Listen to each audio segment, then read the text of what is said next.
Be careful here. Duck, move.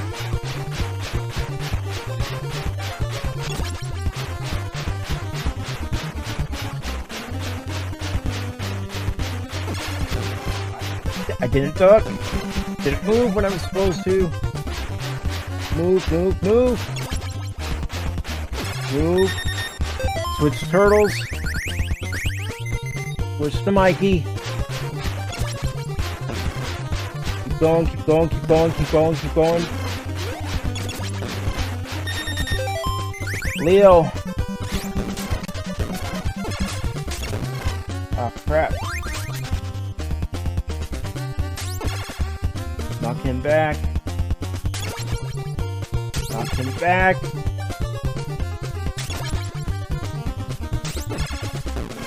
Crap, I got up too soon. And back. Knock him back. Knock him back. Alright. I'm gonna need Wrath.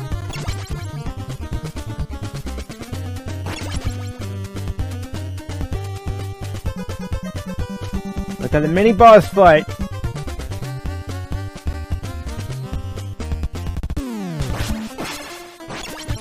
Alright. Here we go. It's Shredder time.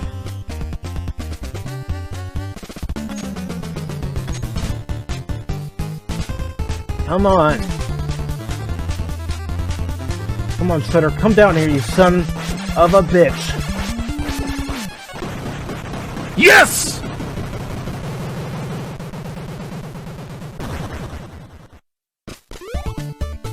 Yes!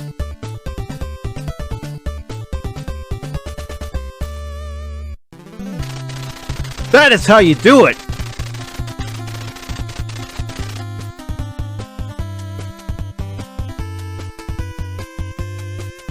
That is exactly how you do it.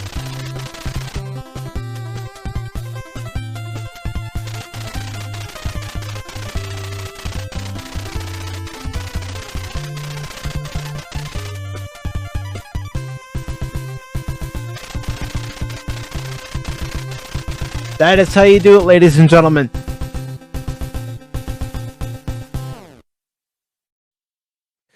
Good morning and welcome, one and all, to the Sunday morning edition of PACIFIC414 Pop Talk.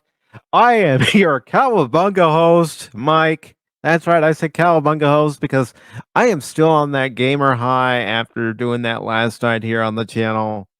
I can't tell you how happy it makes me feel knowing that I was able to do it live on stream in my second attempt. I can't brag and say it was my first attempt. It was the second attempt at doing so, but hey, to beat a game like that, it'll give you that gamer high anytime, any day, anywhere. So I want to thank each and every one of you who were here last night to watch me do that and root for me to do that. I greatly appreciate it. And this morning on PACIFIC414 Pop Talk, I have quite a few articles to go through, and we'll try to get through them all. Of course, I did see Brandon Looney Tunes Fans 2000 earlier, and welcome back, Kathy Skywalker. You were there last night to see me triumph in Teenage Mutant Ninja Turtles.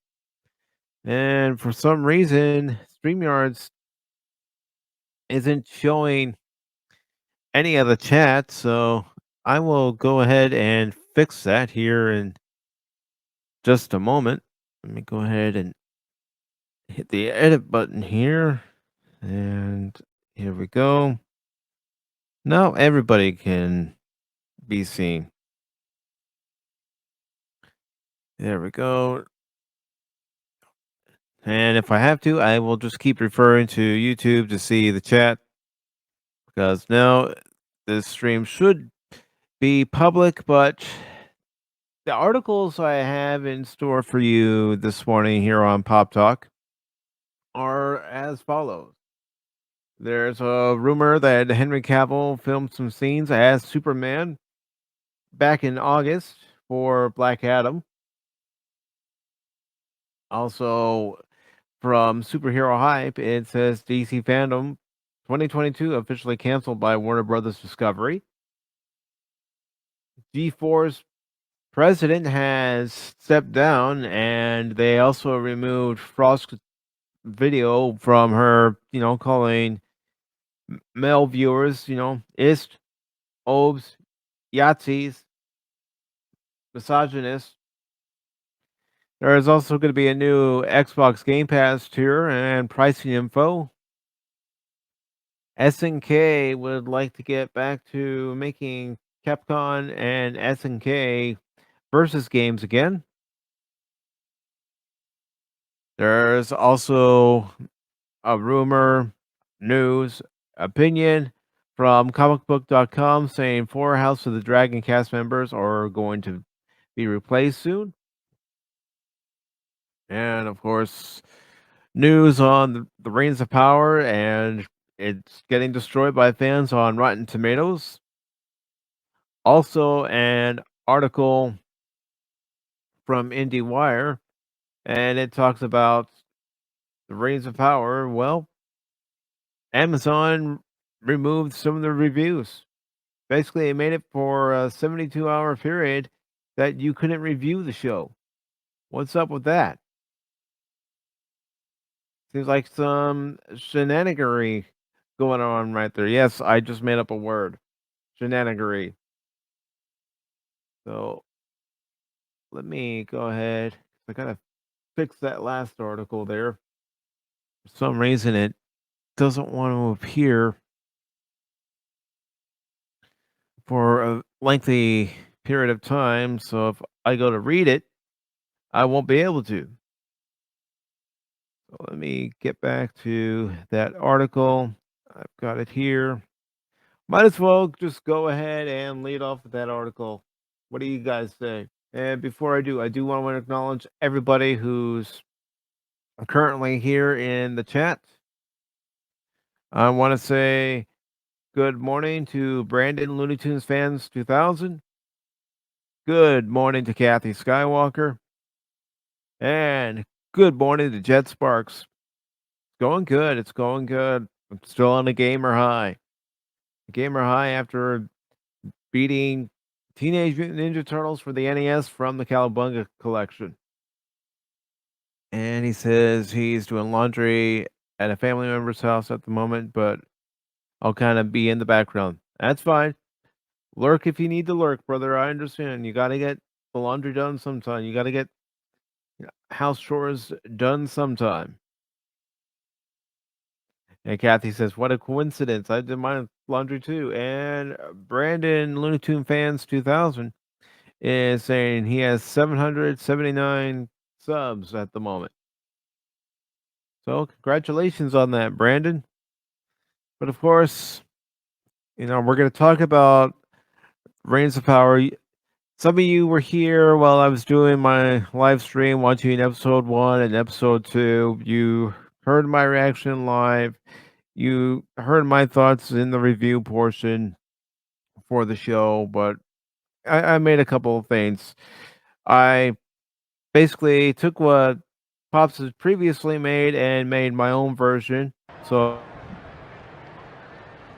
whoa! History. And Bryce Harper wants a piece of Hunter Strickland. Here they go. Strickland lands a punch. Harper lands a punch. Banks is out.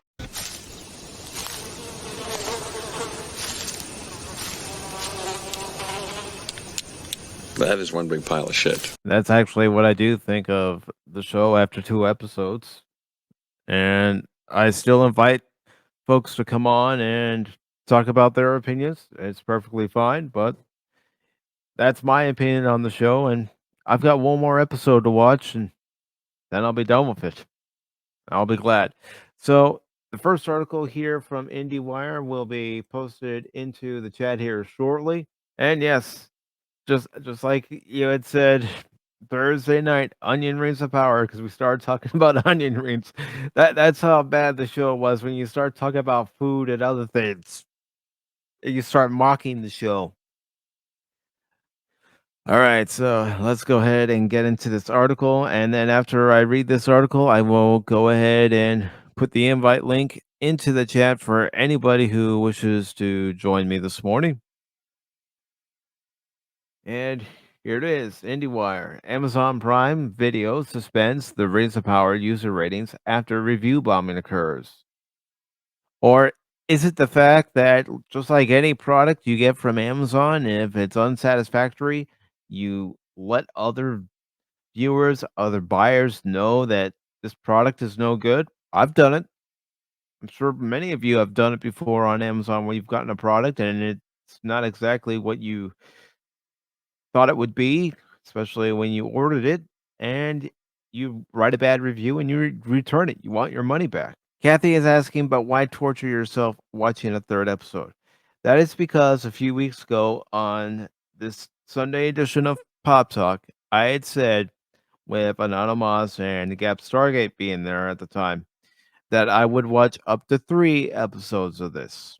So I am living up to my word. I am going to bite the bullet. I won't be watching it live this Thursday. It'll actually be live on Friday because this Thursday, I'm just shifting gears real quick and then we'll get back to this article. But this Thursday, this will be occurring on the channel.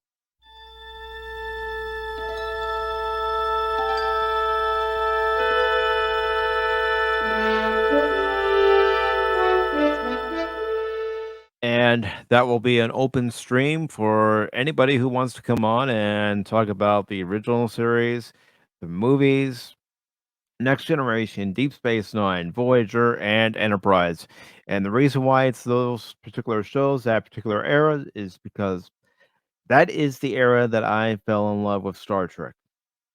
From the original series, Tomorrow is Yesterday, to watching all 6 movies with the original series cast, watching Generations, First Contact, Insurrection, and Nemesis, and of course, watching all 7 seasons of Deep Space Nine and Voyager, and all 4 seasons of Enterprise. And Brandon says, I gave you a shout out video. Yes, you did. And I appreciate that.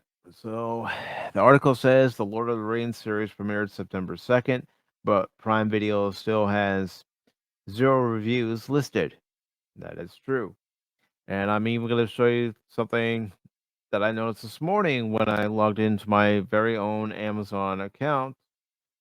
See if it's updated, because at the time I looked at it, it still had 0 reviews.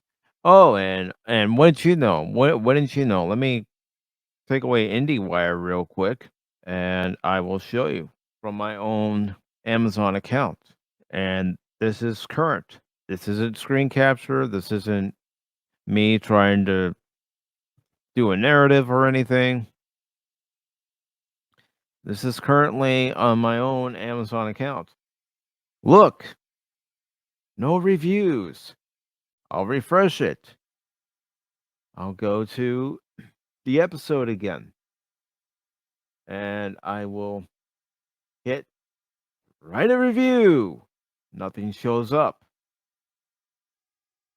So, yeah. Seems to me that Amazon doesn't want us to voice our opinion about a show that, quite frankly, is boring. And I know there's gonna be people out there who will say that it's not boring and they like it, and that's fine. They can like what they can like, and we can like what we want to like.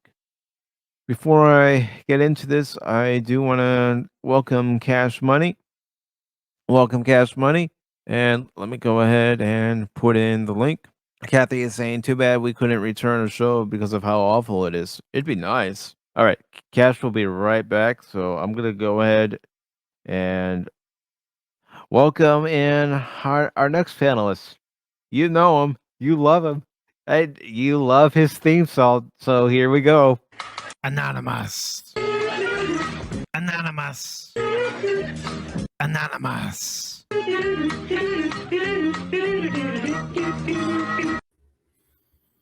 Good morning.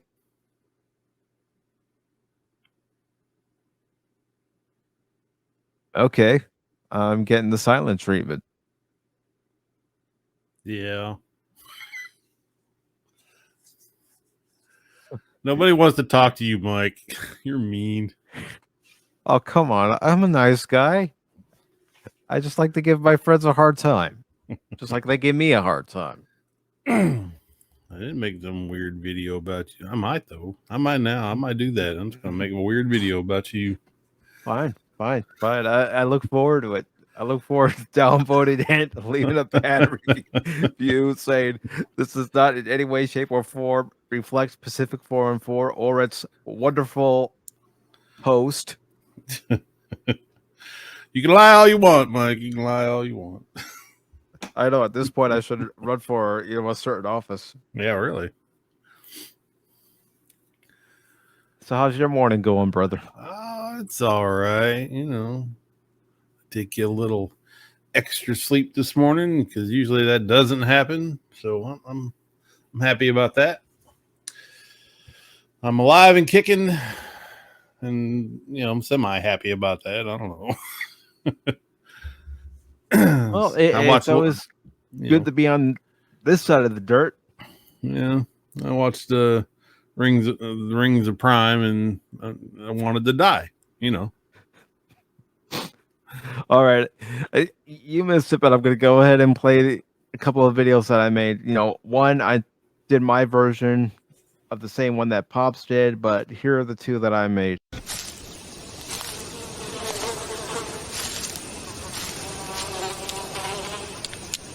That is one big pile of shit. It's a very big pile of stuff.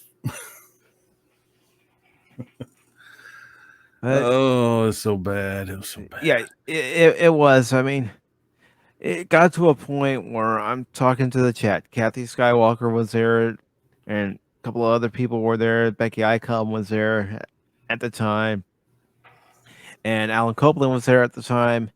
And it got to the point where I'm starting to mock the series. And when I start mocking a series as I'm watching it, that tells you I don't like it. Yeah.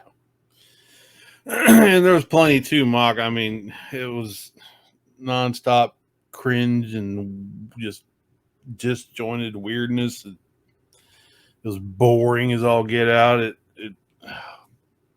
everything about it was just off and wrong. We are even if you're not a reader, you don't read the books, which is fine. We had the near perfect example of how Tolkien's work should have been adapted. Mm-hmm. So that's the standard. That is the high tower standard of what should happen.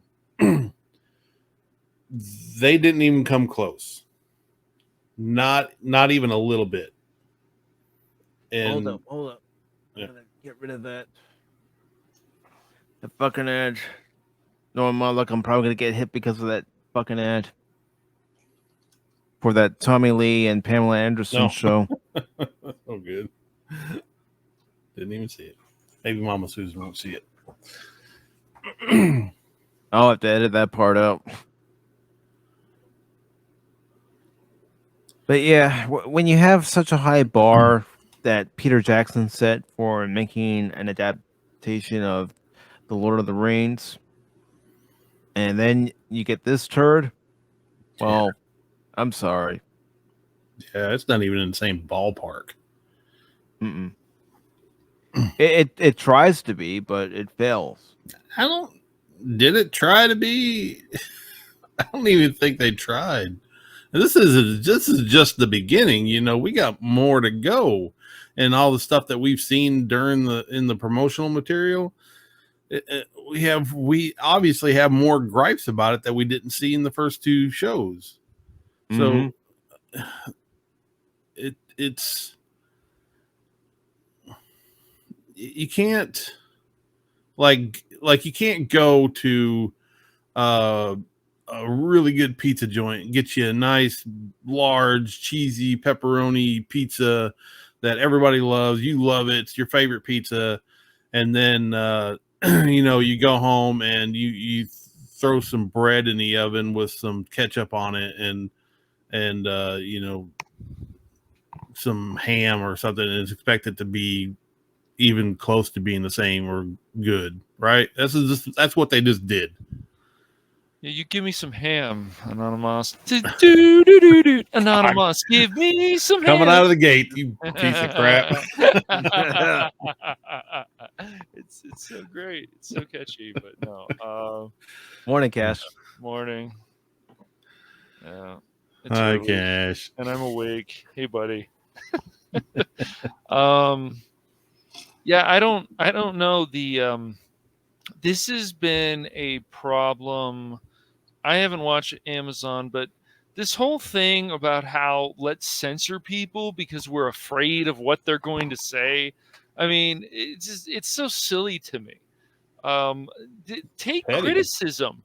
Is some of it stupid? Yes, I've read some dumb stuff online. There's always dumb stuff, but that doesn't mean that they deserve to be censored because they say stupid things. If they say enough dumb things, someone's going to call them on it. Yeah. That's it. It's you not criticize and it doesn't make sense. Websites, yeah, exactly. These websites, they don't want to hear the truth. You can get banned from this site. You can, I still don't feel like you can just say whatever you want on Twitter and you'll be fine. Nope, not. I don't feel that way at all. Same with Facebook. Same with a lot of these platforms. I don't feel that you can just speak your mind about these shows, about this, about that, because you say the wrong trigger words, oh, you're going to get attacked. Oh yeah, they're it's still on silly. top of that. The Twitter cops are still there. Yeah. And that works both ways too. People say the dumbest things in praise of it too, and you're gonna get both sides of that. Mm-hmm. So somewhere in the middle, people with reasoned arguments and valid criticisms are getting censored and shut down. So they know what they got. You wouldn't censor people if if you didn't know what you already had. So they know they have a turd on their hands, and so they don't want to hear it. Mm-hmm. I don't know. Look, I know Crit like this. I know some other people like this show, and and that's fine. I just haven't watched it yet. I don't know. I haven't. Even my brother, and he's a Lord of the Rings fan. We haven't watched it. And if you people watch, I'm not going to go and say, "Oh, this is the worst piece of shit I've ever seen." Fucking piece of garbage show, fucking crap. No, I just haven't watched it yet. Now I can make fun of She-Hulk all day, but that's She-Hulk. I've actually watched some She-Hulk. That show's terrible. I don't care what anybody says. That show's awful. It's just an awful, awful show. Well, I saw the CGI from this past week's episode. I'm thinking, what the hell, Disney? You have that render and it's not even finished. Yeah, I don't. They don't have the direction, and the story is just not there now. Lord of the Rings, I don't know. People are liking it, so maybe some people won't watch it, other people will, and you haven't watched it yet, but you want to criticize it. Well, usually when you watch this stuff lately, you feel, is it going in the right direction? Give it a chance, sure. I mean, I haven't even watched House of Dragons yet. I don't know why. I don't criticize. I'll just say, I heard it's no good, and the trailers look crap. And maybe I'm not interested in it. But I've watched Rings of Power, and I won't criticize unless severely criticize unless I fully understand it, and I have watched it. So yeah. Oh, like I said, if this was the first adaptation of Rings of Lord of the Rings, storyline, yeah, I probably still wouldn't like it, but I probably wouldn't be as critical, except for the woke horse crap that they put in there. But knowing what I know about how well they could do it, Peter Jackson, I know exactly the care and attention you put into it and make it fantastic. They didn't even try. They didn't even try.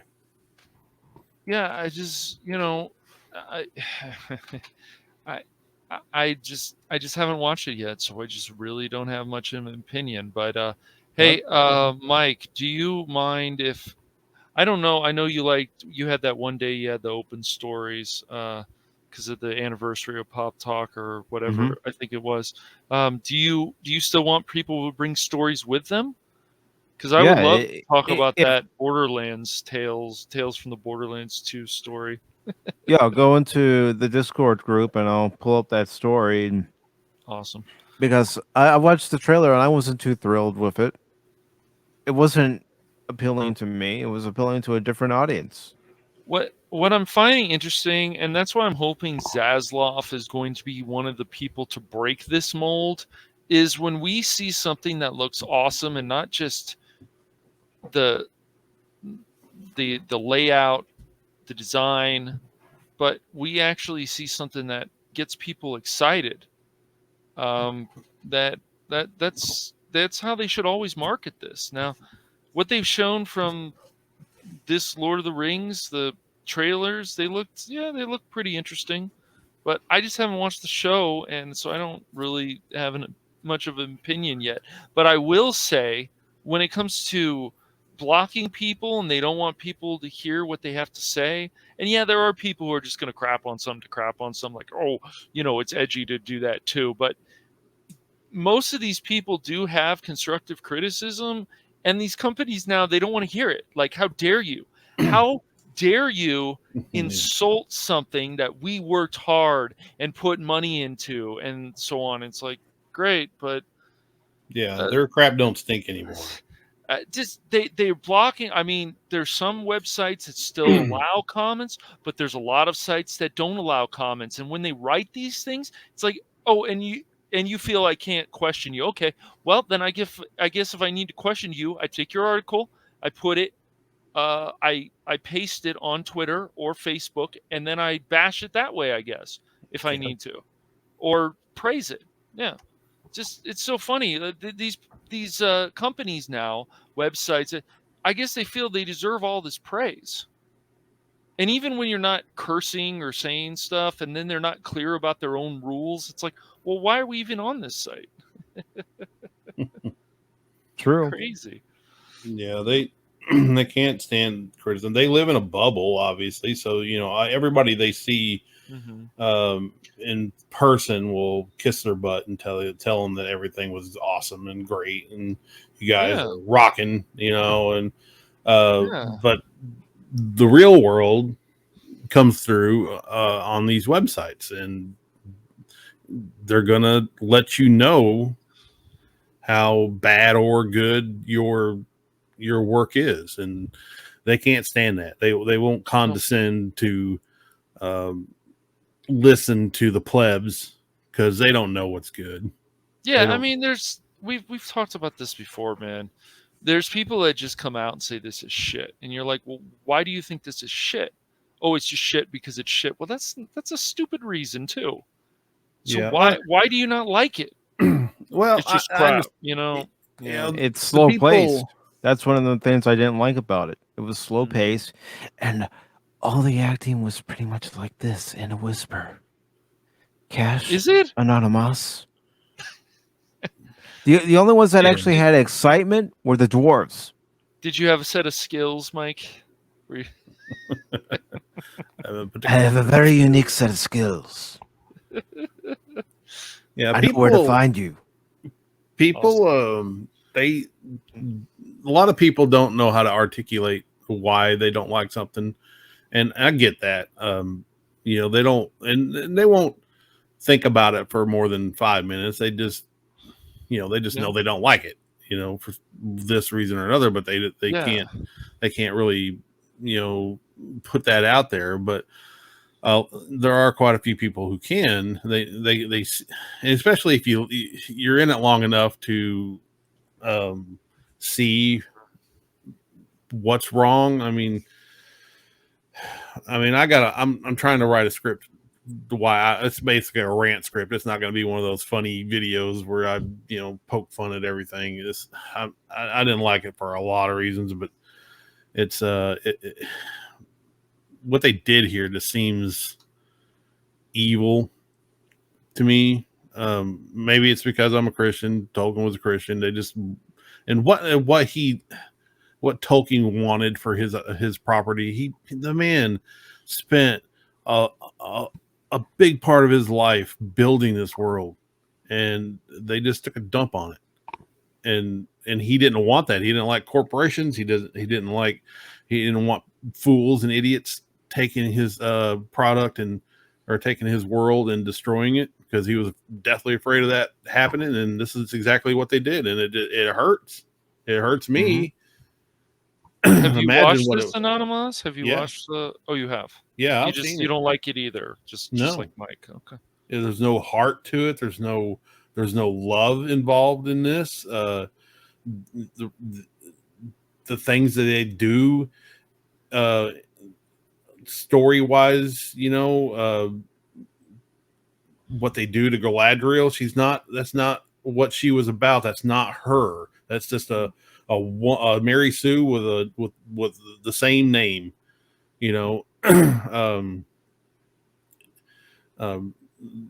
all the story that they lied about, or they created and took away from canon, from the lore, and they warped it, and and then they turn around and lie to you about it. They constantly lying to you about it. Freaking Harfoots are hobbits, and they lie to you. And they're horrible. They're dirty, nasty hobos. They're nothing like a hobbit that Tolkien would have wrote about. And the dialogue is bad. They repeat themselves. They say one thing, and then a few moments later they say the same thing, but in a different way. It's like, you just said that.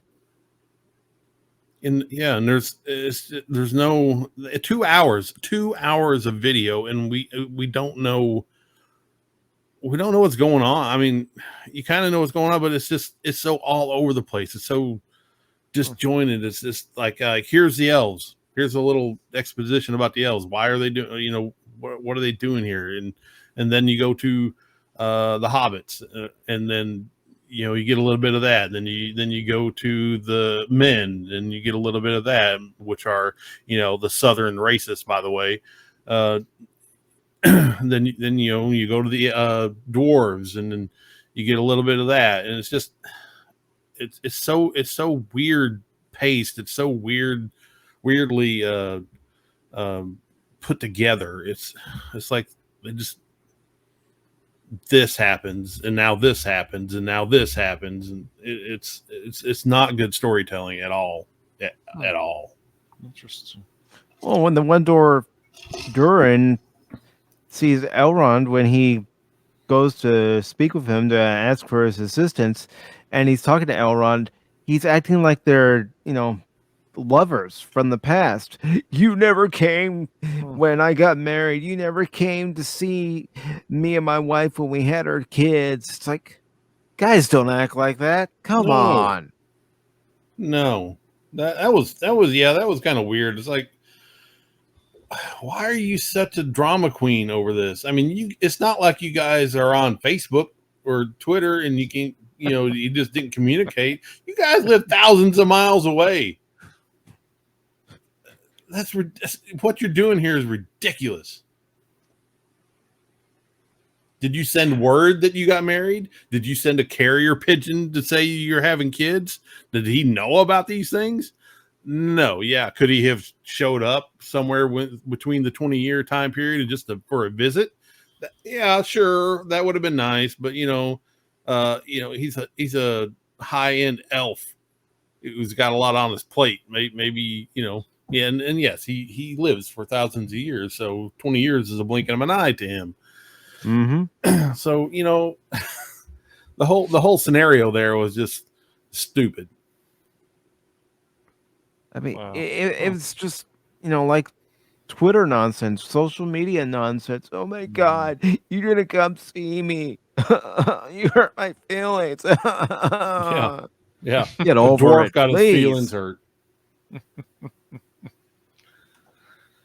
I mean, yes, I'm gonna make a comparison to the movies. When you had Ian McKellen as Gandalf, and then you had Ugh, John Rhys Davies so as great. Gimli. Mhm. You had these actors in the Lord of the Rings trilogy that you liked because their portrayal of the Dude, characters was right. likable. Yes, and the hate between the elves and the dwarfs was so great. I just love seeing that conflict. Like you Yeah. and they talk about it a bit, why they don't like each other. And it's just like, yeah, that makes sense. But they find a way they have to work with each other. And it's just that's the kind of writing that we should always have, especially when these so-called fantasy epics. But I I can't speak for this show yet. I haven't watched it, but I just don't. I will always say you can't. If you shun people and you censor them, then it seems like you're hiding something, and that's not good. Let people speak their minds. They can on Twitter. They can on Facebook to an extent. To an extent. To an extent. Depends on what you say. That's right. Yeah, it's a jerk move to stop people from telling them what they think of their Yeah. crap. It's just Yeah. Yep. they know what they got, and they know people hate it. I mean, it's evident from the very beginning that people don't like what they're doing, and they know it. So they have to, or they don't want that 1 star or 2 stars on their right on their homepage. Watch the Rings of Power. We got 2 stars. Yeah, that would destroy them. Well, as a paying Prime member, Yeah. it's part of the program to be able to say, this product sucks. I've done it more than once. Yeah. But this is their Yeah, you should. baby, though. This is the their gem, their jewel that they want. They paid so much money for, and Jeff Bezos wanted his Game of Thrones. He wanted to shine, but no, it's a dull, dim bulb that most people don't like. Interesting. And getting into this article, it says Prime Video is forging a new path for the Lord of the Rings, the Rings of Power. Yeah, by giving us all a turd. Like The I big said, I budget. haven't seen it yet. So. You're gonna have to watch it, guys. You're gonna have to watch it. I know you have it. I'm just saying, as someone who sat there watching it live, just like I'm going to do with the 3rd episode, I'm going to watch it live. You'll see my reaction. You'll hear my reaction. You'll see my eye rolls when I have an eye roll. But it goes on to say about Prime Video is forging a new path for the Lord of the Rings of Power. The big budget series debuted its first 2 episodes September 2nd, with an Amazon source telling The Hollywood Reporter that the reviews are being held for 72 hours to weed out the trolls.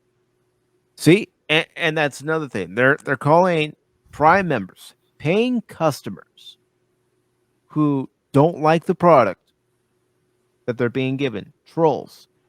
No, we're customers who will say what's on our minds, and if we don't like something, how is the company going to change if they don't find out what people like and don't like? And if we don't like something, we're going to voice what we don't like. Yeah, how can 75% of your audience be trolls? Yeah. So, Kathy, I'm going to go join you, and we're going to watch the grass grow. That might be kind of fun. Yeah. Well, Kathy, you did ask me which was better the other night. Watching Reigns of Power or watching paint dry, and I'd rather watch a series about watching paint dry. Wow.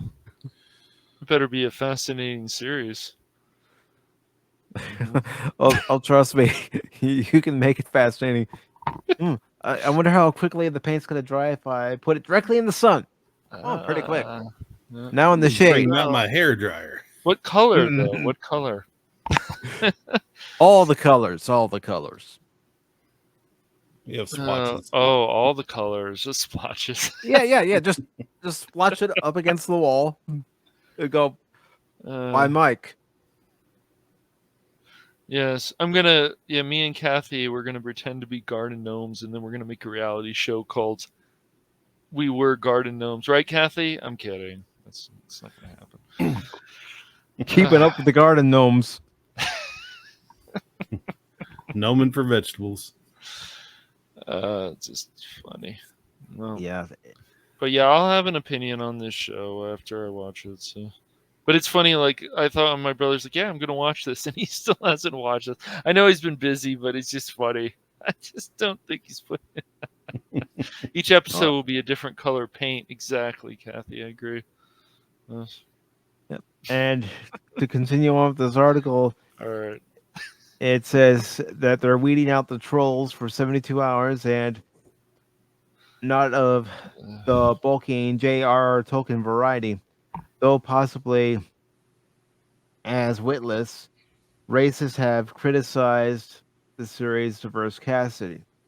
Yeah, see, there they go again, calling anybody who knows the Tolkien lore of Lord of the Rings better than I racist because they don't like the casting of certain characters. People keep forgetting that research isn't me and my gnomes. I love it. People keep forgetting that research is important. I mean, that's why a lot of these comics people ask the same question over and over again. Why did people like this? What was it people liked? It wasn't because these characters are straight or whatever. It's because they were interesting, because there was a story there, because there was tragedy. I don't know if Lord of the Rings. You guys watched the 2 episodes. Was there any tragedy at all? Yeah, Did you guys? Did you feel anything when that tragedy happened? None of it. Interesting. Okay. And Well, that's a problem. Don't you want to watch a series where you're invested in these characters? And if something happens Yes. to a character or a character's going through something, you feel empathy for the character? Yeah. Yeah, I would like to. It would be nice. I wanted to make a video. I know there's only like a small handful of really bad analogies that they wrote that just made you want to roll your eyes. But I want to make it like a minute. I couldn't split it up to make it function though, but because they took too long, so the segments are too long. And Mama Susan would ding me for it, but there was constant or not constant, but there was several times where they made analogies or something, and it just sounded stupid. I mean, it sounded like a 14-year-old, right? Like when the the dwarf guy told Elrond that a dog could bark at the moon, but he can't bring it down. Yeah, like what? What does that mean? I was thinking of the Hugo Weaving behind the scenes of Transformers, where he has to read some dialogue that was written for him to speak as Megatron, and he says exactly that. But what does it mean? Yeah, what does the crap does it mean? And there's several of those in there. I'm like, who wrote this? Yeah. Well, I know who wrote it, but there should be a Megatron movie of Hugo Weaving, dude. That would be awesome. Just Megatron, like Megatron and the Decepticons, and there's something that goes on on the planet, and tell a story about the Decepticon uprising. Yeah, exactly. See, yep. With Hugo Weaving as the voice of Megatron, I might be on board for that. It'd be an interesting story because you know how Hollywood likes to make villains into heroes. Well, you can start off with Megatron as the hero. Yep. And then he becomes the villain. Yes. Make that dark turn. Definitely. Good morning, Input Latency. How are you doing this morning? What's up, Input?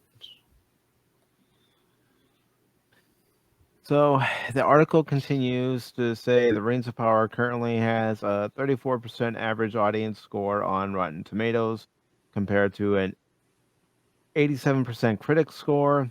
As of print, there are 0 reviews for the series on Prime Video, with users unable to post, and there's still no reviews on Amazon Prime, even though they are now allowing people to write a review. Oh, geez, I just tried to do it. Let me show you guys. All right. And I got this message. So let me share my screen real quick. Even though you're a Prime subscriber, you have been Yes. banned from actually putting any kind of comment to our content. But thank you for supporting us. Or I like trying to support us, but oh my goodness. Look at this. Something went wrong. Please try again. All right, did you try again? I'm going to go ahead and try again. Oh no, it happened again. Yep. Are we surprised? I think not. Yeah, that's Oh, I haven't watched it on Prime. No, uh-huh. I wasn't giving them to watch. But, Uh-huh. I get the Arr, matey. That's right, matey. They tell me, we welcome your reviews. Please come back after you have finished watching the video. How dare you, Anonymous? I knew it, dude. I knew it. See, that song goes along, sailing the seas, and you know. We are the pirates who download everything. Oh my gosh! Don't get Mike in trouble. That was just a Freudian slip there. That's my take on the Veggie Tales. He was watching Black Flag, guys. Okay, that's what he's talking about with pirates. He's watching Veggie Tales. He just admitted it. Hey, I watch Veggie Tales. It's good. You know, that's pretty funny when you'd rather watch a kid's show over the nonsense that we're getting. He was watching a certain pirate episode of DuckTales. I know there was one. There had to be. There had to be a couple, especially with Mm-hmm. the 87 series. Yes. All right, so it goes on to say that Prime Video users are unable to post, as you just seen. I am still unable to post. It says a representative for Prime Video had not returned AnyWire's request for comment at publish time. Recently, Disney Plus Marvel series She-Hulk was confirmed to be review bombed on Rotten Tomatoes with an 88% critic score, distinctly different than the initial 36% audience score. Okay, review bombed. They cannot handle the fact that people aren't liking the shows because the shows are crap. A lot of the shows that we're getting nowadays are crap. You have to pretty much go through all the rubble to find maybe something that's a little bit shiny and keeps you entertained for maybe a few minutes. Yeah, not only that, they are getting review bombed, obviously, but it's getting review bombed on both sides. Like the IMDb, it's got more top or 10 10 rating reviews than it does 1 rating reviews.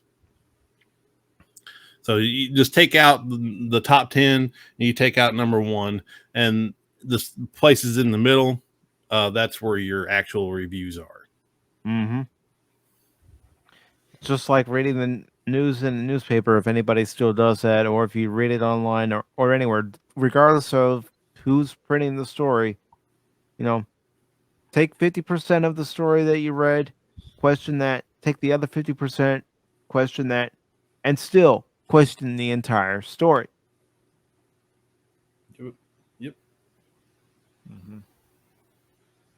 So it goes on to say the audience score later rose to 50%. Review bombing is birthed after a group collaborates to upload negative reviews. Oh, come on. Now they're trying to make one excuse after another even more. I think they're talking about us. Well, okay. Everybody on Well, YouTube. well, then you know what? I guess I'm one of those people that just wants to see good content. And hello, Sheila. It's good to see you. I hope you're doing well. Well, Hello. Well, hello there. But yeah, I mean, to come up with these excuses that the show's being review bombed just because people, like we've said, don't like it. Well, maybe take a step back, look at what's being presented, and come at it from a different approach and try to see what other people are seeing. I've had to do that. I've had people, give me their point of view, and then I take a step back and go, you know what? I'll look for that the next time I watch it. Sometimes I see it, sometimes I don't. Yeah, not everybody's going to see the same thing, and you're going to miss stuff, and other people are going to catch things, and that's perfectly fine. That's why a lot of people come to YouTube to watch review videos and stuff, because they watch something and they see parts of it that they don't like, and they're like, but they know they don't like the show for some reason, so they jump on YouTube and watch some reviews, and they're like, oh. Yeah, that's right there. I remember that. That was so freaking bad.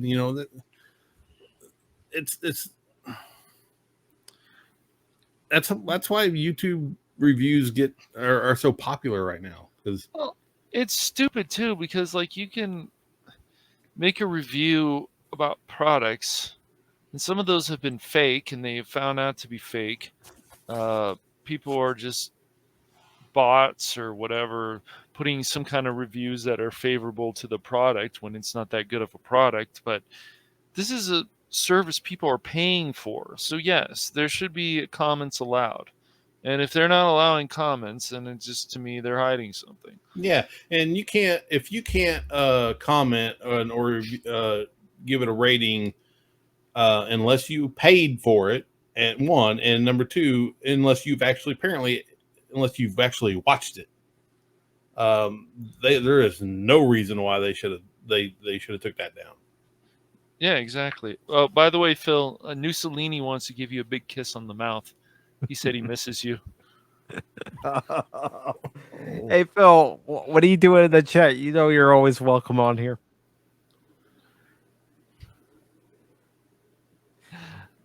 But yeah,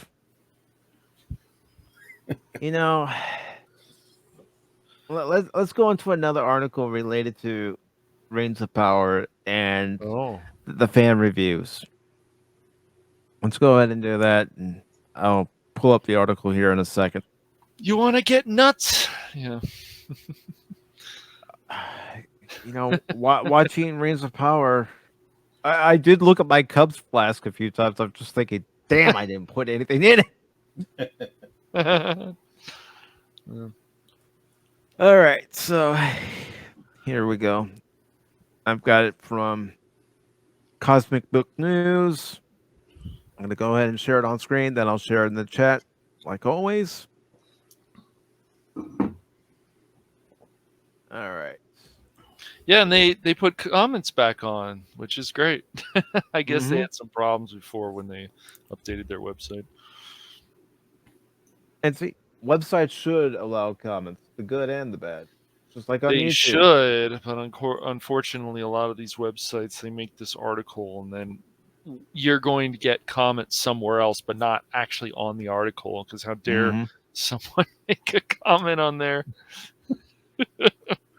Phil, you done lost your stinking mind. Phil. Oh, no. Gosh. Phil.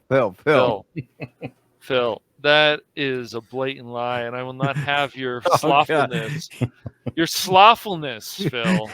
I know hear the three of us. I know I made it for the Reigns of Power, but it's true for this statement right here from Phil.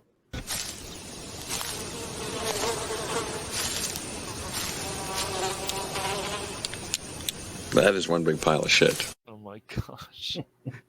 Jeez. Come on, Phil. You know you want to join us. You know you want to join the madness. It's never stopped you before. So this article from Cosmic Book News says Rings of Power getting destroyed by fans at Rotten Tomatoes. Fans are not liking what they are seeing from the new Lord of the Rings series on Amazon Prime Video, judging by Rotten Tomatoes. And the article starts off by saying things are not looking good for the future of Prime Video, judging by fan reaction to the first 2 episodes of Lord of the Rings, The Rings of Power, which debuted Thursday on the streaming service. It has been said the series will end up costing billions of dollars, with an insider offering the series has to succeed. The reason why it's going to succeed is because the executives at Amazon need it to succeed. If it doesn't succeed, there's going to be a big question from Andy Jassy and the board.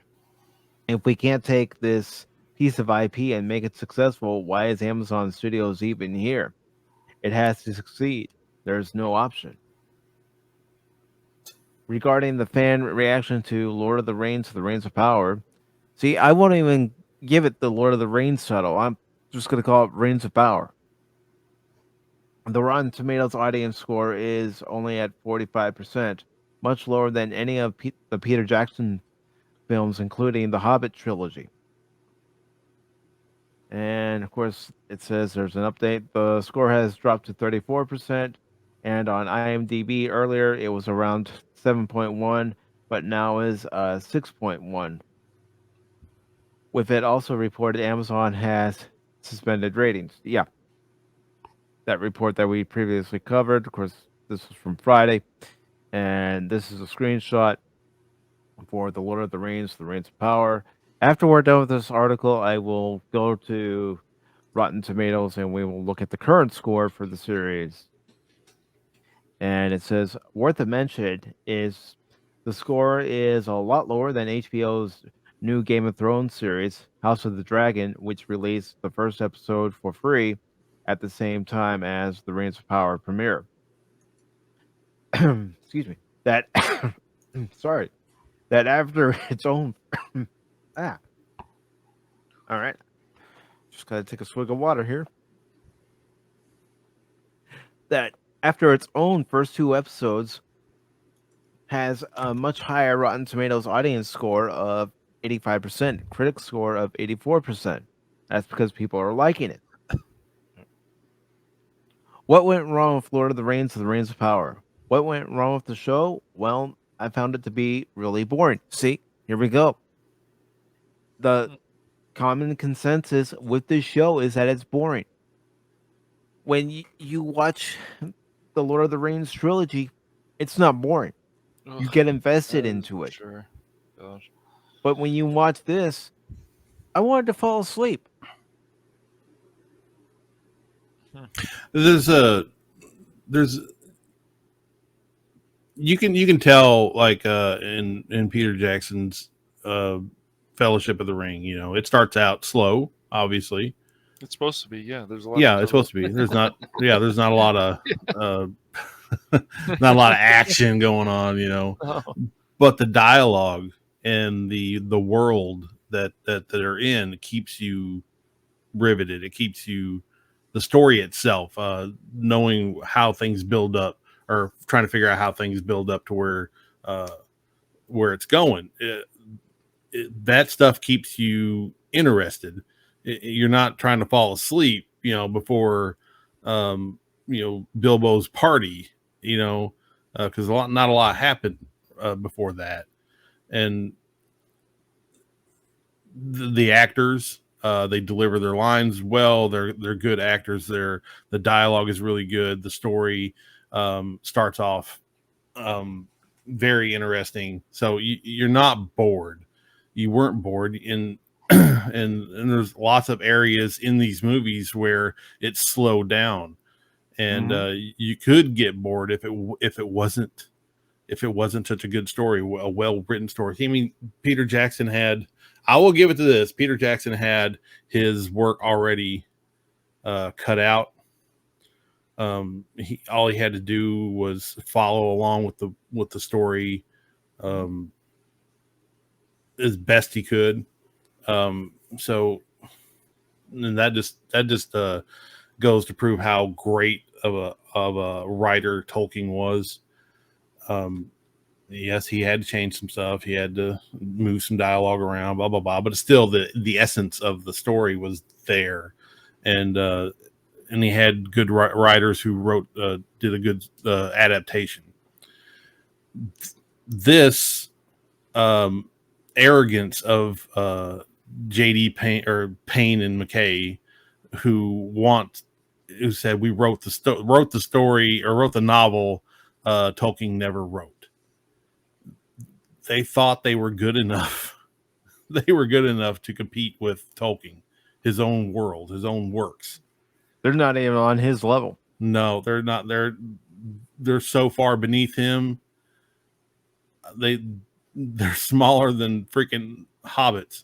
You know, he towers over them in their talent. They don't have any talent. He has all the talent, and it shows. It literally shows during these first two episodes. They wrote the first episode. Some lady who I think wrote for Better Call Saul or something wrote for the second episode. But either way, I like both episodes are not good at all. Not the story isn't good, and that goes to show they put their ideology ahead of the story because they had to write around that.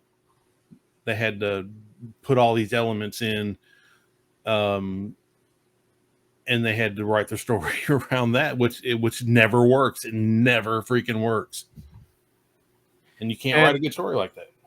I have heard many reasons, and this is just from watching YouTube and watching various channels, as to why they put in some of their ideology, and it's to quote unquote make it future proof. Who's to say in 5 years from now what's going to be the new trend? Mm-hmm. So you can't necessarily make it future proof. Well, hopefully it'll be a better balance with story and characters, which would be nice. I think we're missing that in a lot of these projects. And whenever it's either Star Wars or Lord of the Rings or some other projects, King Kong, whatever, like you just, for me, you want to honor the material, and you want to you anime, whatever it is, anything that's being adapted, especially if you get the property. Like, I just don't believe, I know people would probably argue with me on this, but I believe a lot of these writers, they can just do a better job. But when they're so arrogant and it's all to them a message and they don't care that much about all this kind of character development, and I think it's more that they just don't care. I know people say, oh, they don't have the talent or they don't this. I think they just don't care enough. And I think that's still a big problem. And when they start caring more, I think we'll get even more stories that make sense and better characters. Yeah, they care about their ideology more than they do the story. Yeah. And that shines through. It really does. Yeah. And I just wanted to bring this up here from Rotten Tomatoes. This is the current audience score. In the article, it was at 34%, and now it's at 38%. That's still a slight improvement, but not by much. And of course, the critic score is still at 84%. But if I were Amazon, I'd be concerned about this number right here. Well, they should, if they really are proud of their product, then right on their website, they should allow people to keep making comments. I guess they were before, and they're like, no. Now we have to shut that all down. But that's a service people are paying for. They should just certainly be allowed to make comments and say, no, okay. So, and you can't trust Rotten Tomatoes. No. Yeah, that's the thing. Like the Metacritic. I mean, there are people who legitimately bomb products that they don't like or something happened, and it just doesn't help the people looking for reviews. But then there's other reviews where people are like, "Look, we break this down. whatever. This is the cons and this is the pros, or the pros and cons, or whatever. And it's like, oh, well, this actually helps because they're breaking down the game, which every reviewer should do. Every reviewer out there, from video games to other kind of entertainment, should break down the review and give you a very good look at why you should either watch this or you shouldn't watch this. Not throw in their own gobbledygook, which has been, I would say, a problem now for more than 5 years with a lot of reviewers, which really is aggravating. It is, they want to make it their own personal view on it. Yep. I don't do that. I'll admit it. I'm guilty of doing that. Sure. I can't say I'm not. I don't know if I can say that or not. I mean, I when I do a video, I generally show you what is not good. I mean, I don't spend a lot of time telling you what is good. Of course, I pick and choose what I make videos on. Usually, it's got to be really bad, but I like to show people what was terrible and then poke fun at it. So I don't know if I can be put into that category. No, it's easy. I just make meme videos. It's just, when people, even other people bounding into the comics and other websites like that, where they lean a certain way, sometimes they still, and you think, oh, well, they're just being biased, and then you watch it and you go, oh, dang it. Wait, I guess they did have a point. But yeah, I think you should just break it down. But the problem is with reviewers is they don't seem to like the fans that they're putting these reviews out for, and you can just tell there's so much anger in their reviews. There's so much anger, or there's just some bias stuff that you have to like this, or something's wrong with you. Like those reviews never help anybody. Same with saying this is just crap because it's crap, and if you don't think it's crap, you're a horrible person. Like none of that helps either. None of that helps ever. Yeah, there's ways. There's a certain way to do it, and you definitely can't put down your audience or people who are coming to watch your videos. And if you're gonna fully review something, sure, yeah, you want to. If there's any pros to it, point them out, but definitely, tell them, show them. I would show them, what you don't like about it, and it can be balanced, and a lot of some people aren't, but you never ever want to belittle your audience. No. Don't come around here, you need to get out. I'm going to ban you because you didn't like my take or whatever. I never do that. People throw negative comments on my video sometimes, and I don't. Sometimes I'll respond. I try not to respond because I don't want to, I don't like getting into arguments over texting and stuff. It's just very time wasting. It can be fun. Yes, it can be time waste.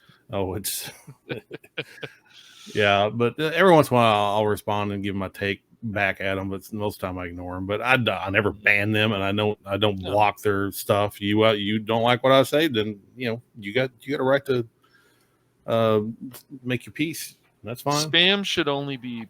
That's just probably something that definitely should be banned. But this other stuff, no. Yep. And I do want to say good morning to Gap After Dark. Morning, Gap. What's up, Gap? Hey, Gap. What's going on?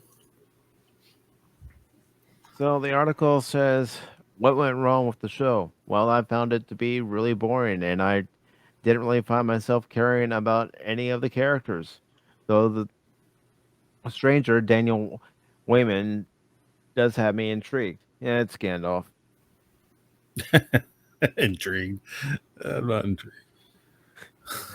Nothing much happens in the first episode until the last 5 minutes, and to be honest, I really don't even know what's going on, other than apparently some dark force has returned or is returning after hundreds of years. Other than the cow and the leaf turning black, which is teasing something, they really don't offer much of anything or where it's going. I wasn't even sure if those were hobbits at first, is what the author of the article is saying. What? Has he not been paying attention? Sometimes a show like this, you lose any sort of attention you have on it. Oh, look, a squirrel. I'd rather watch a squirrel. One squirrel to rule them all. Yeah, the fact that he has to ask that question or make that statement tells me he knows nothing about Tolkien's world. Or, the fact that the show's not doing its job. The viewer shouldn't have to ask, a question, what the hell's going on here? Well, that's the big lie, though, right? So, if he wasn't sure if they were hobbits. They are hobbits, but they lied to you and tell you they're not. Mm-hmm. What? Yeah, Bouquet and Payne, they're not hobbits. They're Harfoots. They're different. No, they're not. Tolkien specifically said there's 3 breeds of hobbits. Harfoots, dang it, now I blanked. I know what they are, but now when I watch that part, I'll be like, dang it, Anonymous. sorry, but there are the 3 breeds of hobbits. This is why I hate my brain. Fallowhides and Stores. That's the 3 breeds of hobbits. They're all hobbits, except for they're a little different sub races, I guess. But they lied through their teeth in public, saying that these aren't hobbits. They're Harfoots, and that's how they got around putting hobbits in this, because hobbits should not even be around in this age. They're nobody's ever heard of them. Nobody's seen them, if they even exist at all. And but they had to have hobbits in it to bring people in, or little people with big feet. Mm-hmm. Very stupid. And the way they treat them, the way they portray them in this, I mean, hobbits are not wandering gypsies, who are just dirty and twigs in their hair and weird. It's just very off-putting, especially if anybody knows what a hobbit's supposed to be. Yep. And the author of this article says for their review that the acting is unbelievably amateurish. Where did the casting budget go? Did it exist at all? It says the pacing is slog. Yeah, I can agree on those fronts. I mean, Gadriel in episode, I think it was near the beginning of episode 2, the way she's, moving her eyebrows and moving her mouth, it's like, what are you doing? Are you trying to emote? Because I'm trying to figure out what the hell you're trying to do. She's angry all the time. That's the only emotion she's got. Everybody's against me. Everybody don't believe what I'm saying. Oh my God, I got a mission. My brother died. Blah, blah, blah. I got to take out Sauron. He's around. I know he is, but nobody believes me. If you won't help me, I'll do it my dang self. Yeah. So I'm not going to read this whole article. We pretty much can tell where it's going. It's like the rest of us who have already watched it. We don't care for the show. Yeah. There's a lot of scenes in this movie or in this show that are ridiculously stupid and don't make sense. Obviously, you'll see them, Cash, when you watch it. Okay. Mm-hmm. I'll point out one. Well, obviously, this is the big one, the big giant one. Where she's agreed to go into Valinor and spend the rest of her days in blissful awesomeness. And she's on the ship. And how far away Valinor is from the so they're all standing on the ship and with their armor in single file, and they did this the entire way, probably 1,200 miles, 2 months worth of sailing, just standing there, and they finally get there. They take off all their armor and put down all their weapons and whatnot, and fixing to go in, and then she changes her freaking mind and jumps in the water. 1,200 miles from any land, and she just starts swimming. Hmm. It's the absolute dumbest thing in the world. It was. It was, and when she got to that raft, you're an elf. No, we don't want you here. Ah! Yeah, like what did elves do to you people? I mean, seriously, they didn't want her on the raft because she was an elf. They pushed her off. Hmm. Hmm. Of course, this Well, is the tragedy part. This is where they all Hmm. die because they're stupid. But the other dumb part was like they're in a storm, her and Sauron, and she ties herself to the mast, and they're sitting there talking back and forth to each other. She pulls on this rope for like 5 minutes. The entire time they're talking, she's just pulling on the rope. She's not doing anything. She's just like pulling on it and pulling on it, letting go. It's the oh my god! I was stop pulling on the freaking rope, and so, then she okay. ties herself to the mast, and during the storm it breaks off, and she Yeah. tried to get him to tie himself off to the mast, and it breaks off, and it's dropping like a rock to the bottom of the ocean. Yeah, and he has to go rescue her. And Yeah, he's sitting there watching the rope like fly into the water, and he's like, should I save her? Should I not save her? I don't know. And then the rope goes, and then eventually he jumps in and goes after her. She's probably like 2 miles down by now. And he's swimming down to get her, and catches up with her and cuts her loose. And then the next thing you know, they're on top of the water. She's unconscious the entire time, lifeless and dead. And then as soon as he cuts it, they're on top of the water, and she's like, yeah, that was dumb. I'll have to. I was So like, wait, you should so be she- dead. So she was on the boat before, and they didn't want her on there, but she's an elf, and it wasn't like she was going to say, "Well, too bad, I'm here." It was more, "Woe is me." Is that Yes, more weird? yes, you get more. Woe is me. Do we need to go back to even stuff like Tomb Raider, where like we don't want you here? It's like, yeah, too bad, I'm here. Like that's just what the female characters would say. We don't really want you here. Well, guess what? I'm here. What are you going to do about it? Yeah, Instead of saying "woe is me," everyone hates me and stuff. Is that well? I like I said, I still need to watch this show. So. yeah, she had a dagger, and she's like the most awesomest person in the world. Obviously, she could have killed every single one of them on the boat and just the raft, and then took over. It would have been dark. Yeah, it would have been dark, but they were bigoted and hateful. Okay, I get So that. they deserve. That's why they all got eaten. So Well, Okay. in the first episode, when her men say that they're not going to follow her, and she goes and attacks the mountain troll after the men had pretty much gotten their asses kicked, and Yeah, she that's awesome. gets rid of the mountain troll in 1 second. It's like, oh, give me a break. Yeah, all of her other elf companions with swords and bows and arrows are just being thrown around like rag dolls, and she sits there and watches for a few seconds, and then she just finally kicks into gear and then does her matrix crap and kills it. Yeah. Didn't So even get there's a no. scratch. She doesn't ever say like, "I'm here," and you're gonna just accept it. None of that banter. It's just "woe is me." It's what was me, Everybody's and against her. But she won't say anything like, "I'm here to accept it." What's your problem?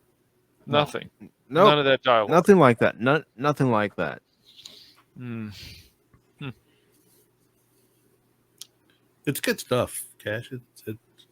It's I mean, excellent. I still need to watch it, but I feel like I'm gonna just rewind to that part 5 times. see if I could say, "Hey, can I write this better?" We'll see if I think about it that way. But Try it next I- week. Watch the show, and then next week bring on write out a little story for that part, and see if you can. And I make might. it a little better. I might. As I said in response to a comment I got on my review for the first episode, I said, don't just go by what I'm saying in the video. Right. Judge it for yourself. If you like it, well, then that's good on you. You found something you can enjoy. Agreed. So, you know, Yeah. Well, sorry. thank you, Anonymous and Gap After Dark. I have one more episode to go through, and I will not be going through any more episodes after that if I make myself perfectly clear right now. Oh. What's what? Do you understand me? What did I do? Play it innocent. Uh, Oh gosh, you know, if I do end up watching any more after episode 3, I might as well just play this in case anybody asks, why are you still watching it? All right, youngster, out you go. I don't want my pain taken away. I need my pain. I need my pain. That's why you got to watch it, because you need your pain. You need the pain. You need to suffer. Well, it's like I was even asked, why are you playing Teenage Mutant Ninja Turtles for the NES? I need my pain. Masochist. Oh man, yes. Yeah. Pops has called me that because I'm a Cub fan. Yeah. See, it's in your nature, Mike. But even I have a point where I go, no more. Yeah. Turtles.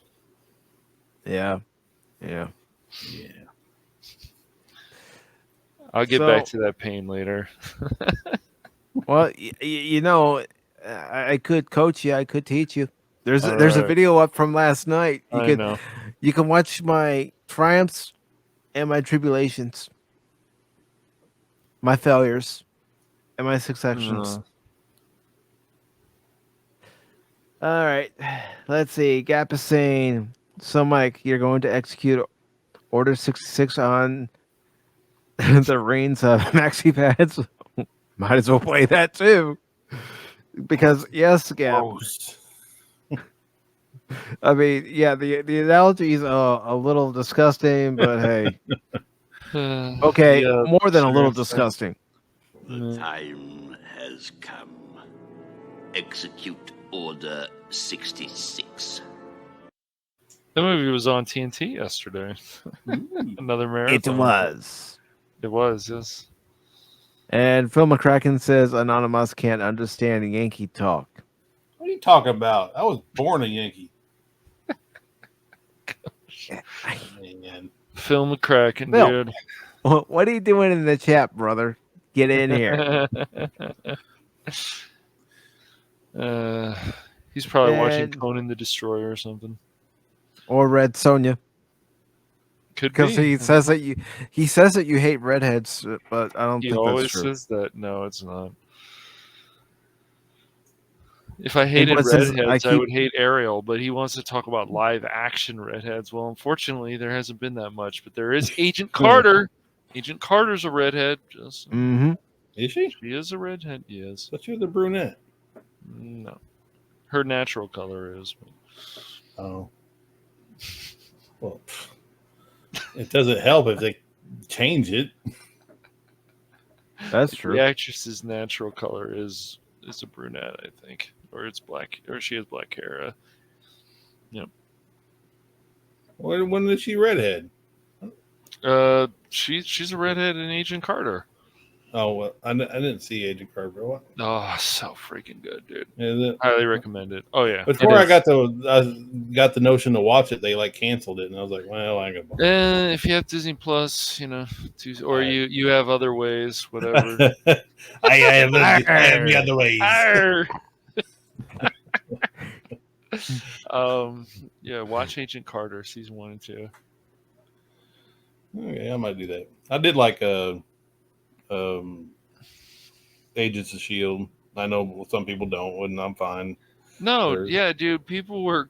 I was reading some stuff where they had the top 10 episodes of Agents of S.H.I.E.L.D. and people were trashing it. Some people and said, "Oh, Agents of S.H.I.E.L.D. got bad after blah blah blah." I'm like, dude, that show is way superior to what we're getting now. Yes, it is. Oh my gosh.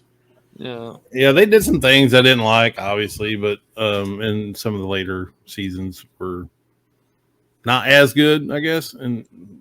But Yeah. as a TV show, the writing was good, the acting was great, special It effects just were got good. better. I mean, they just had to tie. It just had to tie in with the Hydra, and then everything just went crazy from there in a good way. Yeah. But once that Winter Soldier movie came out, they're like, "Hey, let's tie that into Agents of Shield." I was like, "Yep, makes sense. Yep. Very smart." Yeah, they had to. Mhm. Mm-hmm.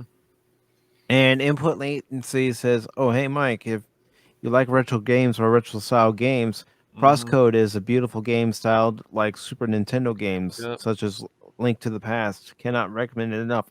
All right, I'll make sure to write that down and I'll check it out. Thank you, input.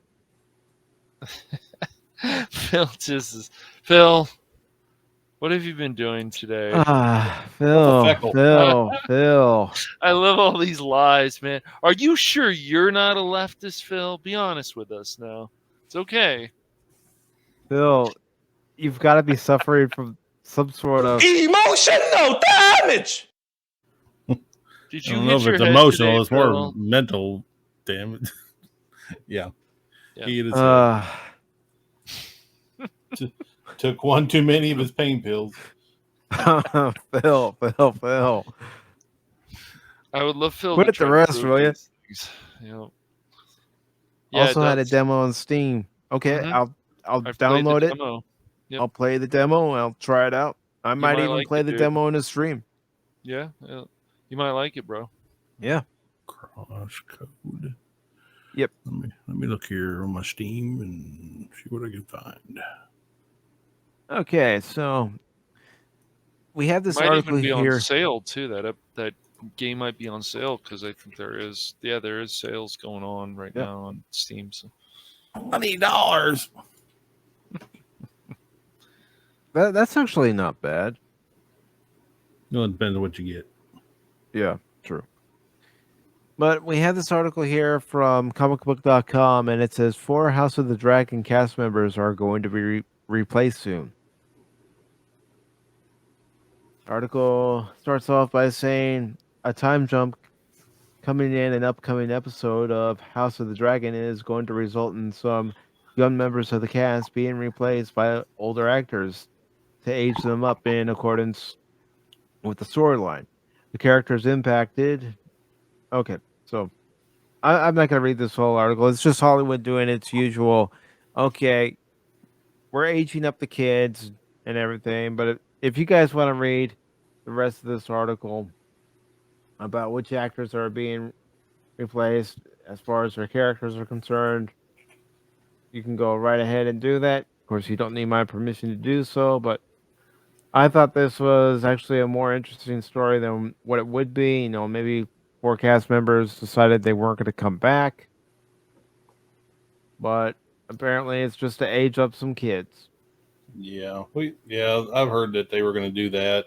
They had to because it was a pretty big time jump. Yeah. House of Dragon. Wait, isn't it? It's not House of Dragons. It's just House of Dragon. Okay, it just seems like it. Yeah. I mean, it's a show where I'll eventually get around to watching it, but having never read the, right, books or even watched Game of Thrones itself during its 8-season run, I'm not in any kind of rush to watch it. Yep. Yeah, I'm not either. All right, so let's go ahead and get into some game news because I actually do have a few things here to show, and first one being is new Tales from the Borderlands official character trailer. So we're gonna go ahead and check this out. Cash, thank you for sharing this article or video, I should say. Yeah, it's an article and a video, but yeah. Before we get started, I'm just going to let you know the Crosscode is rolling chick heavy. It looks like it. Is that a problem for you, Anonymous? Yeah, is there too many females for you? There may be too many females for me in this, man, because you know what? I'm twice, once bitten, twice shy, kind of thing. Dude. I mean, you could have a female lead, of course. You're funny, dude, and she could be a badass. I'm just saying. It could be, as long as she, I'm gun shy around it. The female and male characters, like they both can be badass. It just depends how they're written. Look at Bayonetta. She's a badass, dude. I don't know who that is. She's all kind of crazy. Oh, okay. Well, but I'll take your word for it. All right. We'll show that to you after this trailer. We'll show you Bayonetta. Bayonetta. Is that the ice cream? Oh, no. Oh. It's a female. It's one badass female like Lara Croft. Oh. Mm-hmm. Okay. All right. So let's go ahead and check out this trailer for New Tales from the Borderlands. And then we should compare the gameplay of the original game. I think that would be good. Okay. Can you guys hear it? Yep. So you're still running your parents' Frogurt store. That is adorable. As soon as the insurance money comes in, this place will look good as new. Susan Coldwell. She wrecked my shop. Oh, that corporate butt sniffer and I have a polyamorous date with my punching fist. Getting on Forge's super successful Dirty 30 is a lifelong dream. It's irrefutable proof to the rest of the world that Octavia Wallace Star exists. That I'm a somebody. You, however, are not on this list. You're anonymous, unrecognized, a nobody. We use innovation and technology to help people and protect life, not casually destroy it as a matter of course. You're a revolutionary, boss. We are on the cusp of a world with less bloodshed. We could change the world for the better. Get rich and famous. Kick Susan Coldwell's ass. Let's take the fight to them. Just tell me who to shoot and where to shoot them. Are you flirting with me? Lady! You are dead. Now that's a pitch. What in the holy mother of... That looks like crap. Exactly. I agree, Pata. Are they not vault hunters anymore? I mean, that's what the whole point of Borderlands. It's just they're doing this for money, and what happens is the characters yell at them. They look. We can go back to the original. I don't even think Anonymous has played the original. Maybe he has, but no. So freaking good, dude. After watching that, it makes me want to play the original again. But you can find some footage right now, Mike, of the original, and you can show Anonymous. I mean, we talk about Handsome Jack. We go back into his life, and he's just a great character. He's snotty. He's just a villain. He screws over people. He tries to be nice, but then he screws over people again. He's just a very flawed character. But when I looked at that, I thought to myself, I was like, why? Why am I supposed to care about this? Yep.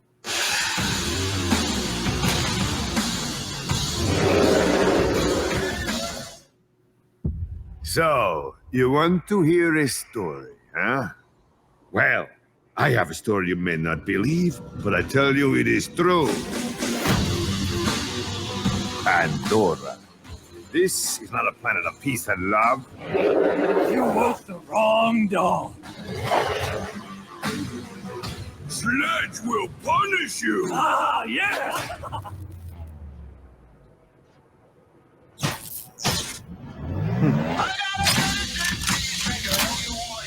And if you're looking for the vault, well, you're going to have your work cut out for you.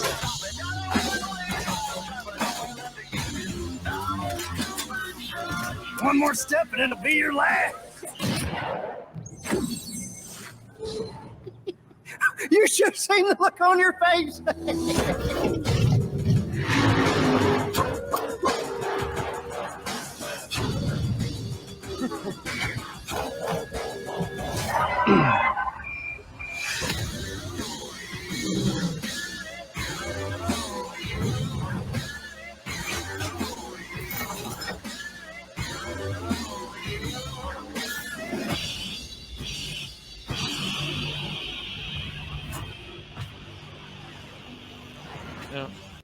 I'm going to tell you something right now. It makes me want to fire up my PS1 and Right. play Borderlands. Yeah, I mean, and PS3. Borderlands is a good game, and 2 is even better because of Handsome Jack. It's Troy Baker, I think, is the voice of Handsome Jack. Yeah, he's just great. He's always yelling at you throughout the game, but the way he does it is just so funny. He's a bunch of but you know, you're a vault hunter, but you meet interesting characters along the way, and then like people get killed, and they get killed in a funny way, and you're just like, oh, that's not so good, but you're not getting up from that. Yeah, and the characters, they all have different body types. They have this, but they were in your face. The jokes were funny. The game was never afraid to be politically incorrect. It just wasn't. It was happy to do that, and that's one of the reasons why that game was so much fun. Besides the 4 co-op, but if you show Anonymous the Tales from Borderlands, the first one, the Telltales game, which obviously I think Gearbox had, thing in that game, you've got you do certain tasks, and it's just a lot of fun. It's fun to stream. It's fun to play. Did you want to show that one, Mike? You already showed. I'm pulling it up right now. Give me a second to do so, and we'll put it on screen. We're gonna get you excited about Tales from the Borderlands, Anonymous. I'm excited already. Good.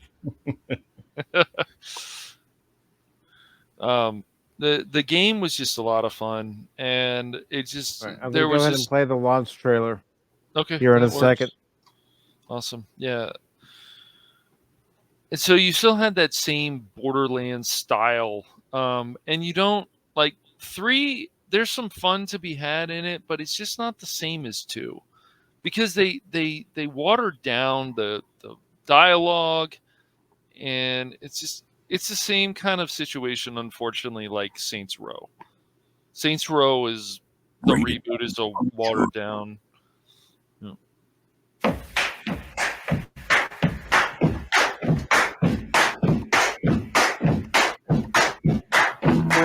Fiona! Come on, we can work this out. Is there some sort of radiation leak I don't know about? What is happening right now? I ask the questions. Do you mind asking yourself what you're doing? A nice haircut, you lying Nigerian jackass. It is a nice haircut. Just start talking. It's well, it's complicated.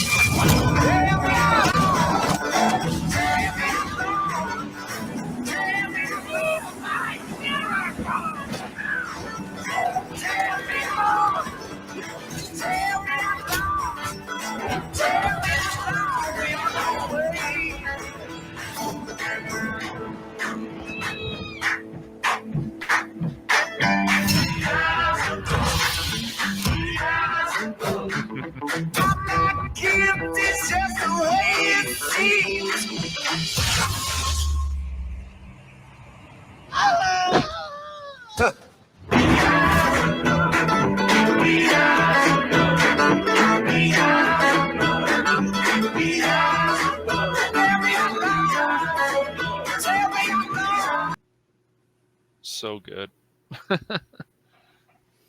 I'd rather play that than the new one. But the new one's going to have less bloodshed. Oh, yeah, I'm sure it will, which is very odd.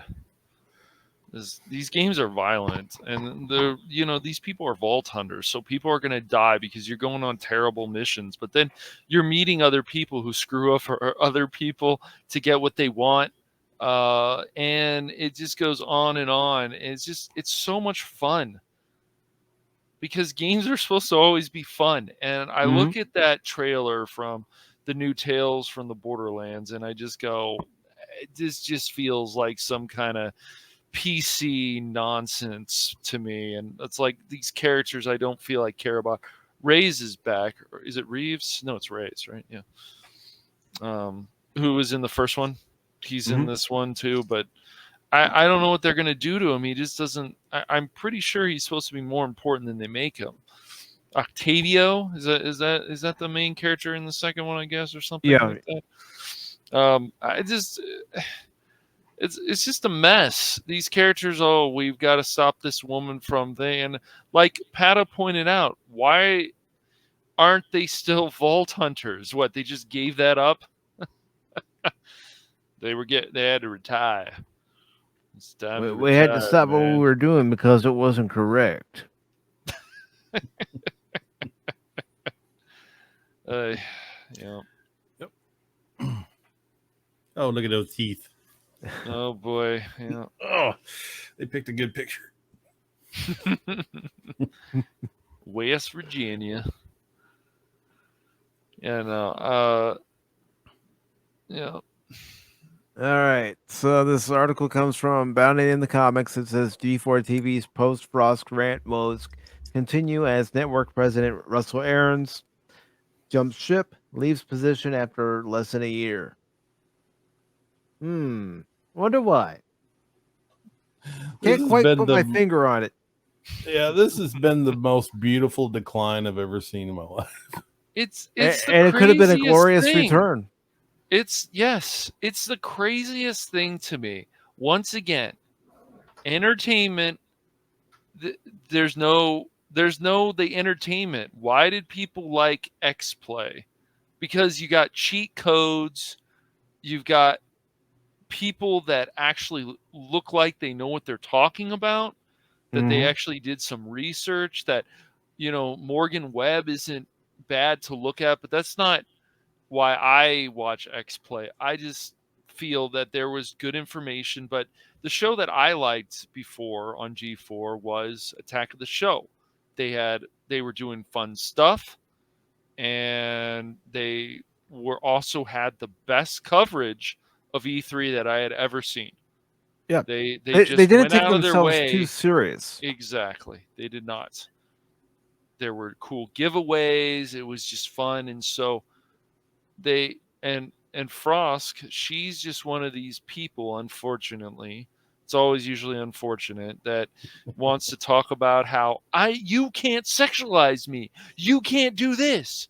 And that's really not the best way to go about entertainment. But unfortunately, with the late night shows, with everything, it's always either I'm a political activist, and if you don't like it, you're so, yeah. She unfortunately falls in that trend. Instead of saying, we're just going to make a fun show. We're going to have a great time. We're going to give you guys cool information. No. She took a hot steaming dump on all the viewers in real time and destroyed themselves. They did. That was epically hilarious. Yes, it is. When woke backfires in your face. Oh, they should write a movie about this. I would watch it. Or at least a documentary. That could be funny, but they would try to get it canceled, I'm sure. They would say this is hate against women or some nonsense. They're going to try to do that Gamergate thing. I guess that's still going to happen on Netflix, and I know that's going to be one-sided crap. They're not going to show both sides. There's no way. There's no way they're going to show both sides of that situation. There's just no way. No, there's no way, in any way, shape, or form, that they're going to show both sides. No way. They already made their minds up when they wrote up the script. Yep. Ridiculous.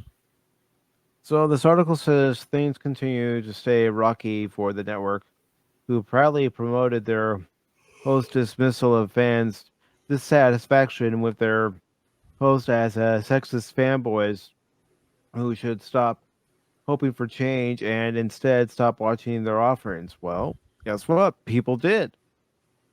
As a new report has confirmed that G4 TV's former president Russell Aarons exited the network after less than a year in the position.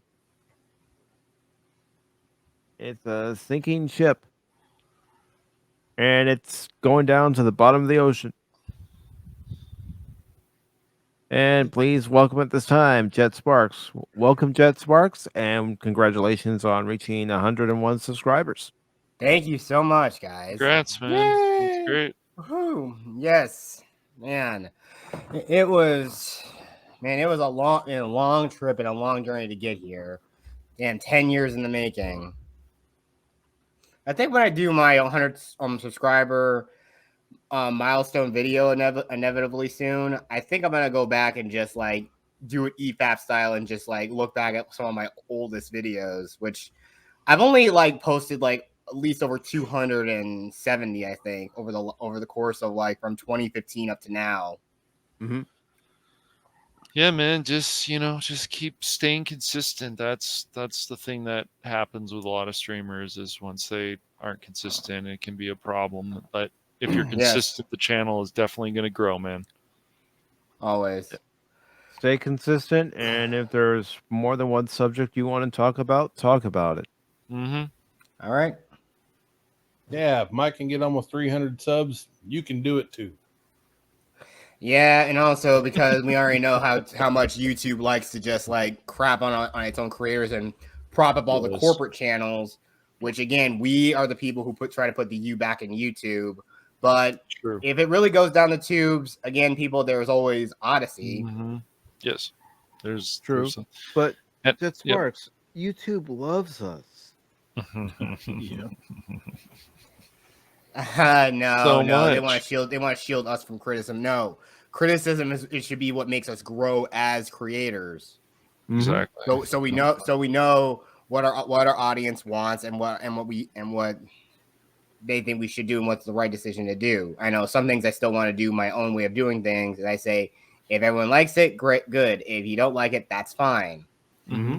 I mean, it's like what freaking Taika Waititi said in Free Guy. Look, if I make Kentucky Fried Chicken, I know you like Kentucky Fried Chicken. Why would I make a sister restaurant called Albuquerque Boiled Turkey? It's redundant. Stuff like something like that, but you get the point. Yeah. We are the fleas on the back of Mama Susan. Unfortunately.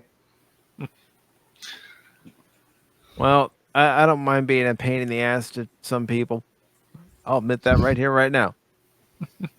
That's why I exist. So good. Oh. So, gentlemen, ladies, folks of the YouTube land, this article says, as per an August 31st exclusive from Deadline, errands made for the escape hatch sometime in July. Though exact details surrounding her exit, including her reasons for doing so, remain unclear. Because she saw where the rats were headed and thought, I'm going to go with the rats. I think it was probably because she got tired of pretty much Christy Mayer pretty much making a very parody impression of her. I think she was starting to hate it. I mean, your ego is burned when another chick is basically making fun of you. Yeah, but I don't think she cares about what Christy says. I'd be surprised. Have they actually got into it, Jet? Or no, I don't know, but I think again. No, she's too big of a coward to say anything to her. Oh, yeah, exactly. Because of course it breaks the narrative. When you have other, that's the thing though. When you want to know women are most vindictive toward, it's other women. But of course they want to just say, oh, this is all.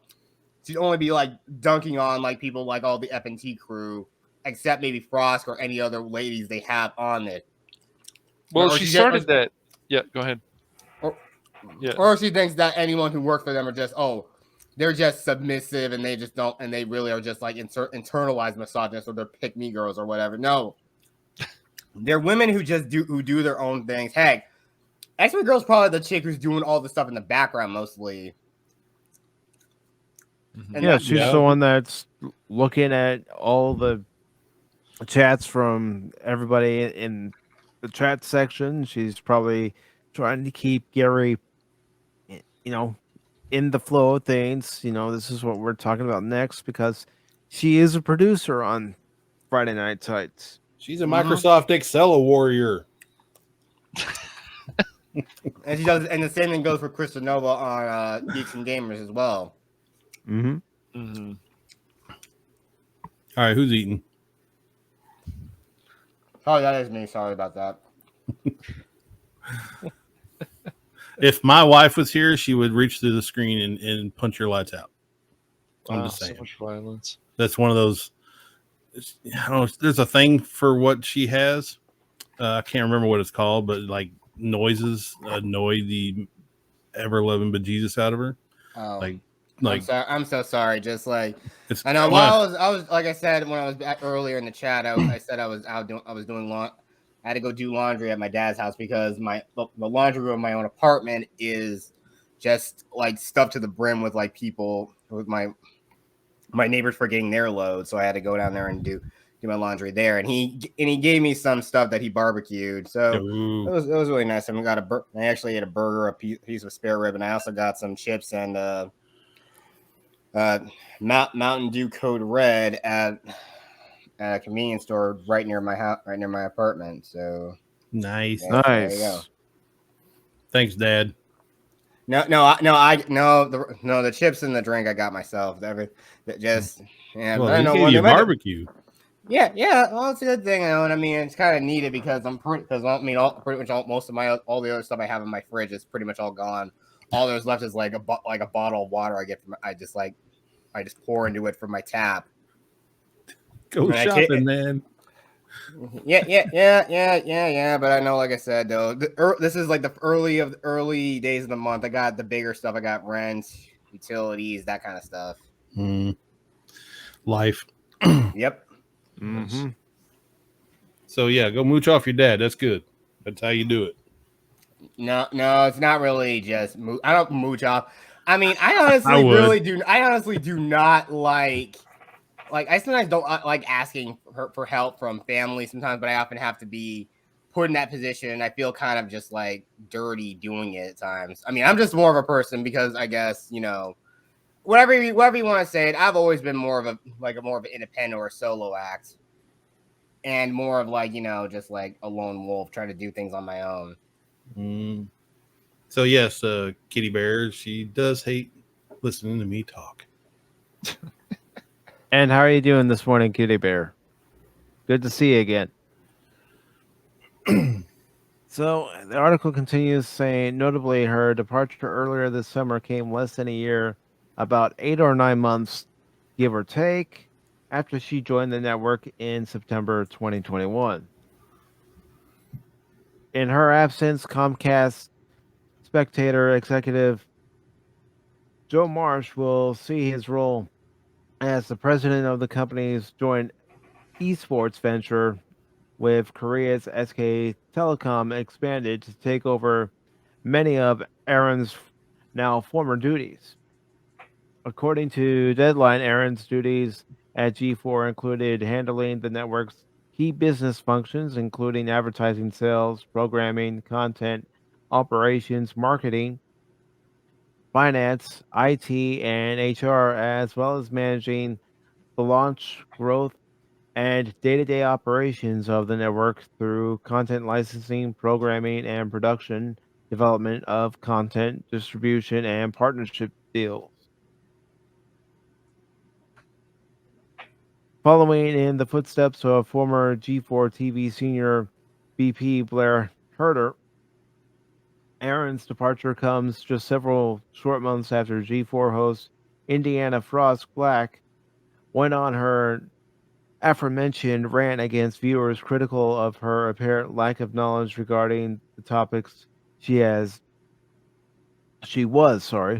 covering, an action which in turn led to massive drop-off in viewership for the network's efforts to revive itself.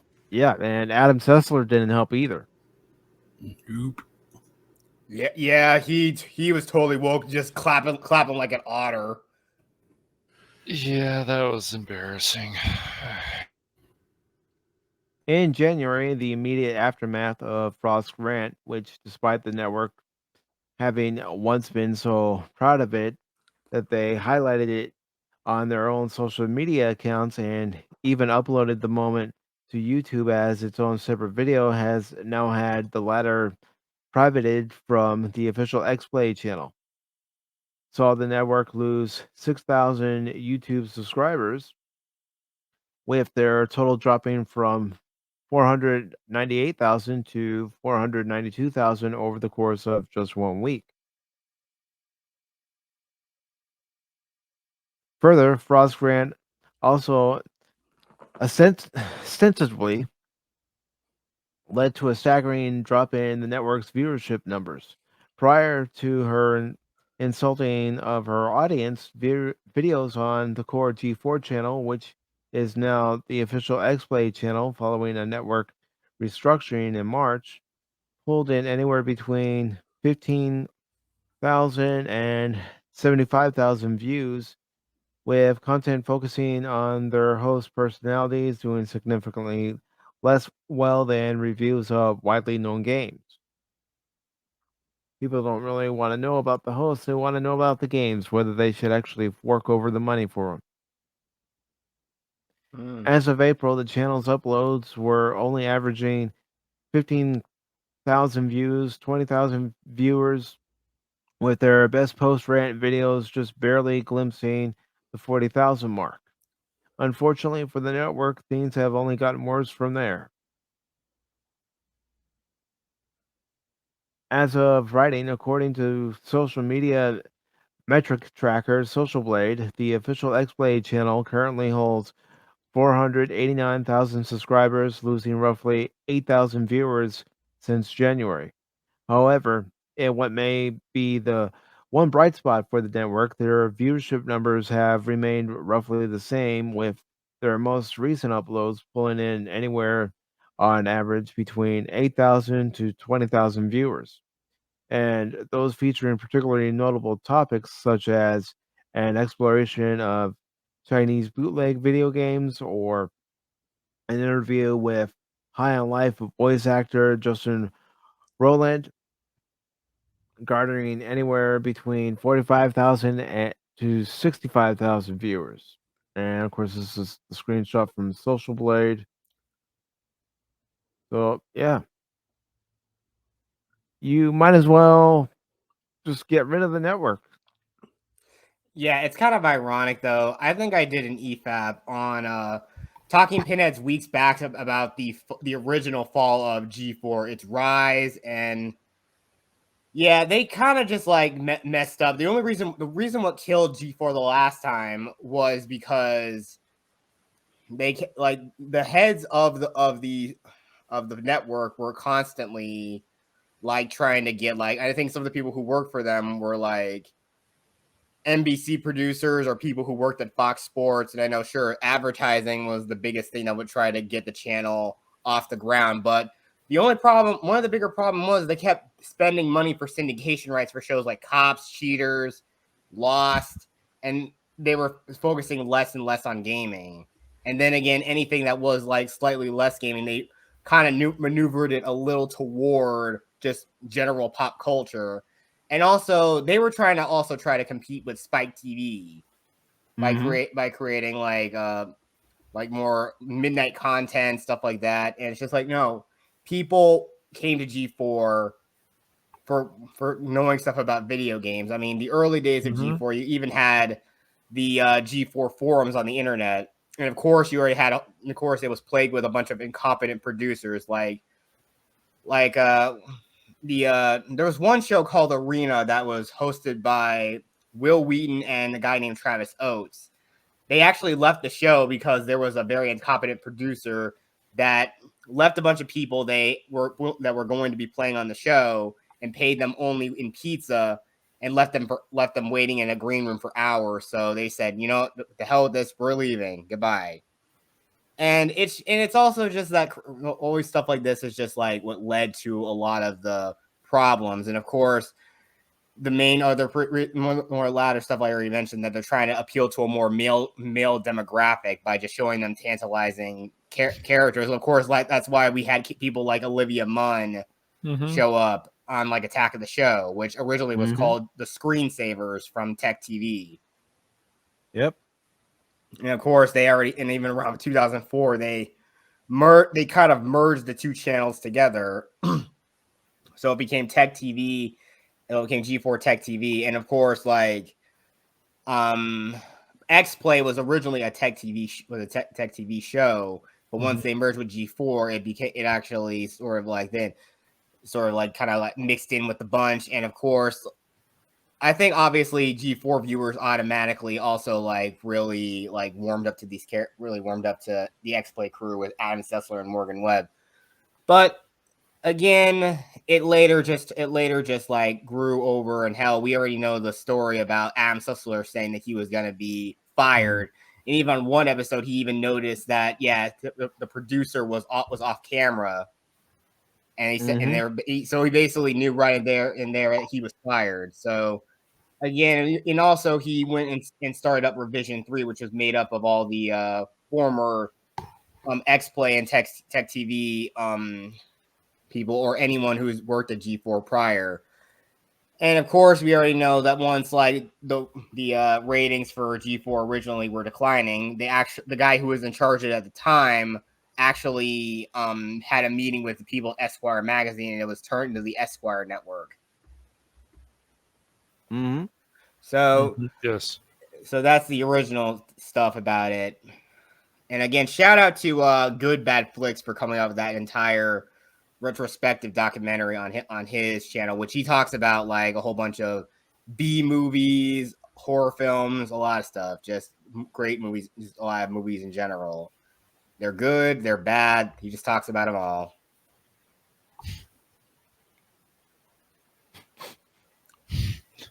Yeah, it's weird because you had the G4, and then it turned into Spike TV, then it went to Esquire. I know. Wasn't it something like that? They were doing all that stuff like the Midnight Spank block to try to compete with Spike TV at the time. But then it turned into Spike TV. Like there wasn't G4 anymore. Then there was just Spike TV, and it's just like another. Then there was Esquire. Now there's Paramount Network. It's just and it's just crazy. It's crazy. Yeah, it is. But it's always just a crazy wild ride because they really just lose sight of everything that made them popular.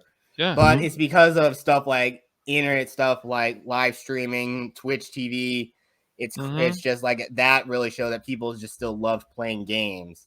And even they didn't think about it. Heck, one of the most popular series that was on like G4 other than X-Play was called Cinematech, where they just show nothing. They show video game cutscenes for like a half hour. Yeah. We get that, Kitty Bear After Dark. I swear. Yeah. I see where you're going with that, Kitty Bear. I'm on to you. No, but just they have a good product, and then they just start squandering. And if something like G4 comes back, bring it. Even Frost, it can still be quite entertaining. Have games, have this, have fun, make fun of each other, but don't come out and start in with some political activist message or lecture us. Don't lecture us about the nonsense. I don't care about any of that. That just turns people off. Well, you can't sexualize me. I don't think a lot of people want to. Given your attitude, especially your attitude. But I don't think that was it. Just there was they admitted with Attack of the Show that of course it was. Sex sells, obviously, but it's also that Olivia Munn she has a good personality, and so did that guy. They have good personalities. They can make fun of each other. Well, the fact that there was one edition of X-Play where they were following Olivia Munn around San Diego Comic-Con dressed as Slave Leia. Yes. And she was taking it in stride. But that was like the best coverage ever of E3 because even Disney Plus, who tried to do it, and then when there were some problems with the Last of Us 2, this is of course before this game came out, but before that there was Spike TV. Their coverage was not nearly as good as Attack of the Show. Attack of the Show made sure that you had quality, that you're watching quality coverage of E3. I love that. I miss that. But yeah, E3 and is of pretty much course, dead like now. nowadays, they won't want to say this whole thing about, women are not allowed to be sexy. Well, the thing is, look, everybody should be allowed to try to do things. I mean, if you're good looking, if you're in shape, I mean, I'd say, it's good to show it off sometimes, but I mean, again, if you feel confident in the way you look, I'd say go ahead and show it off a little bit.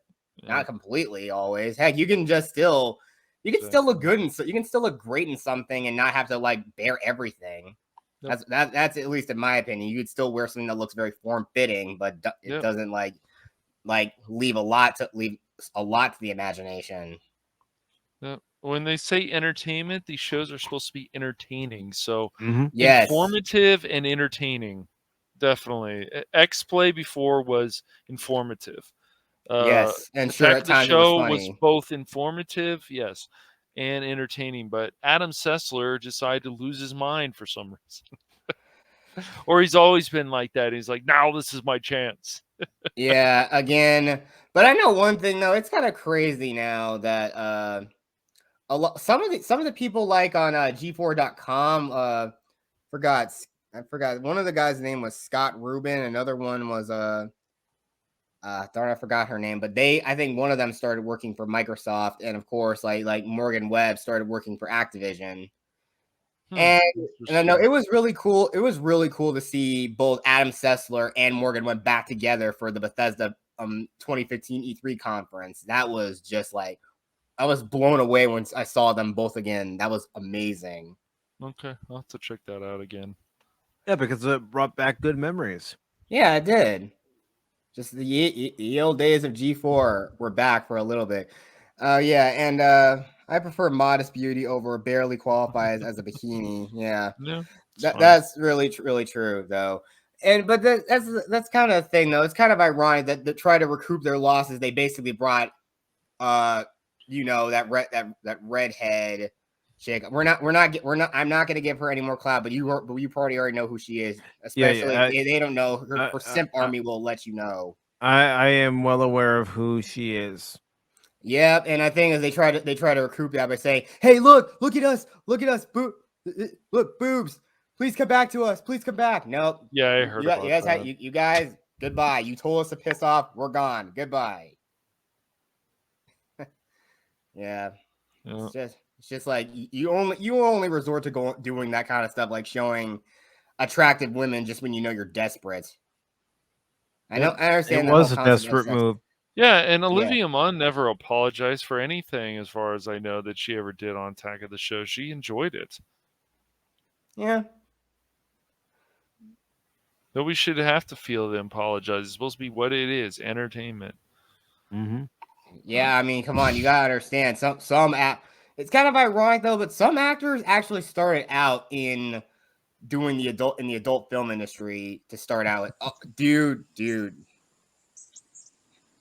Yeah, I'm pretty sure we are. Yeah, we pretty much explained it. We didn't need to actually say. We didn't need to say it out loud. Pretty much like every. Okay, After Dark. You just came in, upped it, and just left. You might be having internet trouble. Yeah. Yeah, that's true. But let's talk about this next article here. Sorry, my little rant. No, it's fine. That's all right. I mean, it's all right. You were still keeping within the topic. Mm-hmm. All right, sorry. God damn it! Why am I keep doing this? Don't apologize. You have nothing to apologize for. Yes, and I am a jackass for that. I do it too, so I'm just as guilty. And welcome, Gap. How you doing, brother? Doing good. Sorry about that. Hey, Gap. Hey guys. I don't know what it is with the damn avatar. I had Jodie Whittaker because I don't know if you heard of DJ Odyssey, but he just did a 48-hour stream. And if he didn't complete it, we were going to force him to be tied duct tape into the chair and watch every episode of Jodie Whittaker's Doctor Who. Oh no, you sadistic bastard! Well, I wasn't the only one. Yeah, you had never thought that up. Stream. I caught a little bit of his stream this morning. Jodie Whittaker is like, oh, so peons. We'll go with peons. What do you guys think? Yeah, maybe. No, I can't decide what I want to make the final decision. Okay. Yeah. Yeah, and I showed up with Jodie Whittaker avatar, and he was like, "I am going to ban you." Oh boy. But we're not through teasing him. We're gonna make a video with his body and Jodie's head on it, giving the weather or something. You know. I know one thing though. I think the greatest form of torture for me would basically being forced to play Fortnite. But and the thing is, wow. Yeah. Or the thing is, especially if I was tied to a chair and had a gun to my head, and I'd say, yeah, I'm still not playing this game. You can put a bullet in me right now. I had to jump. Oh, go ahead. I'm speaking as someone who has jumped into that Fortnite realm. It's not really that bad. I don't even know. I can barely do bowling, so that's my extent of gaming. I'd rather be bowling. But I had to jump in because of that. She is not attractive. That previous article. Ross. Yeah. The only people who probably would have liked her more would probably be a bunch of bikers, but at least those dudes. I don't know. She just seems like a wannabe skater person. I don't know. That's a feeling I get from her. It's just a wannabe. No, with all of her tattoos and her actual it's just her hair. Like I could see her doing skateboarding. I don't know. Yeah, but she's got buck teeth too. Can you imagine what would go on with those? I didn't notice that. I don't want to think about it. Oh god! But the thing is, I'm pretty sure the only people who she probably would have fit in a lot more with a bunch of bikers. She's crazy. She's mean. She fit in perfectly. Lesbian bikers. Later on, let's tag her on Twitter if she's still on Twitter and say, you know what, you would fit in good with a biker gang. See what happens. I think she would fit in perfectly because she wouldn't look out of place. I mean, if you put like a college girl in front of a bunch of bikers, she'd probably be running with her tail between her legs. Just in general, she would feel out of place being amongst I can't speak English. Amongst the monks. Yes, she wouldn't feel out of place being in. She would be out with of a bunch place, of riders with a bunch of bikers. I mean, if she's like the really hyper feminine type, she probably fit in more with the plastics from Mean Girls, more or less. I mean, I'd rather date, a Planet of the Apes chick or something. I mean, oh god, that Tim Burton. Hope you're not thinking about the Tim Burton version. No, the original. Yeah, I know they still. It's decent they used those makeup effects back in the day. But now you can make characters with fully CGI now. I just want to lastly say she just to me wants to be a sex symbol, or she really wants guys to be attracted to her. Thou dost protest too much. Like I said, the only people who probably find her attractive would be some actual male bikers. You talking about Frost? Yeah, she probably. I mean, at least she's a lesbian. Know how to at least some of those guys could actually handle her a lot better. Hell, I think Francis from Left 4 Dead could handle her better than anybody. Well, Anonymous lesbians rejected her from their group, so she ain't got nowhere to go. Oh, that's even worse. So she's an outcast. Don't want it by men or women alike. That's pretty harsh. She's lesbian adjacent. Yeah, so I'd say she better start working on. She start working on her bike, rev it up, and just cruise through Death Valley all on her own. What are you talking about? Bike? She drives a big wheel. She probably drives a Vespa. She the drives biggest Vespa they make. Oh right, yeah, that definitely does not make you, Mike. You regret having me on now? No. Oh, okay. No, Gab. I like your insight coming in. Dude, I just saw y'all. I was listening. I was like, I'm just gonna mod because I'm on my phone. I'm just gonna mod. But when y'all started talking about her, I was like, damn it, I can't not get on and say something. I just have to. She's just too easy to make fun of. She wants to be in your face, and then she just seems like a wannabe with everything. I don't know. Yeah, and I mean, again, I do have something to say though. That Cash Money is not here to be easy on the eyes for you. Anonymous is not here to be easy on the eyes for you. Jet No. Sparks, he's not easy to be here to be easy on the eyes for you either. Yeah, Yep. because the thing Same is, thing. I look like. I mean, Paul from Femology said that I look like someone who. I mean, this is the face of somebody. If you piss me off, believe me, this is the face of somebody who just might kill you. Trust me.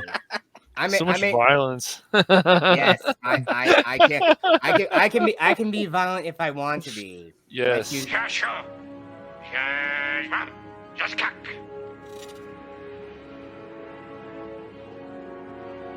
He said, "Today is a good day to die." Damn right it would be, Worf. Damn right. Oh, and I'm so glad I don't have an entrance video like Anonymous. Okay, Really? so we're talking about really.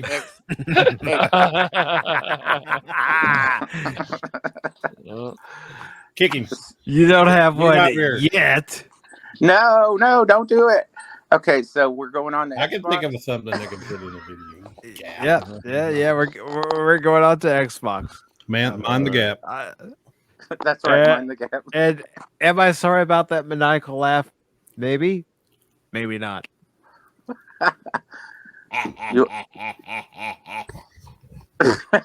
Well, right now, all you could use is a big G on the head of somebody because I don't have a picture. Well, I could always find a picture of a Stargate. Oh my gosh, Stargate. Oh my gosh, I told you I pissed off the fandom, right? Because I have inside sources. Well, the inside source has now come. One of them has come public now, and he just totally blew out the shit out the water. Oops, blew it out the water. So now You can curse. If I can curse, you can curse. Okay, well they blew the gate shit out of the water, so now it looks like they're getting the people who did The Expanse to develop, which has already exists, but they are going to develop a series Bible, so to speak, for the new show in development. Taking in regard, now they said they were going to stick to canon, but this is Amazon. But that's the latest news, is that they're getting some dudes from the Expanse to do it and leave out the original creators as of right now. So if they do that, they're going to piss off their base. But that's what they screw it. That's what they do. Well, Amazon pissing off the fan base. They've already done that with Rings of Boredom. Oh my God, I watched that first clip with the paper boat in the water. Mm-hmm. And I was like, I shut it off right after that, and I rewound it to the beginning so it wouldn't show you need to continue watching. So I don't know if my vote counted. I did it under 5 minutes because they said 5 minutes count. So I only did the opening scene, and I stopped. I was just like, this is no. Well, I wish I could have done that, but I told you and Anonymous I would watch 3 episodes, so I got one more episode to go. It won't be this Thursday, of course. Yes, I'm going to promote something again, but it won't be this Thursday. But I'll watch it live Friday at 8. So if you want to come by and see my misery, you're more than welcome. I almost jumped on the chat. I watched your expressions and your live reaction. And I was tempted to clip you for a few minutes because the reaction on your face and your finger, you kept on going around your lips. And you're like, yeah. And I thought your eyes were going to explode. I was not enjoying it. As you can see, I was not. But this Thursday at 8 o'clock, this will be open to everybody who wants to talk about this era of Star Trek. So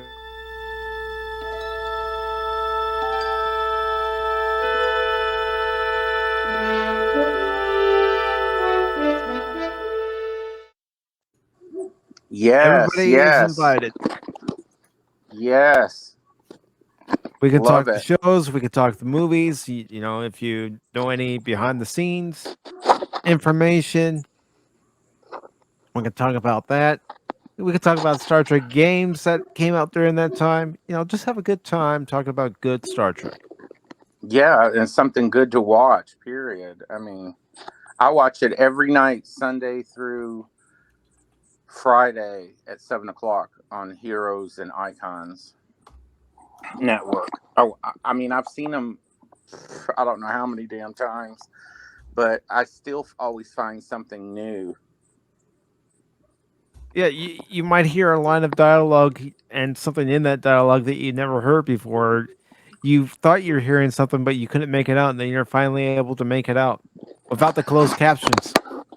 Yeah, and I can't wait to come in the mail. I've got the original DVD releases that look like the tricorder, you know, or the phaser, look like the the phaser type, the original ones that hadn't been remastered. But now I'm waiting on the original remastered that comes in a nice case with the Star Trek original series patch on it, you know, of the emblem, and it's a clear case, and then it's got Nice. cards and all the DVDs in it. I can't wait for that. Yeah, when you get that, I know you're gonna probably be like all of us who have, you know, various series in our collection where we watch it over and over and over. And sometimes, you know, you'll go to one particular disc on one season just to watch a particular favorite episode from that season. Well, I'm going to join you because I love Balance of Terror, but my number one that I keep on watching over and over is Doomsday Machine. I don't know why, but I just, that one and Balance of Terror, I just keep on watching those two over and over again, and it never gets boring. But anyway, I'm sorry. We're going on to Xbox. I'm sorry.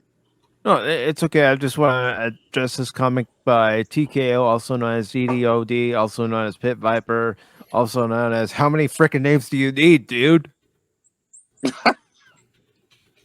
He says, Pacific, I have known you since high school. You are like a brother to me. I would take a bullet for you, but I won't take a bore the reins for you. I'm not asking you. I'm already doing it, dude. I already got my 2 reviews up from the live stream. I already got the live stream up. You could just come and watch my misery. I'm not asking you to enjoy it with me. I'm just going to let you all laugh at me through my misery. Oh, I was enjoying your reactions. I mean, it's just priceless. Y'all gotta watch it. I mean, I swear, if you could have jumped through your stream into the Rings of Power, you probably would have. I wanted to. I wanted to. Oh my God, what? I saw GAP. Oh my God. Something about a gap, I bet. Yeah. Oh my God. You know what? Damn it. This is Gap After Dark. Okay, yeah, I think we need to get back on topic and let's go to Xbox. Oh, wait a minute.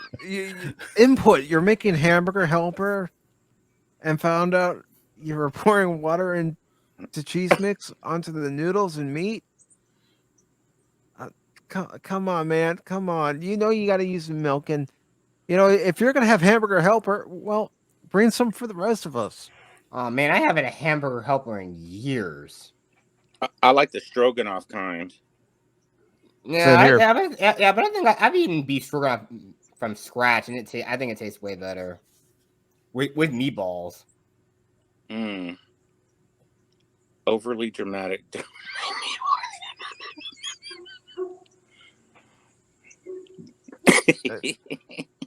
You know, TKO, you should have been here a few Sundays ago when I said I would do it. And you know me, I'm a man of my word. If I said I'm going to do something, I'm going to do it. As a matter of fact, yeah, I know. Somebody's going to say, Mike, let's get back on topic. It's my show. We can get off topic, on topic, whenever I damn well please. But here you go. You missed this last night, TKO. Be careful here. Duck, move.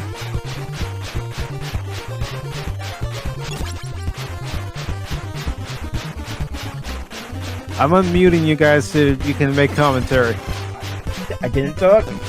Didn't move when I was supposed to. Move. Move.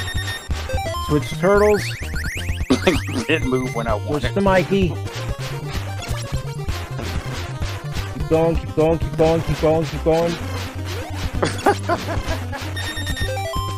Leo. Dead. Again.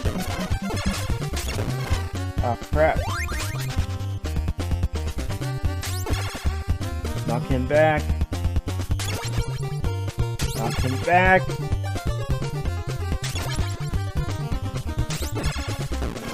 Crap, I got up too soon. And back.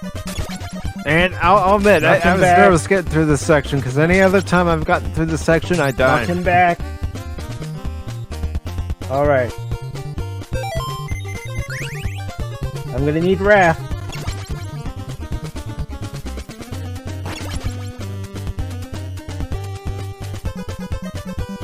Look at the mini boss fight.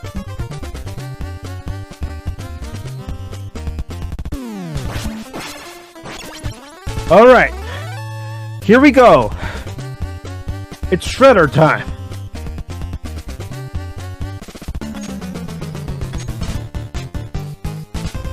Come on.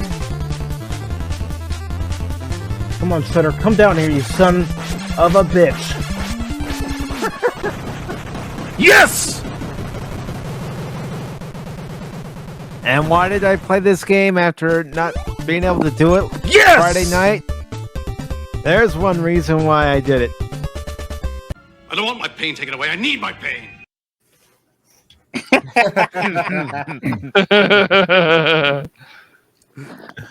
seemed really easy. Oh gosh.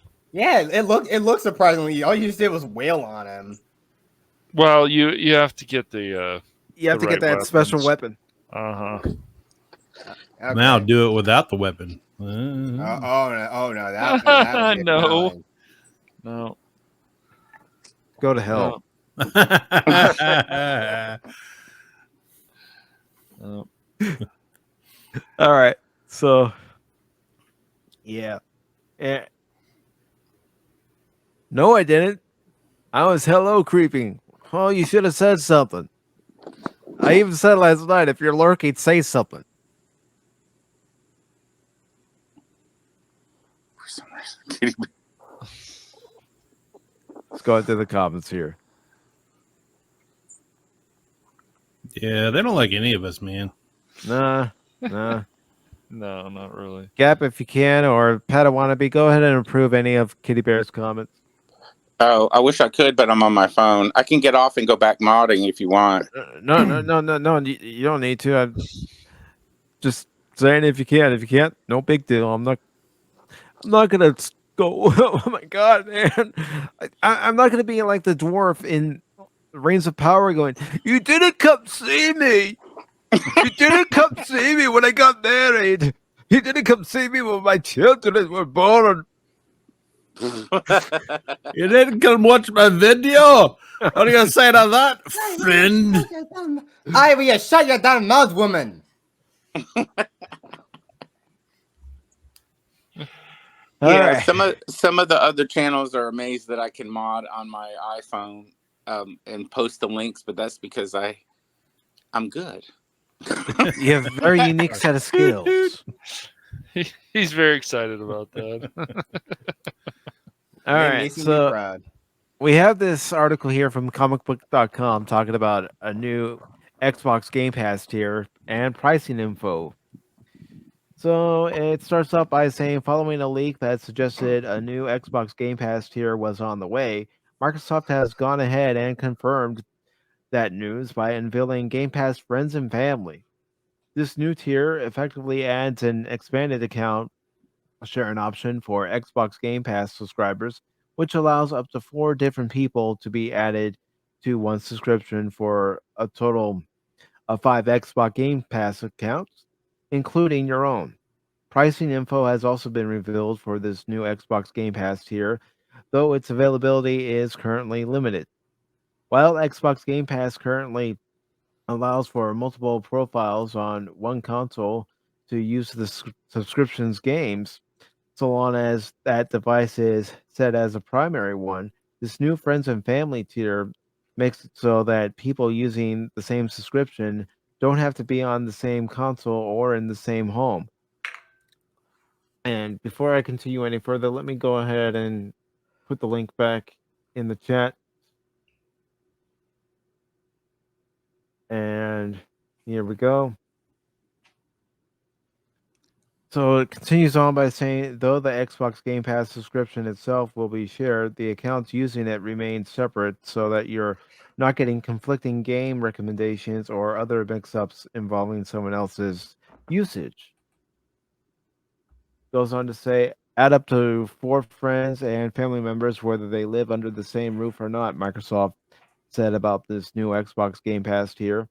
Each person uses their own account and Xbox profile to save their games, track their achievements, and receive personalized recommendations.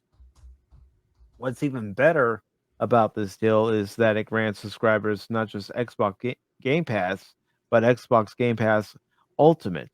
That means this tier grants perks like cloud gaming and the catalog of games available through the included EA Play subscription. Says Xbox new friends and family tier is priced at €21.99 in the Republic of Ireland and at 49,900 COP in Colombia. Those are the only 2 regions that this tier is available in at the moment, with Microsoft saying additional areas might be added in the next months. So there we have it, a new way of sharing an account. And unlike Netflix, they're not doxing you for it. They're not saying you've got to pay more on top of what you're already paying just because you have somebody subscribed. If you decide to go with this new tier of friends and family, you can pay the one set price and add, say I decide to add Cash, Anonymous, and Jet Sparks, or Jet Sparks wants to add DDOD, also known as TKO, Gap, and Phil McCracken. Yeah, it actually is a good thing. It's a good thing to have, but I only wish there would be like a 1-year term. But I know the thing is, Game Pass Ultimate is a good service, but it's just like it costs way too much money just for 3 months. Mm-hmm. It's like $20, $25. Found it for like $25. You can find deals, but yeah, it could be cheaper. And there's still a number of games that need to be added from Xbox and Xbox 360, which are not on Ultimate Game Pass. It's called Ultimate Game Pass. It should be feel like the Ultimate. It's just saying. Yeah, exactly. I mean, I know a couple of those games. I actually have some of them. Like I actually have the original game disc, so I could just pop them in and I could play them. One game I have that if they make it, I'll be so happy is Jet Set Radio Future. I actually still have my own 360, and that's the only way I'm able to play it. Where is it? Give it to us now. I know they have the Jet Grind Radio that was on Dreamcast, but not Jet Set Radio Future. Give it to us now. Yes. Maybe I'm just saying they might actually just say, you know what, Sega, we'll just do it. But I think maybe they'll do it in response to that Jet Set Radio spiritual successor that's supposed to be coming out next year, I think. Yeah, there's that Cyberpunk one. Yeah. Yes. Yeah, it looks cool. And TKO, I really haven't done too much with Grounded. I've been, making live streams, doing videos, and of course playing the Cowabunga collection. Yes. Cowabunga. So if you'd be willing to be patient with me, since my character has Jack Swat, we can do it. But I'm sorry, Jack Swat. Jack Swat. It's a good one. Yeah. $45. Yeah, $45 for just 6 months. I mean, I know you could get a full year subscription for $50. I mean, if you just put that out there, it'd be perfect. Those would fly off the shelves. Just find another website and get it cheaper. I mean, I still don't. When I found out I don't have to get PlayStation Plus for $60 for the year, and then they're just gutting people with those other services, and then they turn the PlayStation Now into this other service, and you're like, ugh, yeah, and now they have like now they have tiers for Yep. PlayStation Plus. It's just like, guys, come Yep. on. And then it just inspires Microsoft to say, "Oh, we need another tier too." It's like, ugh, gosh. Guys, look, I understand that you guys are in competition, but seriously, when one makes a good decision, you need to copy them. Just make the service more refined and just make it more simple. PlayStation Plus was already simple, and I hated the fact they had to up the price of the subscription, because you could get like a 3-month subscription for like $18, and you can get a full year for like $40 at least, and then they just boosted it up. That was a little better because you were saving at least $10. Mm-hmm. But no. But even then, there's not much. There's not really much games I've been looking forward to playing this year at all. No. And any new games I want are on a console I don't have, and that's a Nintendo Switch. Yeah, that seems to be for me as well. To just have another console besides a PS4 is have a Switch, because I look at the PS5 and I still look at the Xbox Series X and I go, where's the excitement? There's a few games on here, but some of these games like Ratchet and Clank should be on PC already. Exactly. Also, what Sony's been doing lately, censorship and everything. Why would you want to buy a PS5 right now? Exactly. The point, you can barely find the damn will do thing this- anyway. Yeah, Microsoft will do pandering as well. So you it's like pick your poison. Yeah, exactly. Lesser of two evils. Yeah, I'm telling you this though. For me, in the future, I know one thing, but even it's expensive. I'm just gonna go straight to PC and just like get stuff off Steam. Yeah, Steam's good too, but there's also been some stuff recently where, they started censoring this and kicked off somebody for saying this, and they have their problems too. But if they're going to be a section for adult games and other kind of games like that, then Steam needs to decide what they're going to do with that. So yeah, because I mean, it's just like, come on, guys, look, we are not children here. The only kids that have gaming PCs are probably parents who have who make a lot of money, and they just give their kids whatever the hell they want if they scream loud enough for it. Mm-hmm. That's the only reason why. But even then, those kids have very dirty ass minds, and they want to do the really crappy TikToks or whatnots.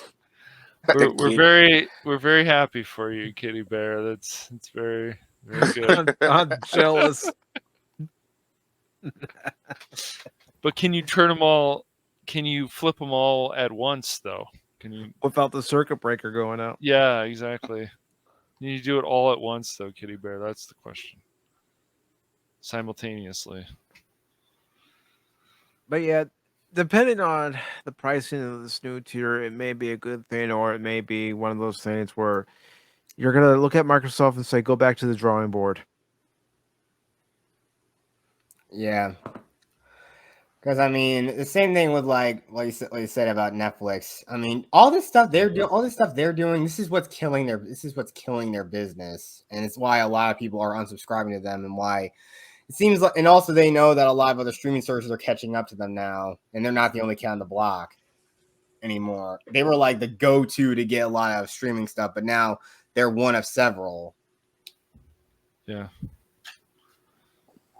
Cobra Kai, September 9th. Yep. Yes, this Friday. Yes, good. We'll have to watch that, Mike.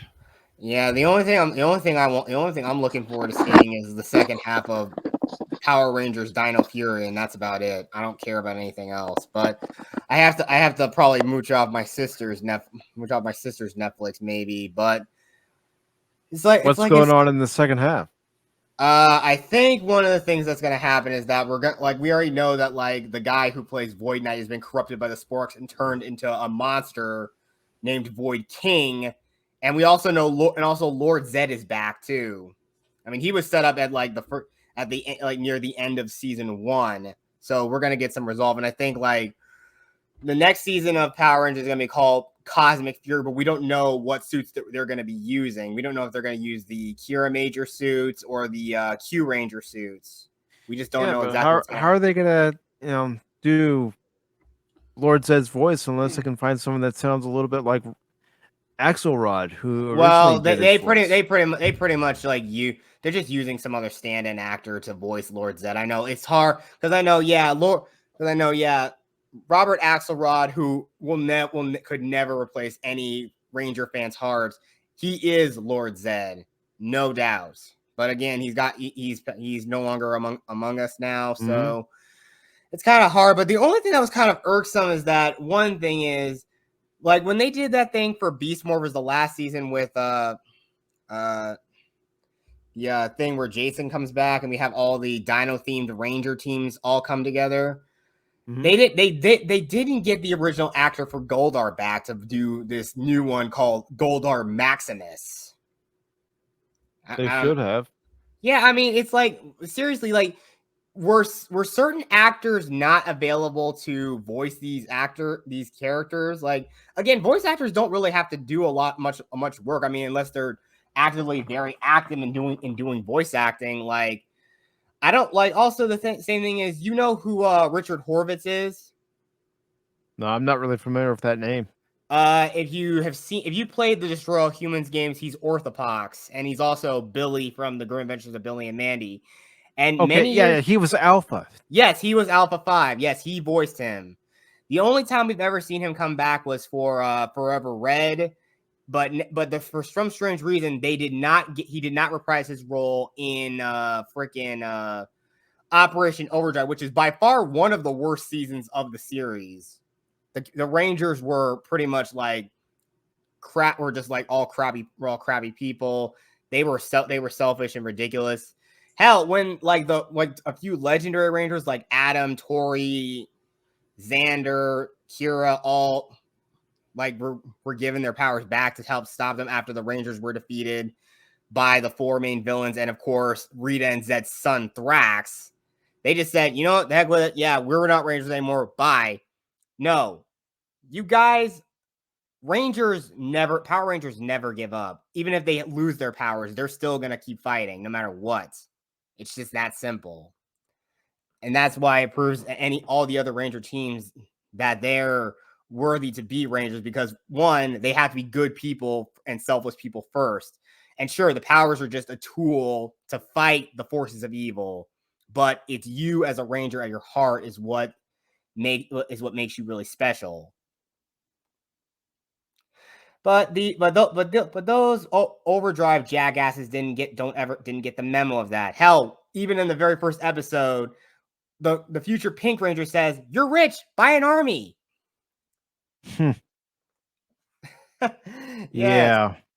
They actually said, yeah, if you want to stop those bad guys from attacking Earth, they told their mentor and the person who gave them the powers and the Red Ranger's father to buy an army.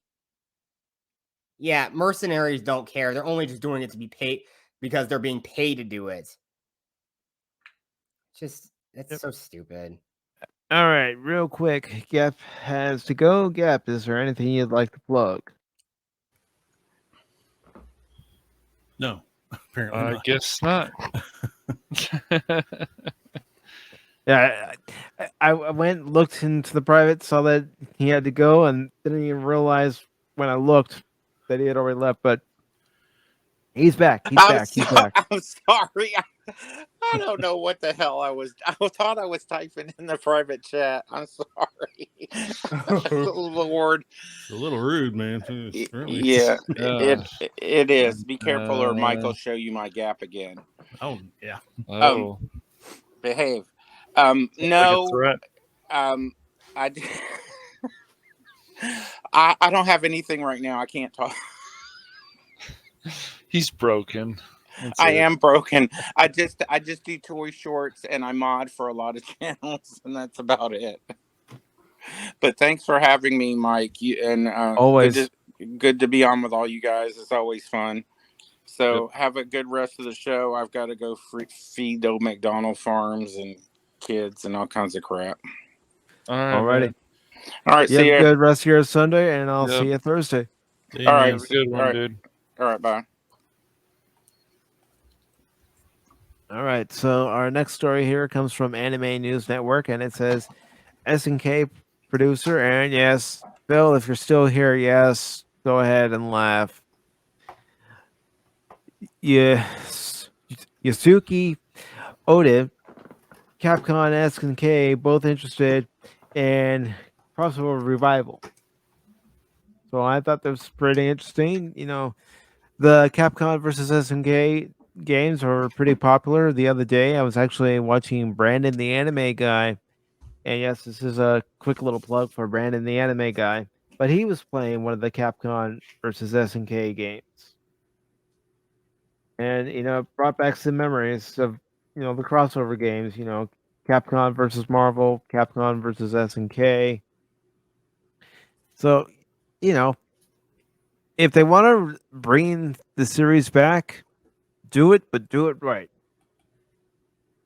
Oops, I put in the wrong command for Brandon's channel. So let me put in the correct one.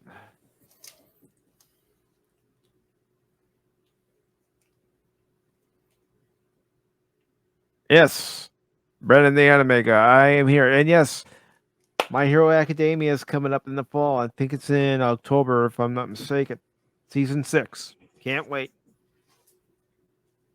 So, it says here, SNK producer, yes, Yasuyuki Odi said in an interview with Game News website Video Games Chronicle on Tuesday that both parties, SNK and Capcom, are interested in a revival of the SNK versus Capcom or Capcom versus SNK crossover series.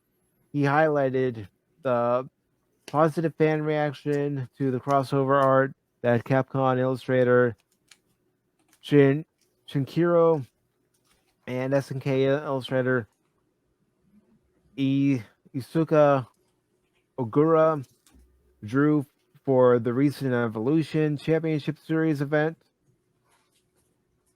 And also says that he noted that SNK has not yet entered into any official discussion with Capcom regarding a crossover game, but jokingly said that they will try to get a new crossover game done in 10 years. So it's not going to come anytime soon.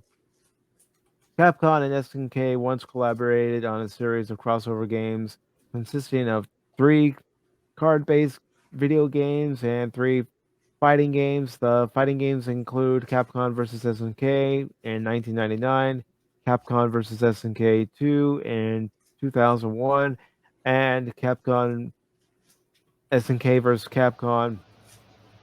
So within the next 10 years, we'll get another crossover game. And please welcome from Everest Productions, Lord Crit. Yay! I'm here. Hello, Crit. You guys had a good morning.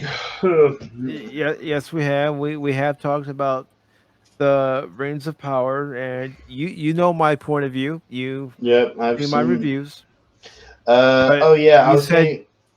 that you want to express your point of view, and I did say in my review for episode 2 that anyone who wants to come on to express their point of view, they can.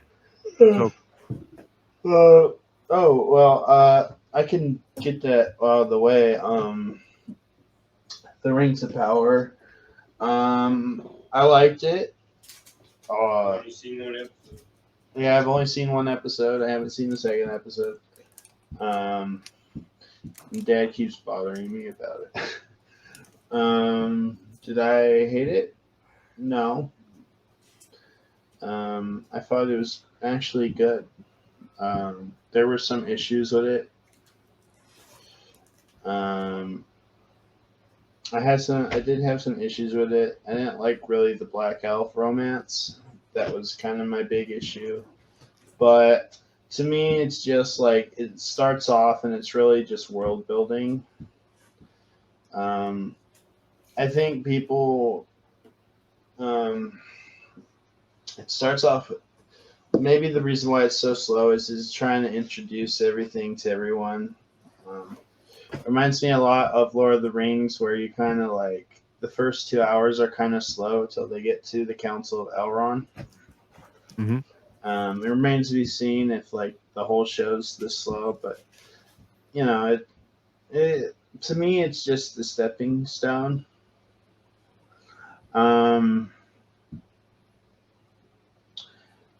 You know, Tolkien purists. I don't know. The show didn't hurt me. I know some people can't stand the bane of their existence and its existence, and I'm like, well, you do you, man. But some of the arguments I've heard are kind of just petty, as I've said. And if you want a really bad show, if you think the Rings of Power is bad, like go watch She-Hulk. Just go watch She-Hulk episode 3. Just watch She-Hulk. I've seen enough clips from She-Hulk, and I think it's either going to do one of two things. Yeah. One of these two things is what it's going to end up doing to me, Crit. It's either going to continue to give me emotional damage, or I will send you to Jesus.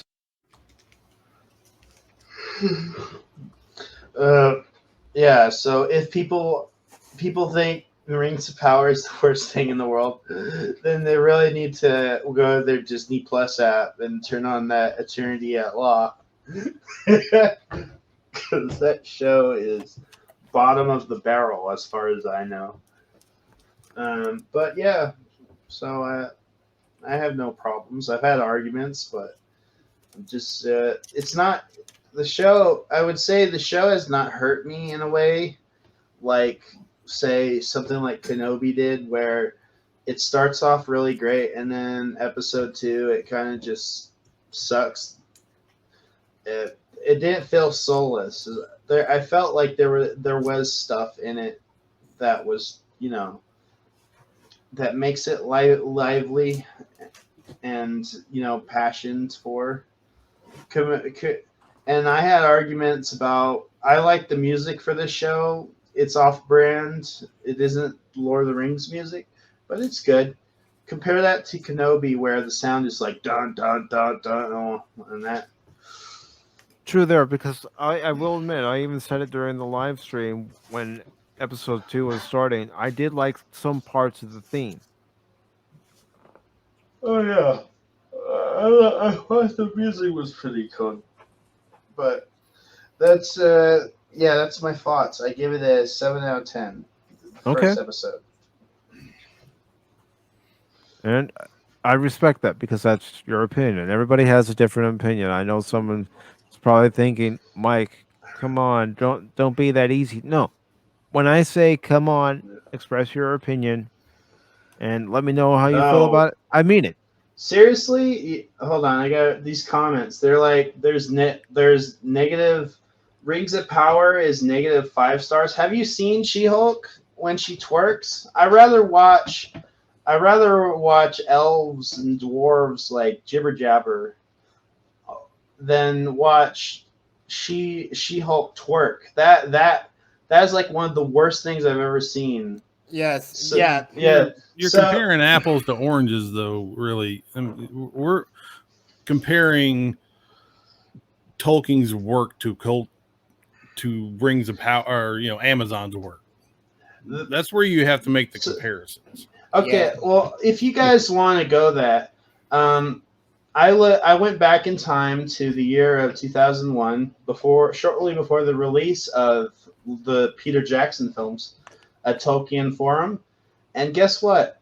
A whole bunch of fans in that forum were, they were already complaining before the movie came out, saying that, Tolkien's rotting in his grave, yada yada yada. There's so many differences from the book. Oh, it's just gonna be action. Oh, where's the heart? Like exactly what people are saying, just not as extreme.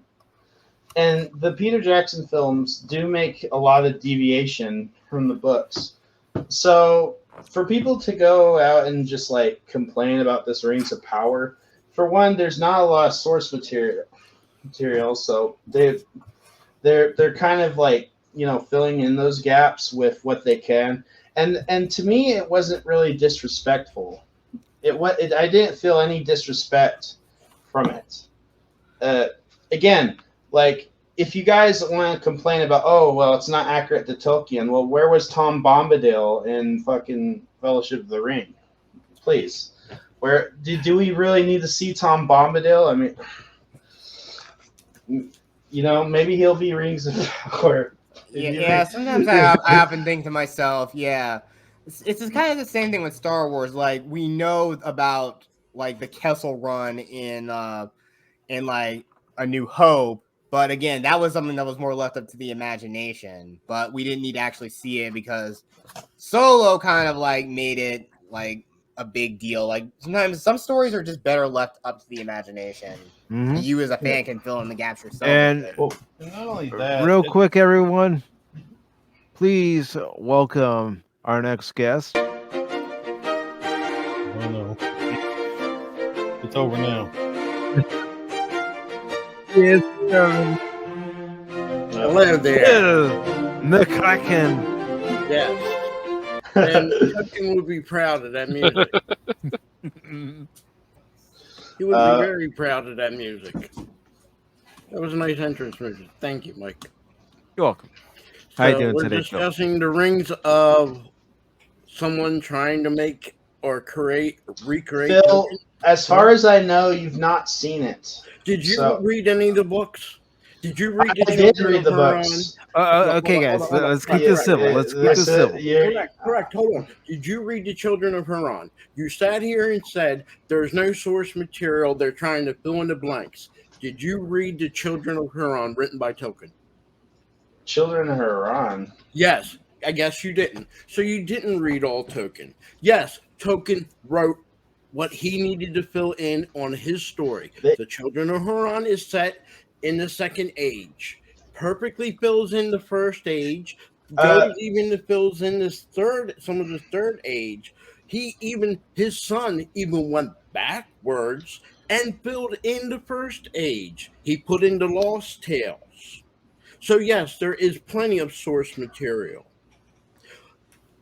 Far as with you going back and reading about the past, about what they said about Peter Jackson, I agree 100% with them. For them to complain that there is no Tom Bombadil, there is no twins of Elrond. He has two sons that play a major part in the Lord of the Rings.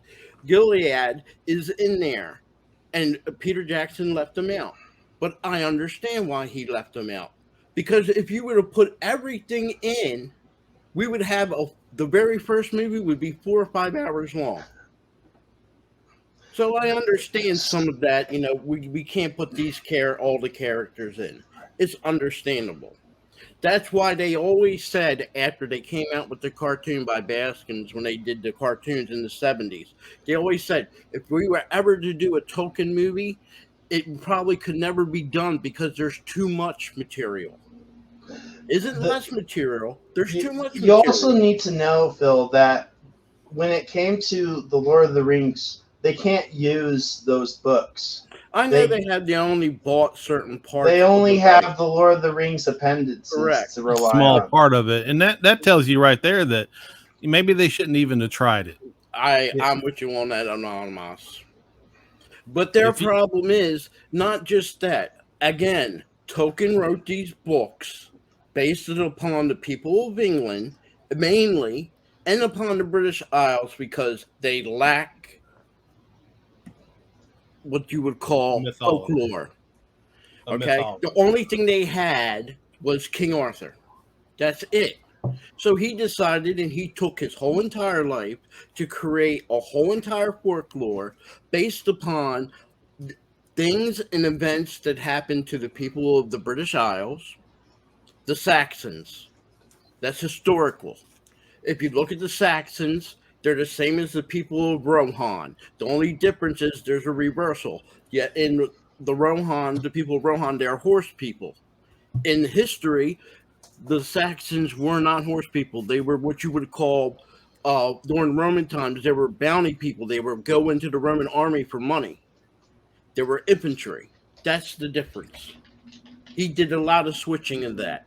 He took a lot of things based on Scandinavian because guess what? The Vikings came into the British Isles, so he adapted all that. And then you go into the movies. Did he take a little bit? Peter Jackson, the one, The Hobbits. Yeah, he did some inclusiveness. I've seen some people with Oriental backgrounds, some people with other different backgrounds. If you want to say that, fine. If you don't like it, don't watch the movie. But to say it's token, 100%, no. Peter Jackson's movies are not 100% token. And this thing that they're doing right now, I don't need to go see it. I can see what they already showing it. It's not Tolkien. Tolkien did not write about people in China. He didn't write about the Aborigines in Australia. He didn't write about the things for people in South America. He wrote it for Pacific region. I think it's just overblown to a point where it's kind of just petty. I would just, if you don't like it, just move on. I don't watch it, but you can tell people to move on. All I do is tell people, give it a chance. Just give it a chance. Well, like I said, come to a consensus. Right? You have your opinions on stuff. When you feel strong about certain things, when something doesn't go blowing your way, if someone goes and say, "Hey, move on and just accept it." I know you. I never said accept it. I said if anything, just either if you're not going to give it a chance, then don't give it. It shouldn't have. Look, if don't keep talking about it. If it's not based on token, if it's not based on the creator, why are you putting his name on there? Why are you using him as a reference? Why didn't you just create a total new world and call it whatever you want? The whole purpose of using the Tolkien is to bring the Tolkien people to go to watch the show, to think that it's somehow Lord of the Rings, which is not. When you change it, it's not Lord of the Rings. If I took Star Wars and make it a pirate movie, it's not Star Wars. That's true. That's not Star Wars. And Jet Sparks, you know me. I defend anything. I am a purist. If you change something, then at that point you should say to yourself, if we're going to do changes, then we should create. Don't have to call it Lord of the Rings. There's a boy out there that wrote 3 books, and they only made 1 movie because it wasn't as successful in the theater, but it was really good. Was it Paragon or something like that? It's Lord of the Rings about the dragon and the dragon riders. I forgot. Aragon? Yeah, there you go. Thank you. What are you doing? He created the world. He was inclusive. He has everybody in it. He could have said, "Oh, I'm doing a Lord of the Rings, fan-made movie." He didn't do that. He totally created something new. Is it that hard to create something new? It wouldn't be. I mean, that's the exact same thing I do. I mean, look, I am probably a massive Power Ranger fan, and a story I'm creating is essentially that, but it's its own thing. It's just these are a bunch of people. They're a bunch of like-minded, so-called teenagers with attitude. But instead of them fighting a bunch of monsters from other dimensions or outer space or wherever, they're just fighting a bunch of criminals with superhuman abilities.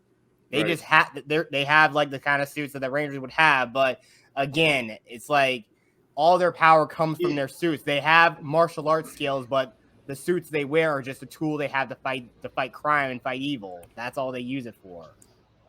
I mean, think about it. I mean, Pacific, you like Teenage Mutant Turtles.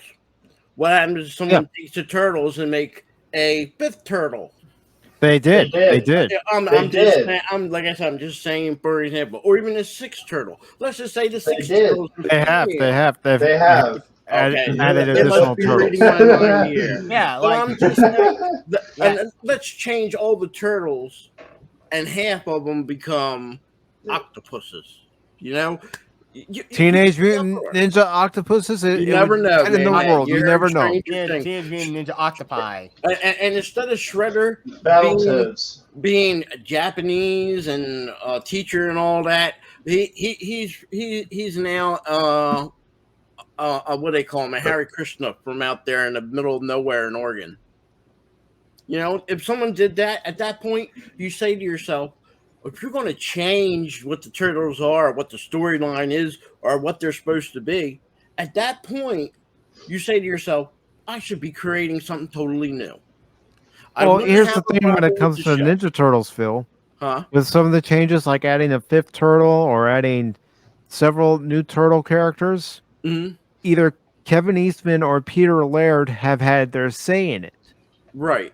Peter Jackson didn't, I said, Peter Oh, Jackson didn't have oh, Tolkien. are you going off that argument? Well, what if I told you that Tolkien scholars were involved with this show? The Tolkien estate was involved with this show? Oh my God! No. Everything was approved No. by them. Yes. No. Yep.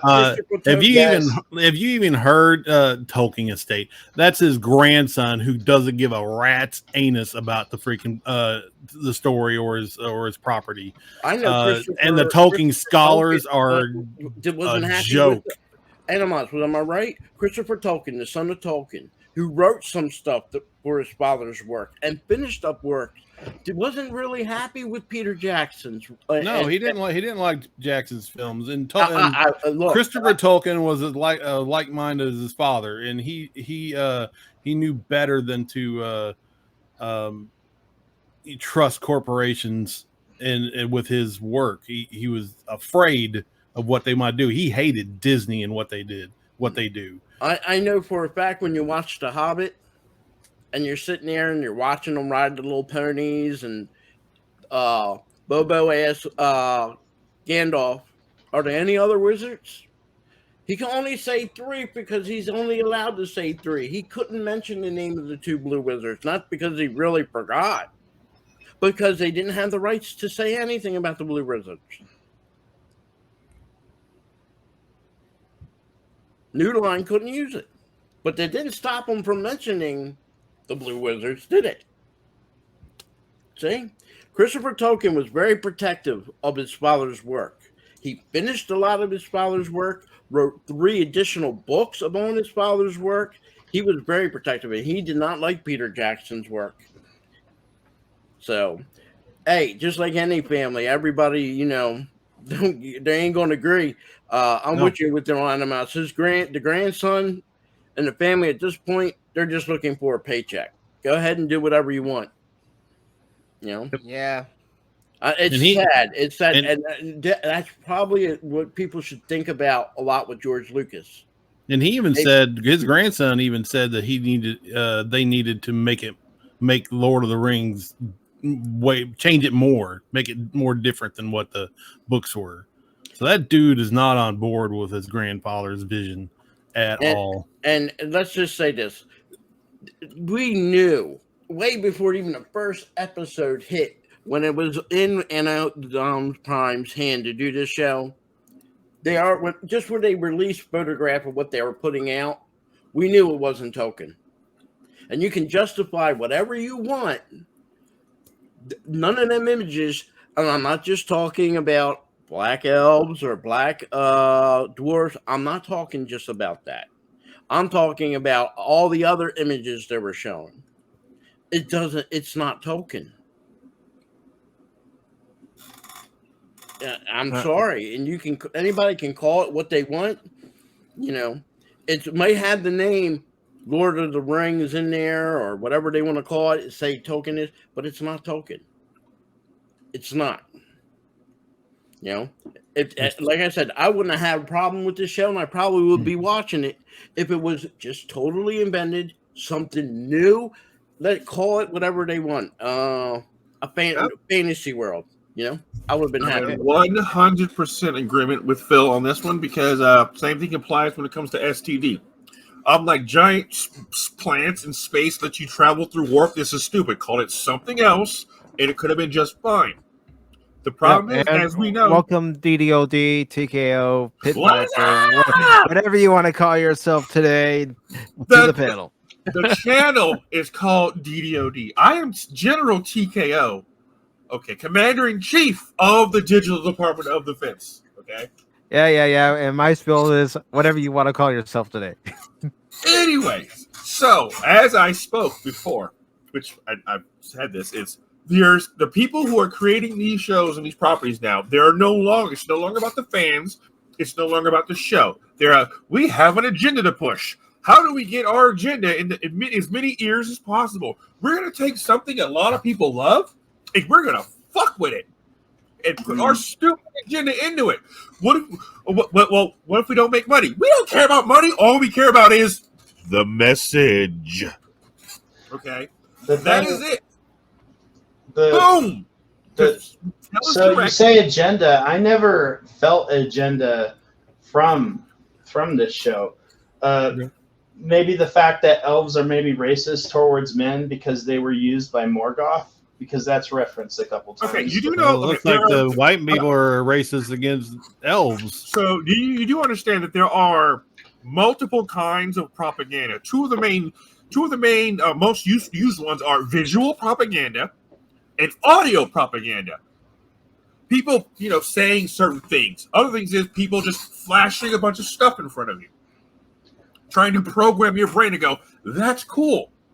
I'm a black dude. Seeing a black beardless dwarf hurt my brain. You live underground. Why would you need melanin? Yeah, that's what It's stupid. I didn't care because again, I don't care. I'm gonna let everyone know I'm not a Tolkien fan. I let the black elf thing slide. I let that slide. But dwarves, they all live underground. They all live underground.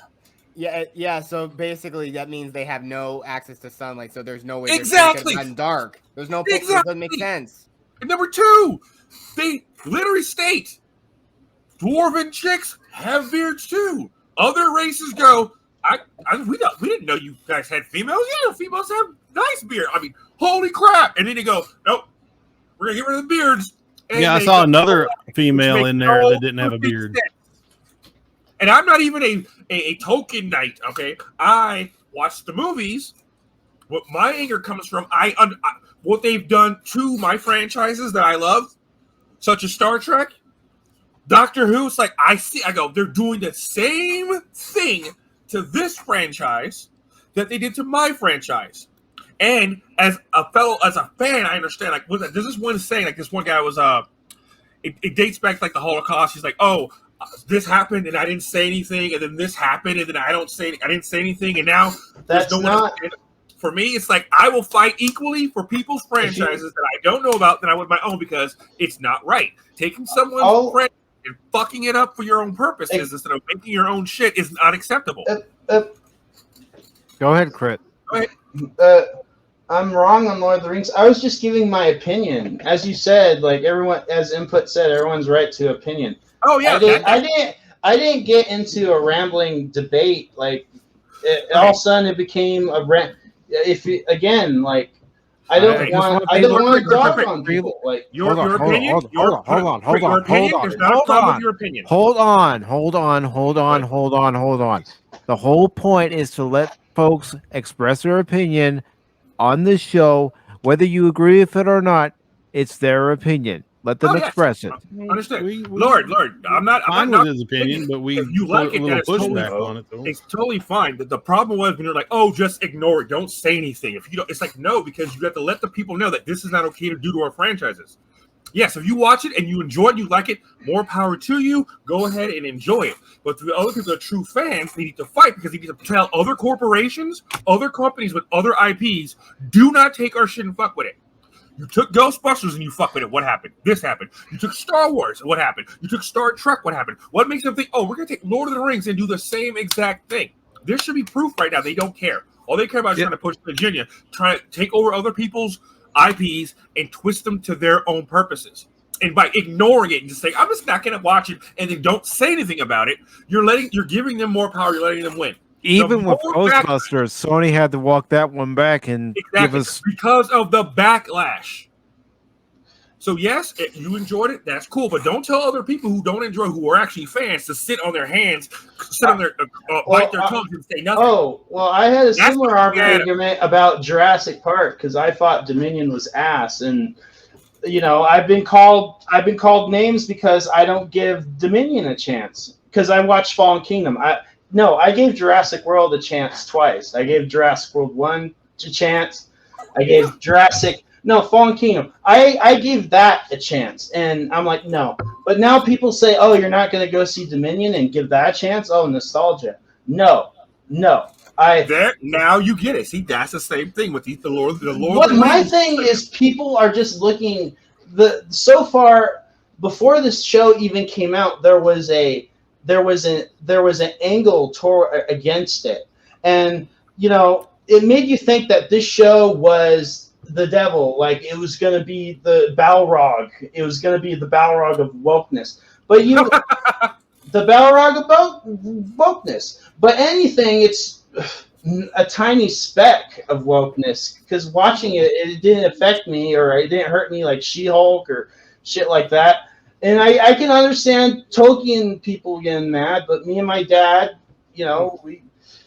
I for one, I just liked it. And I can get, but there has been this campaign there's been this you just say we need to rally against these shows, but sometimes I think that can go a little too far to the point where if something is a speck of decent, then it's going to get trashed because it makes changes here and there. Then you have something like, say, Miss Marvel, where everyone loves that show, but then me and Cash try to watch it, and it's all neon and shit, and then just... That's right. Who likes Miss Marvel? No one likes that shit. No one likes that shit. The show is a mess. Okay, look, Rick. Case in point of Lord of the Rings, the closest correlation I can compare the Amazon's Lord of the Rings to, from what the data I've collected, has been the Resident Evil live action on Netflix. They did the exact which was canceled. Same thing. It actually got canceled because, Black Wesker, are you out of your mind? That's just so stupid. Like, what? And how does this get approved and you not know what's going to happen? So on that note, they do not care about money. The people who are creating this shit, they don't care about money. The shareholders may care about money, but the people creating this shit is lying to their shareholders and using Twitter, going, oh, look, Twitter loves this kind of stuff. Using that to try to fool their shareholders into thinking, yeah, okay, fine, maybe. But the actual people, all they care about is pushing their agenda, pushing their propaganda. That's it. Because oh my God, Ghostbusters. They killed Ghostbusters. They fixed it by hitting the reset button and listening to the fans. So Ghostbusters got saved. They killed Star Wars. They killed Star Trek. They killed Terminator. They killed Doctor Who. Can't forget Doctor Who. Oh yes, that was a painful murder that they've done. If I can intercede here for a moment. Okay, tag your in. Go ahead. I hear and I go by the elves, and I'm not talking just by what Chris says. That Chris mentioned it. I heard other places, so it isn't like me personally attacking Crit. Me and Crit are friends. We will always be friends, no matter our opinions. But here's this. That's why I asked him about if he read The Children of Huron. The Children of Huron is about 3 houses of men that got away from Morgoth, came with the elves, joined with the elves, and they fought against Morgoth. Huron gets captured. He sacrifices him and his men so the army of the elves could get away because they lost the battle. He gets captured. And this part of the story that Tolkien wrote, even more than Aragorn and the elf chick he ends up marrying, it's called Bremen and Lauren. And that's a bigger story in Tolkien than Aragorn and Arwen, whatever her name was. And the benefit at the end of the second age, well, in the middle, started to say halfway in the second age, is that these men get rewarded with long life like the elves. They don't live forever, but they get to live 400 or 500 years, and they get their own little island to live it on called Numenor. So it wasn't always men were with Morgoth. They fought with the elves. So if that's the part of the story they're missing out there in Lord of the Rings, then again, they're differentiating from Tolkien. Because the whole point of Aragorn existing is because he's a descendant of Numenor. So if you just change the story there, and I'm going by what you said, but not only you, Craig, by other people, what they said, then guess what? It's not Tolkien. Or even Tolkien light. It's like, ugh. Again, that's my issue. Phil and DD, I just need to say this. I think we're in a cultural landscape where, changes are made by people. Does not give it, and that's, let me finish. We're in a cultural landscape where the studios see this as the norm. And, I don't say accept it, stand against it, but, the hard truth is the more you fight against it, the more it's just, for every good Top Gun Maverick, you'll get a Kenobi or a, She-Hulk and they will die, which is what they're doing. But then again, you'll get an afterlife once in a while. All I have to say to that argument, and you guys heard me say this countless times, Pacific, on this channel. Mm-hmm. Warner Brothers did the same thing. All I have to mention is Batwoman, and that show bled money from day one. Warner Brothers still own that stuff. That's why. Why do you think Afterlife became a thing? Because there was so much backlash, so many people Amazon out wants to against release it was an idea from the son of the director, and he came up and he said, "Hey, what if we do the Ghostbusters? That 2016 was a disaster, break the ceiling." And Sony liked that, so they're like, "All right, let's give Ghostbusters a second shot." And why did Sony like that? Because of the backlash and how much money Ghostbusters 20. They even decanonized it. We're not at the point where studios are realizing this is bad, but with Zaslav canceling all these woke stuff and removing it, there might be a clear future. That's not entirely correct. The studios let me throw this out real quick. Correct. Because we've gotten so many bad movies and TV shows that keep pushing one point of view and another point of view, have we all just become so jaded that no matter what it is, we're immediately ready to hit that red button and say, nope? Exactly. Yes. You're 100% correct. No. An example is Top Gun Maverick. When I heard that, they're going to remove the Taiwanese flag to China. Taiwan and the Japanese. And then they had the female character we're the best. Who are going to teach us? I go, is she going to be a fucking Mary Sue that's going to somehow be a better pilot than Maverick? Oh my God. So yeah, he is correct. We have been fed shit sandwiches so often that if we even get a whiff of fecal matter, we are ready to go. But we don't. We give it a chance though. We get fed big indicators before these TV shows and movies come out that they show their hand a lot. But we do give we gave Maverick a chance. We thought maybe she was going to be the Mary Sue, better than all the boys, but it wasn't that way. Tom Cruise isn't woke. He knows his stuff. Oh, well, crazy. But I didn't know. But I've he seen a lot was of tempted to take the Taiwanese and Japanese flag out, but the first image released from that movie was to his jacket with it on, and a lot of people right then and there, and I was one of them, that said if they removed that from his jacket, there's a whole point in that. In 1983, the U.S. military did 2 maneuvers. One in the Atlantic. It was called Operation Archer. It involved all of NATO, land, sea, and air. They did the same thing in the Pacific. I don't know the name of it, but it is on Tom Cruise's jacket. That means he participated in it.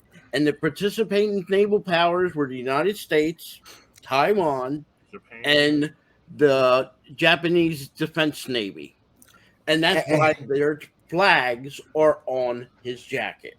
If you take them flags off the jacket, it's not the same. It's not that operation. Yeah, because yes, exactly, because they want to they would have to be pandering to the CCPD, which of course sees Taiwan as a rogue nation, but Taiwan is actually the true government of China, because the thing is, they are democratic. Hell, they're probably the most democratic nation in Southeast Asia. You know, it isn't just in our TV shows and movies this happens. I mean, Japan was supposed to do a naval exercise with South Korea. South Korea took offense at the Japanese still using their old naval jack, which has the rising sun on there with the rays. And they asked them if the Navy could, when they do the operations, could not fly that flag. And Japan said no. So hence they never did their joint operations. That's how you have to take it. Would offend somebody else, you're in turn going to offend someone else on the same process. Exactly. Exactly. I have a statement. I have a statement for one at a time. One at a time. One at a time. I'm not trying to defend. I'm not trying to offend Crit. I'm glad he likes it. But on the second hand, we're still talking about the Rings of Power. Yeah, I didn't. No. You can talk. I thought we were talking about like pop culture. We moved on, and we just anything in pop culture. Everything's involved in pop culture. When it simpers in the if it's media, it comes to us. Okay. So, I would like to have a closing statement so we can move on with this closing statement. I think most of everyone here will agree. When you see a show come out, a legacy show, okay, a show that has a long, rich history and a dedicated fan base going back decades, you know shit's going to be wrong when they start talking about the show and the first thing that comes out of their mouth is diversity and inclusion. That's how you know it's going to be shit. You mean the super fans? Unless they're saying, "Hey, this is a fucking we have respect for the source material. We're trying to tell a good story." If they say that, there's a good chance it's going to be good. If the first shit on their list, like when we saw that whole board on Star Wars, they had diversity and inclusion, you know it's going to be shit. Diversity, that's a bullshit. Okay, as a black man, my favorite Avenger is Thor, not the fucking Black Panther. I don't need a motherfucker to look like me for me to relate to a character. So if they're trying to sell me on a show, and the first thing you have, like the Lord of the Rings, the big black chick, oh my god, someone's included in diverse. I go, I don't give a shit about that. Is it good? Same thing. I don't care. I don't need. Sure, there are some amazing black superheroes. I think one of my favorite characters from the DCU is Static. But other than that, Static is sick. Yeah.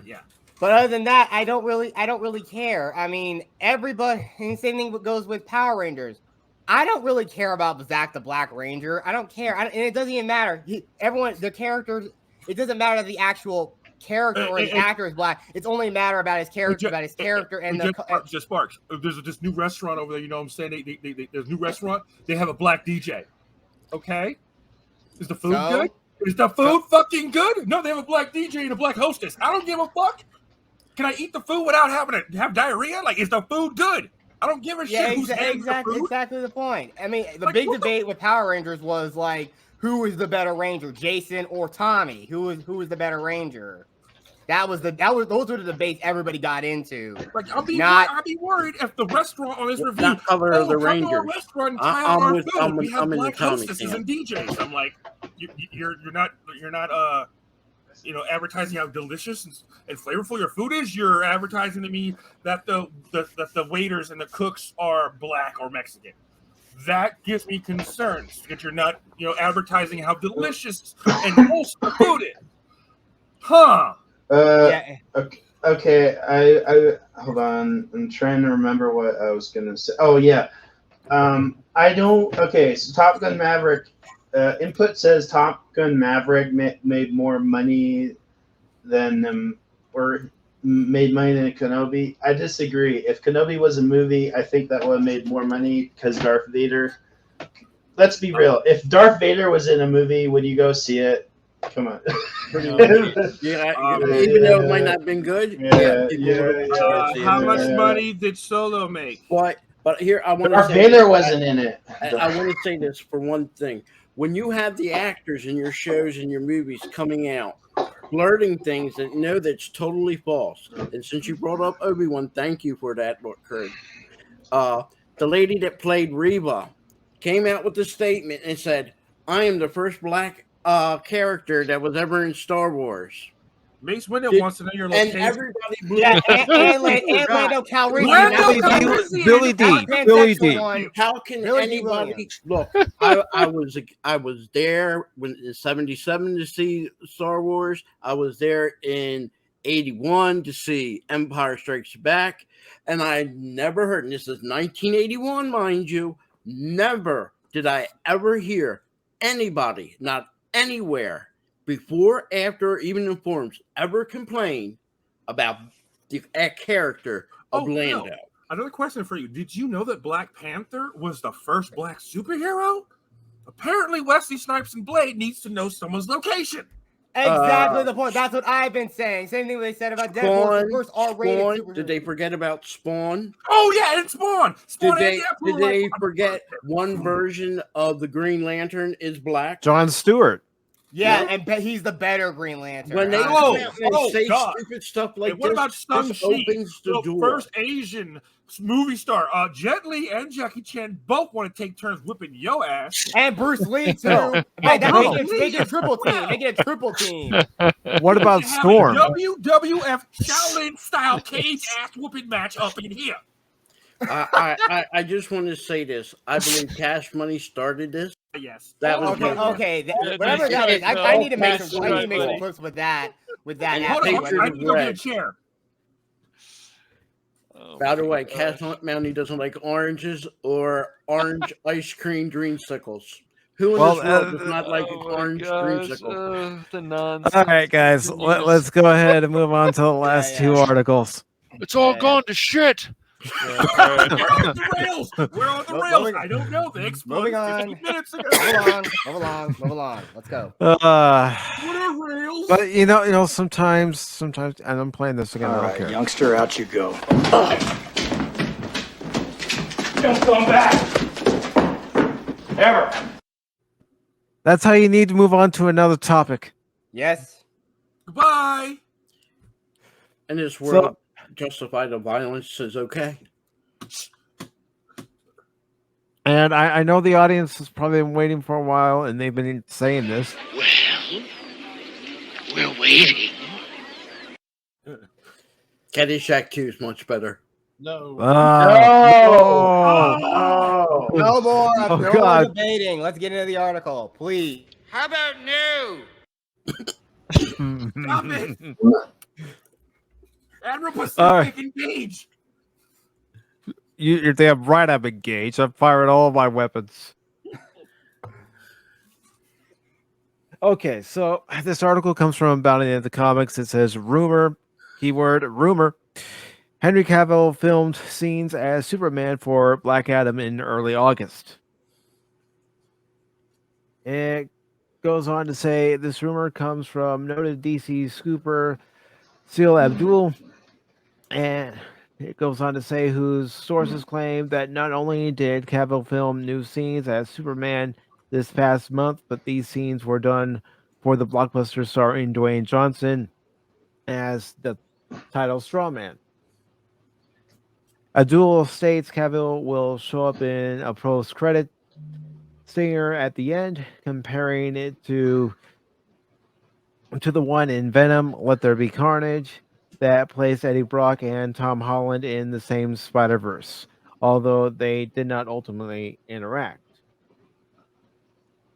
Abdul gave a big shout out to Mikey Sutton and his site Geekosity, who had been saying for over a year that Cavill would play Superman again. And it says, starting with a cameo in Black Adam.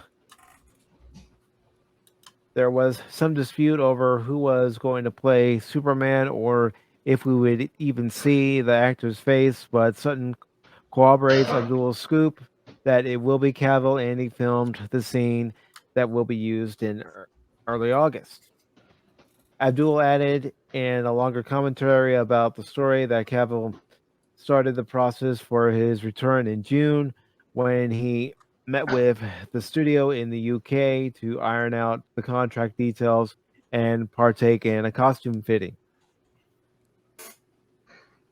Goes on to say this development follows on the heels of an earlier report based on tweets, and it goes on to say that the tweets were saying that Superman and a brighter version of the Man of Steel Snyderverse outfit would appear in Black Adam. At the time, it could not be verified if it was Cavill in the suit. Abdul clarifies in his commentary that Warner Brothers had the costume as a placeholder for the scene, which they had planned, and they were counting on Cavill to make the commitment.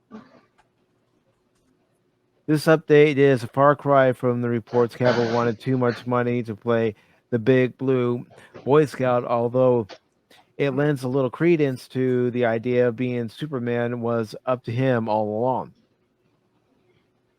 Sutton additionally reports Black Adam will homage Man of Steel and Zack Snyder to a degree, but it isn't known at what point in time in the film.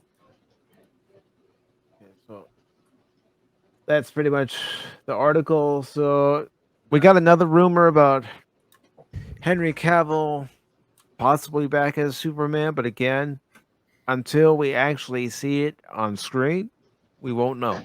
Yeah. One thing to say, guys.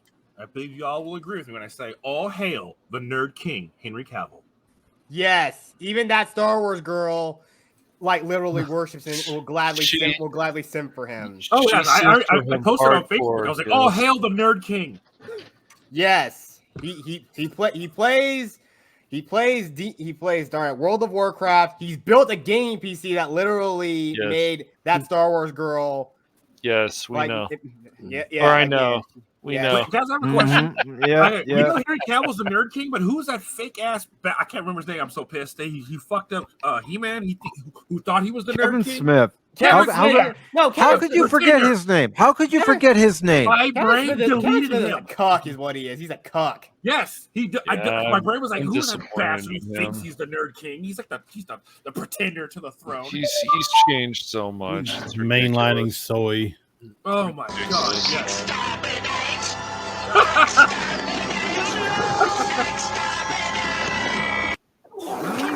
Yes, thank you. Thank you. Stop. You have made my people proud. I salute you if I could salute. Yep, the I just want toilet to say noise is appropriate for Kevin Warner Smith. Brothers and their only Bastard. good movie that they had in the last 10 years, Shazam.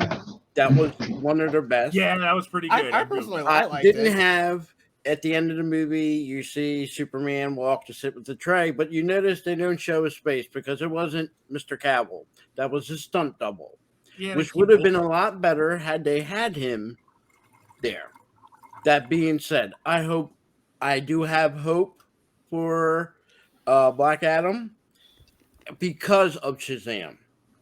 Yeah, and also I think Dwayne also said that something about Henry Cavill at Comic-Con because I think he also knows something. He was being coy about it, so maybe it actually could be alluding to something that he could be in the movie. It could be. I hope so, but like I said, Shazam surprised me because this is before they got bought out. Warner Brothers and their stuff wasn't good, but that Shazam movie was good. Yeah, there's nothing I can complain about that movie at all. I have to agree.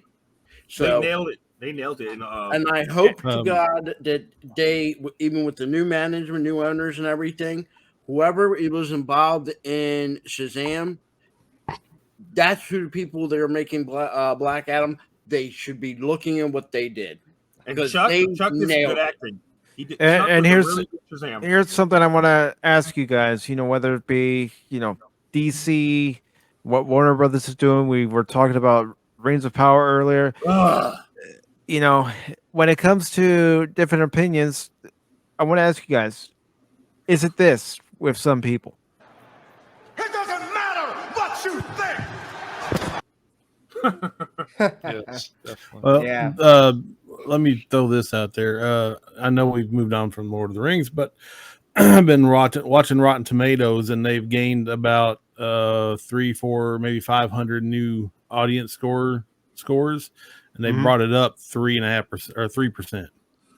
Rotten So Tomatoes now it's at 41% for the audience 39. score. No, it was 36%, and now it's at 39%. Why would anyone take Because Rotten it was Tomatoes at seriously? 38% when I had shown it earlier in Yeah, so the comparison. same thing they did with Well, Captain sure, Marvel. I thought it was a 36. I freezing see negative reviews. some of the reviews, and what happens is somebody goes on there It's and says put 5 stars, and like it's the greatest thing. And there's not I will tell you this: there's nothing out there that's 5 stars ever created should be 5 stars. Maybe the 4 Ten or 3. Commandments. Well, We were soldiers. Okay, I'll give you that credit. We That were was a good soldiers. movie. There you go. Great North guy. by Terminator Northwest freaking 2. is an Terminator 2. amazing film. Terminator Lawrence 2 of is Arabia. amazing. Raiders of the Lost Ark. I mean, there's films Nah, that I are wouldn't give considered Raiders of the Lost classic. Ark a 5. You wouldn't even Terminator 2, consider it a I- classic, though? I It's can't a think of classic. Don't get me Okay. I wrong. can't think of Classic, one bad yeah. thing about saying Terminator that 2. There's hardly any perfect movie, and Yeah, that's a tough one, dude. but to say Amazon Prime's Lord of the Rings is 5-star, if they're calling that a 5-star, then Kenobi should be getting 5 stars. Boba Fett should be getting 5 stars. Oh God, boring Fett. Look, Look Pacific. I could not. Okay, Dances with Sand People. As Pacific. I only got through one episode. well, Okay, if you're complaining about that with Dancing of Sand People, you should be complaining about Avatar, because that was a total ripoff of Dancing with Wolves. Oh yeah. Boy, that escalated quickly. I mean, that really got out of hand fast. He I ain't threw a drinking trident beer, in the he's drinking guy. noodles. Do it like a It was boring. I have it. I have it. It was pretty. Like a bantha. Yes. Yes, like a That's bantha, so yes. hard to see. Yes, Avatar was just a pretty boring movie. It was It pretty is not shiny. unknown or unheard of that, not that they need to, but there are companies that hire people to go in there to boost up the audience score. And they If you don't think Disney or any no, of these man, companies negative. are not doing that, Negative. yeah. I mean, I seen it a couple days ago where the critic score for The Rings of Power was down to 39%, and then an hour later it got boosted back up, and then after 15 minutes it got boosted back up and went. Look, I'm not saying there's not fans of The Rings of Power, probably are, but what I'm saying is when you start popping 5 stars when maybe it was a 3 or a 4, and then vice versa popping. Look, I don't think anything that's been created should be getting anything less than 1 star, even if it stinks. Okay, I joke around. No, Caddyshack 2 stinks, but I would still give it 1 star. Why? Just for the effort. You would still watch it over a lot of the crap today. Oh, definitely. Caddyshack You 2 give today Ghostbusters is a 2016 masterpiece. a whole full star. Don't hate me, Cash. Wait, No, you're but telling me you would give when Ghostbusters you- 2016 a whole star? No, he's talking about Caddyshack too. No, he said any movie. What I would say is the reason I'll give anything at least 1 star, at least they tried. At least there's going to be something, even if Are it's you a stinks. Californian? Screw that shit. We don't get participation Am I? trophies. You calling me a Cal? Well, you just said the wrong thing, I hear that TKO. bullshit here. Well, You just said the wrong thing. Ding dong, interested. Get that. Disrupts my coronation. Here's a hint. Will anyone else attempt to fill his shoes?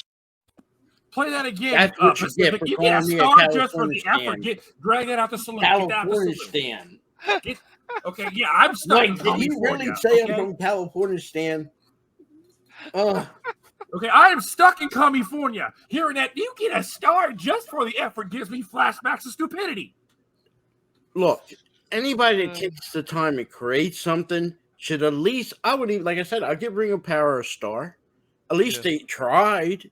Even if Really? it fails, at least they try. I'll even though I hate and despise it, So if someone comes over to your house and makes you a shit show, sandwich, it's you get 1 stunk, star. but I give it a star for them to try. Just as like I'm saying, I won't give anything a 5-star. Besides what Chris just said, he got me on the 10 Commandments, which is, God, forgive me, I forgot the 10 Commandments, or, I ain't trying to bring the thunder down on me. I don't want to make the Lord upset. Terminator 10 2. Commandments are a 5-star. Terminator 2. You want the thunder, Phil? Here. You tell them I'm coming, and hell's coming with me. You hear? Hell's coming with me. I don't care what anybody says, because like you can like westerns or not like westerns, but there is a number of westerns that are definitely worth it. Tombstone is Yes. probably one of the best we had in the last 30 years. I would Stagecoach. take Tombstone over Wide Herb any day. I like the original 310 to Yuma and the remake. They're both good. My grandfather lives in Breeze Western. And what? Oh wait, hold on. Y'all are forgetting the greatest western ever made, Blazing Saddles. Stagecoach. You mean Paws of Fury? You mean Paws of Fury? The Legend of Hank. True Grit. Both the right, one with John Wayne and the one with Jeff Bridges. They're both really good. Both Quick the outlaw named Josie Wales. Unforgiven. The good, the bad, and the ugly. Yes. Josie Wales, man. Josie Wales. No, yes. we Josie would Wales not. is quality. Yes. That movie still today, man. I love that movie. That's probably one of my top 2 favorite westerns. And no, Kitty Bear, we're not going to do Lex Luthor's plan. No. If we're going to do anything, we're going to sneak into Doomcock's lair and push the button. Yes, finally someone understands the plan. Let's do it. Yep, we're going to push the button and let Harley Cthulhu free. Yes. No, that would destroy the whole world. We just want to get rid of California. No. Okay, me and Pacific, we are going to use the Star Trek Technobabble, and we will make a containment field to just have the upper half of California and leave Orange. That's it, man. Game over, man. It's game over. Push California into the we can't ocean. no longer get rid of California because the Californians have left there a lot and they fled to other. We have to let the whole West Coast go. No, Southern Cali's fine. Out in the Pacific. Okay. They can get the nice weather of Hawaii. Escalated quickly. Okay. Let's go on to the next. Let's go on to the next. The next article before game over. Next guys. and Game final. over. Next and final. Oh God. Oh Lord. All right. So Yes. Zaslav is at it again. Zaslav is I agree trying to with this. save. Yep. Dump it. Throw it in the trash. DC fandom 22. Huh? This was Yes. basically, this show had, if you watch any of it the last few seasons or the last few years, few seasons, I know. It was a thing. it has garbage in it, as in there's political nonsense in it, and there's a lot of it. Sometimes there's a few good things, but yes, I agree. Dump this. That's the thing that they came out and they like promote all their new stuff. Yeah, they The promote Rock was games on there. here, promote other stuff. They've got an agenda. They had some kind of, I think they had some kind of diversity part of the show, and a lot of stupid. The best way I can put it is it was Warner Brothers' version of D23. Fandom. It's embarrassing. It's mostly there was a few good things on here, but not much. Doesn't Discovery have a say in that? Yeah, they do Discovery now. has a say in it now because it's been canceled by Warner Brothers Discovery. Zaslav said he probably put the cigar excuse me, in his mouth. Anything that at this point Discovery they and was wanted like, to change boom, the page and move on. Press the big red button and watch it go kablooey. Anything they did with Warner Brothers, unleash me upon the universe. Leave it go. Cancel it, trash it. Yes. Besides Shazam. Put in the Batgirl and Supergirl bin. What I think he wants is an actual show like Comic-Con where people are actually going to go to it, and it's going to be a DC convention. Yeah, where they can actually That's what they want. properly Yep. promote their comics, their movies, their Yep. television shows. Yes. Any other projects that might be coming out that are DC related, like video games. I'm Yep. sorry, Gotham Knights doesn't interest me. No, I'm it going to looks- try it. I'm not going to pay $300 for the opening starter pack, which is ridiculous. But Yep. yeah, I'm going to try it out. Like I'm going to try out. I know there's a little backlash now about people saying that you shouldn't play Hogwarts. I'm going to try that when it Oh, I comes don't out. know. Yeah. Why? That game looks awesome. Looks Yeah, impressive. I mean, I'm going to video Some games. stuff I around it. have a different feel on. Movies have gotten a little too crazy for me. I love the creativity and stories in some of them. I like The Last of Us, the first one. The second one, Yeah. I don't know what drugs they were doing. Right. But here, I want to say this. Discovery. I hope they do it, but look at Discovery's history. Most of their shows they know. try to pass on as being real, and they were faker than fake. Wait, what Discovery? None of the reality shows that you see on the No, Discovery but Channel they or any really- other channel are real. I can name a few off the top of my head. The Devil's Ride, Mr. watch Eric that. Bischoff trying to pass off fake biker gang as a real thing. But Phil, Eric Bischoff gave us the NWO. I don't want you to even mention that out of your lips. Too late. My show, I just did. So, Hey, yo. Yep. Thankfully, his trash is off the air, and he's not doing anything right now that I know of. But anything he touched just bombs. Well, I still get a kick out of Expedition Unknown. if But you there was guys another watch big that. rated Discovery show. What was it called? The Dual Survivor. I never Yeah. watched that one either. You know, like I said, it's Discovery, but they were the only people that were ever interested in buying the IP. They got it at basically cost because they said, "Here, give us what was it when we read about it? It was like 200 million, and that was just to cover the current cost, and that's all they wanted from Discovery. They got it for peanuts, Kitty spitting peanuts, facts. because Warner Brothers drove it to the dirt." You know, and this is what I keep saying. If you want to keep promoting and doing this, you're not going to have an IP. It's only a matter of time that Disney is going to see there is not a permanent money tree. And if they keep going their route, they're going to be like Warner Brothers and they're going to have to start selling stuff.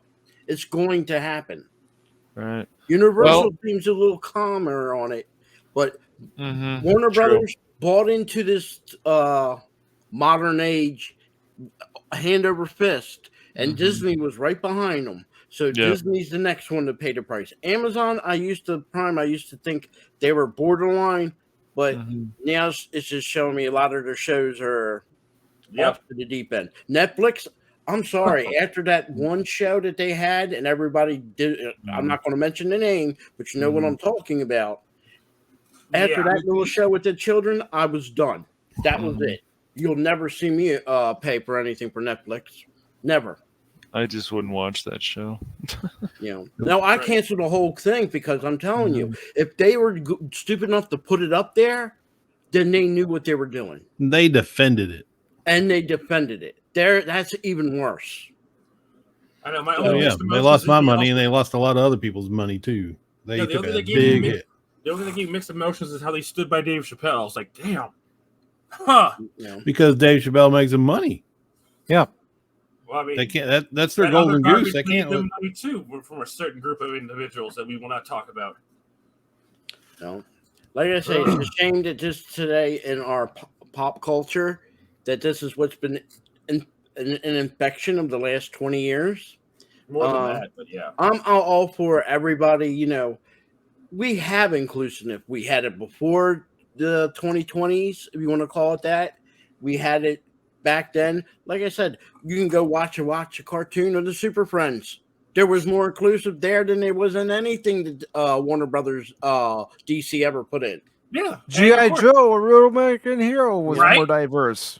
The original Star Trek, come the hell on. Deep Space Nine, come the hell on. We had it. It's just that now that it seems like they're taking a political, more for me, what bothers me, it's a political agenda. and the social agenda. I don't need them to give me a social agenda. I'm smart enough to know. Hey, you like something, you like it. You don't like something, you don't like it. There's nothing wrong with it. If you're gonna, because it's next to impossible for human beings to not have somewhat of their agenda in their medium or their art form. But be like Star Trek, where you argue both sides, you present both sides of the argument, and then you let the audience use their own thinking meat to come to their own conclusions. Like the Orville's doing right now. Because a couple of those episodes, especially the Mocklin episodes with their son/daughter, I was like, whoa. Topa. The Topa episodes in that, I was like, holy crap. This is some well-written shit. I went down that rabbit hole going, ooh. Like, I haven't felt like that since our episode of Deep Space Nine. Okay, I was like, damn, this whole Topa situation is some good, it's represents what's going on in the modern world, but it's still not so on the mark, but well told. I was that's the stuff I like. Don't preach at me. Give me two sides of a story and let my own sides of hemispheres of my brain argue it out.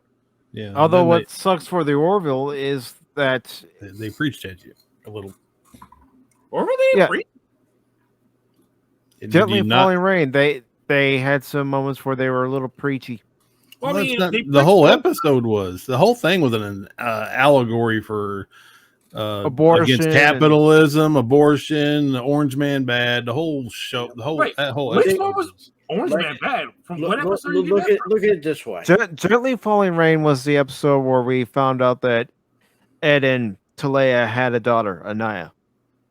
Oh, that. Okay. Look at it this way: Warner Brothers and DC. If I would have said that 40 years ago, you would have said that would be the excellent combination that turned to utter trash.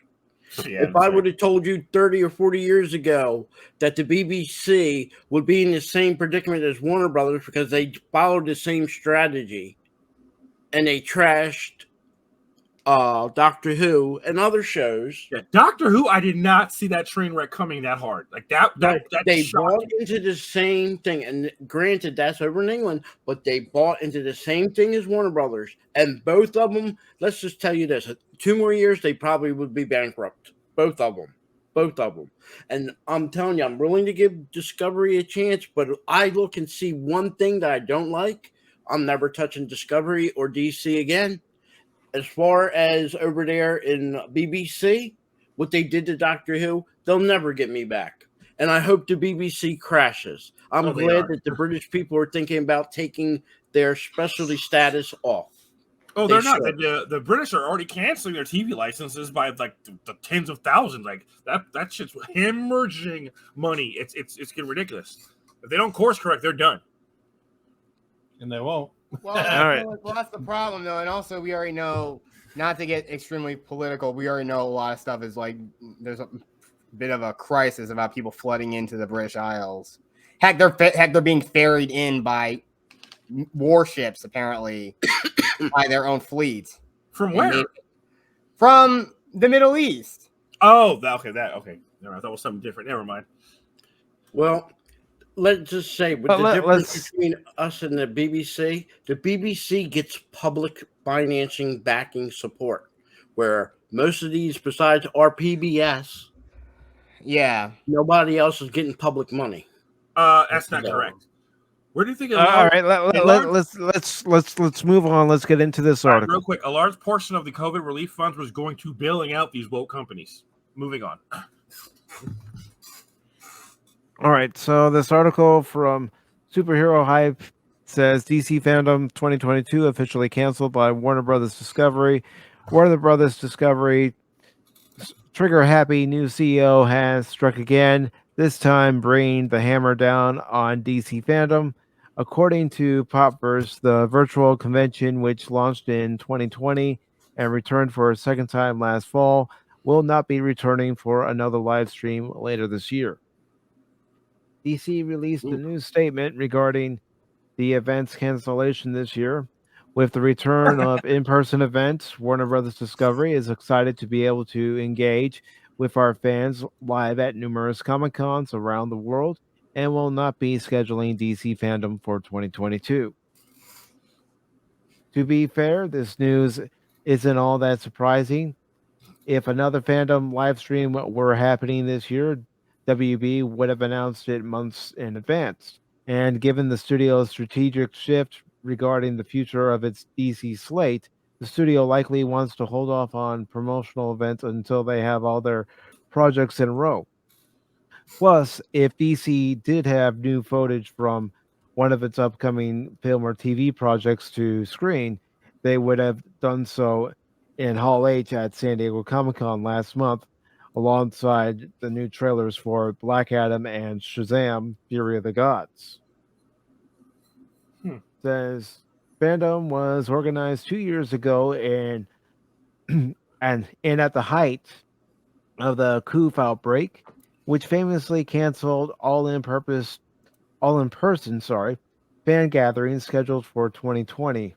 Regardless, the flagship event proved to be a worthy alternative to the typical convention season, easily besting CCI's Comic-Con at home festivities on the virtual stage. The original fandom live stream featured several celebrity guests and gave fans a first look at then upcoming DC movies, including The Batman, The Suicide Squad, and Zack Snyder's Justice League. Video games like Gotham Knights and Suicide Squad Kill the Justice League were announced for the first time as well. Are you sad that DC fandom isn't coming back this year? And my quick response is no, not if Warner Brothers Discovery is focusing on in-person events. There's no need to have DC fandom.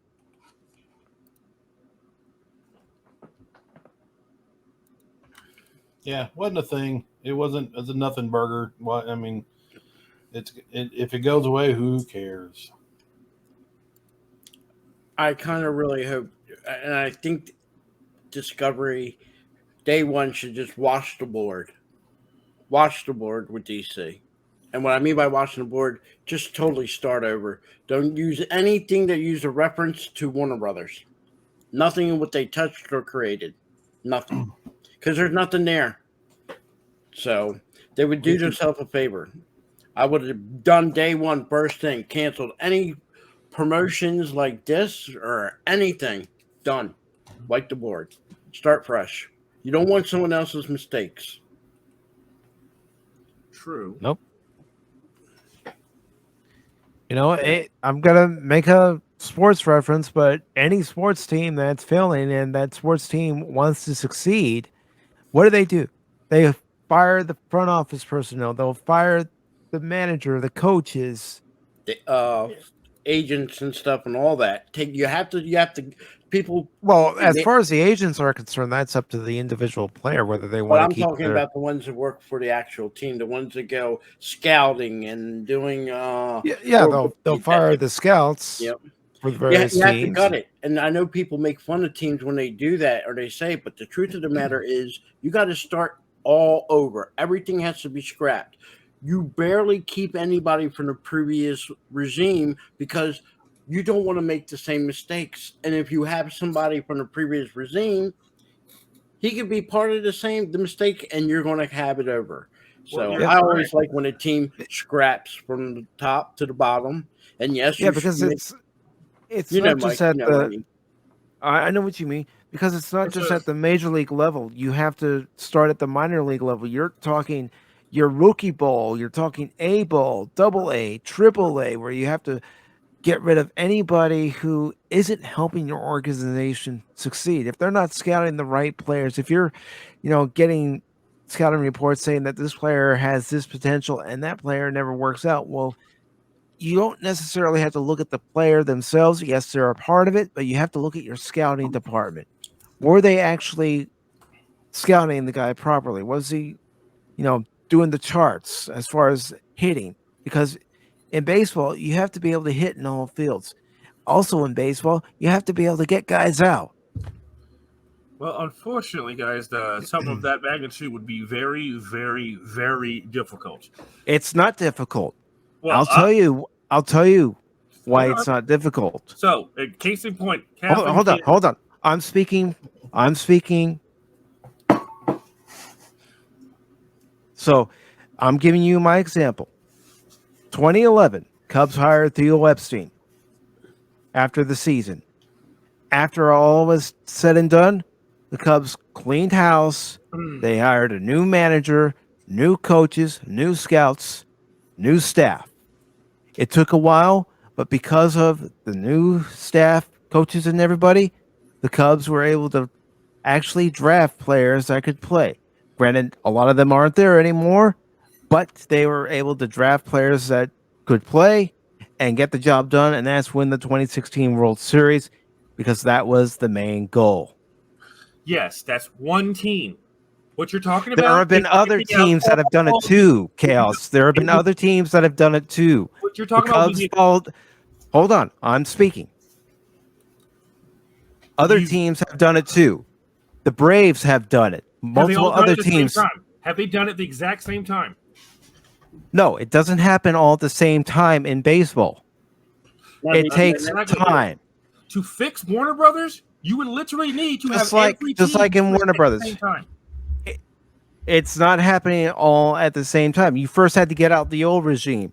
You first had to sell Warner Brothers to, AT&T, and then AT&T said, we don't want it anymore. They sold it off. It all had to happen.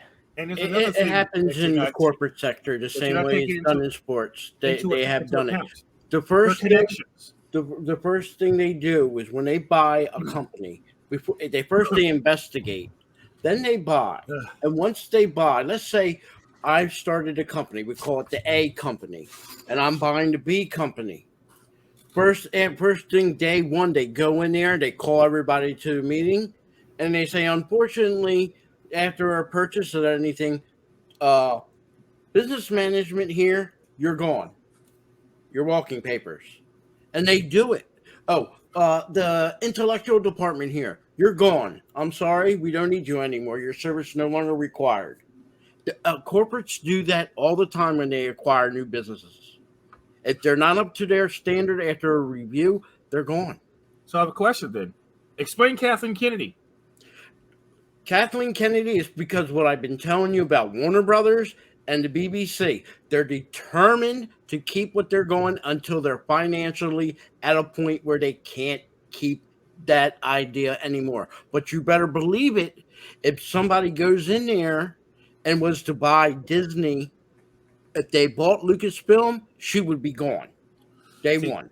The problem with this, like I said, people like such as Kathleen Kennedy and other high-ranking individuals in these corporations will have connections. And as we know, Hollywood is just another version of the swamp. So it's not really easy. I'm not going to argue about Disney, because I will say this. If anybody knows anything, Disney should have been broken up long ago for being a monopoly.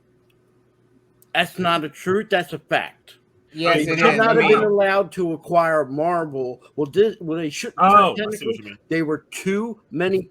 They bought too many IPs, and they have a corner on the market. We're not going to argue about it because that's Disney. We know what it is today. That's not going to change. The only way that gets changed is a new management comes in there due to a replacement of the CEO, or the board of directors do it.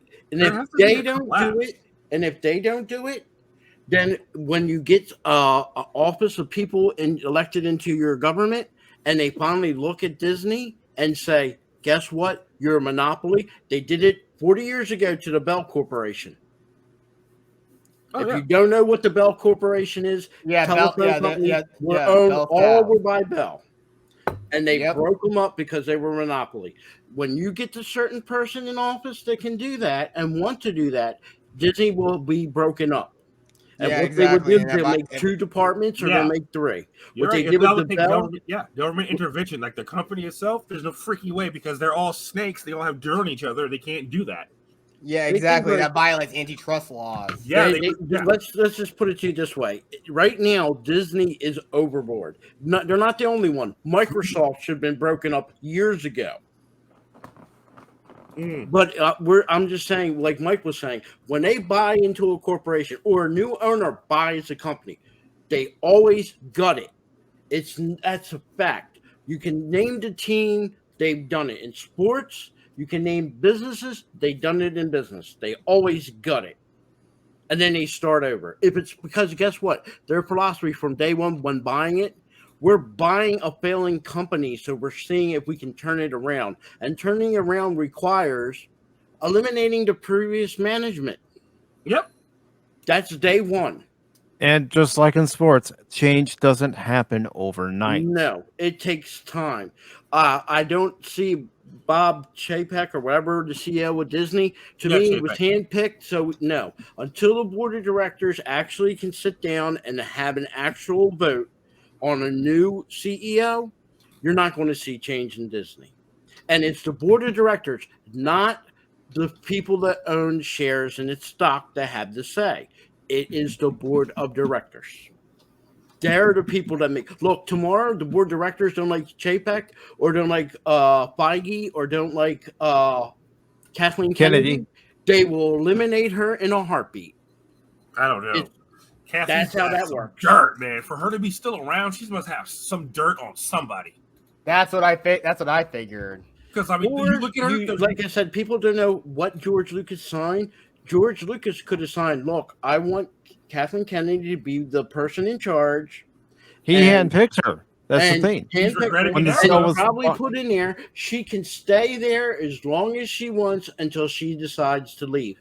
And if Disney signed that contract, then I'm not saying I know or anybody knows, but if he worded it that way in the contract, then Disney has no choice but to ride Kathleen Kennedy until she's done. And that's the way I feel. What did she do to deserve that kind of? Ask George Lucas. Him back then. I don't think that was in the contract, but no, there's something fishy going on, obviously, with Kathleen Kennedy, right? Because were they? I don't think Lucas is stupid enough. Yeah, he was dumb enough to handpick her because she fooled him, but that would again. But it also shows, George Lucas doesn't care about. He's not really much of a business savvy person, as far as I can tell. Well, he was business. No, he's a business savvy guy. Because he wouldn't have an empire like he did if he wasn't. From the beginning, he didn't take the profit from the movies. He took the profit from the memorabilia. Yeah, he got all the money from the toys because merchandising, where the real money of the movie is made. Yeah, the 20th Century Fox didn't care about that, and it's like, well, I want all the toys and I want the rights. But like what Mike was saying, it's not just. The model is not set just for sports, but you have to remember, sports is a business, just like a corporation. It's you can go back and look at any purchases by a company. When a company buys another company, they may not gut 100%, but they do gut. In baseball and football, look, everybody loved it down in Dallas. I'm not a Dallas fan, but they loved Tom Landry. When they had enough where he could not win anything and they were losing, they totally gutted the team, including him. Yeah. Everybody. And then same with the Cubs letting go of Joe Madden at the end of the 2019 season. They could have extended him. He could still be the Cubs manager, but no. The team was going in a different direction, and it didn't include Joe Madden. Same with Theo Epstein. Theo Epstein left because he saw that the team was heading in a different direction, and he didn't want to be a part of it. They're kind of doing it with CNN right now too. So who knows? Yep. And like I said, and what people don't know, and the thing is, you think a CEO is the know-all and head of all. No, the power behind it is the board of directors. In baseball and sports now, it's not just one owner. Even if he's a majority owner, he's still at the win. He has to cater to the minority owners, and sometimes the minority owners band together and say, "Hey, we don't like this." Yeah. What does look at the Pirates. Look at the Pirates, for example. Mm-hmm. If their owners, they would put a winning team on the field, but they haven't. The last time the Pirates in the playoffs was in 2015 in the game against the Cubs. I mean, I look at that situation. You had 2015, 2014, and if memory serves me correctly, 2012, when the Pirates were actually making some noise in the Central. They were making some noise around baseball after a 20-year drought. If their ownership was serious enough, he would have looked at that situation and said, I want to keep this going. I want to keep the fans coming into PNC ball and filling this place up. I want to hear this noise. I want to, have all the fans wearing their pirate shirts and just waving the terrible flag all over the place. But no, he didn't want it. He wants the team to just make enough profit where he can keep the team, but not enough where he has to actually put any money out for a good pitcher or good first baseman. The Pirates, or even a good manager. Back with Barry Bonds and Bobby Bonilla. They had a team. They were winning. They were looking like they can make a push into to maybe a World Series, and they were only maybe missing a relief pitcher and maybe one other person, a basic hitter. Instead of going to get them two small things, what did they do, Mike? They gutted the team. They gutted it. Because you know what they said to themselves? We have the fans right now where we want them. So even if we lose them to power people, the fans are still going to come and we're still going to make money. And we don't need to fork out all this money to win a World Series. And then what ends up happening is they let more and more players go. Yep. And less the Pirates have to never the been the ballpark. same after the Bobby Bonilla, what's his name? Bobby Bonilla and Barry Bonds. They've never been the same. And sometimes that happens to businesses. Coca-Cola's never been the same after they try to push the Coke too. Oh yeah, right.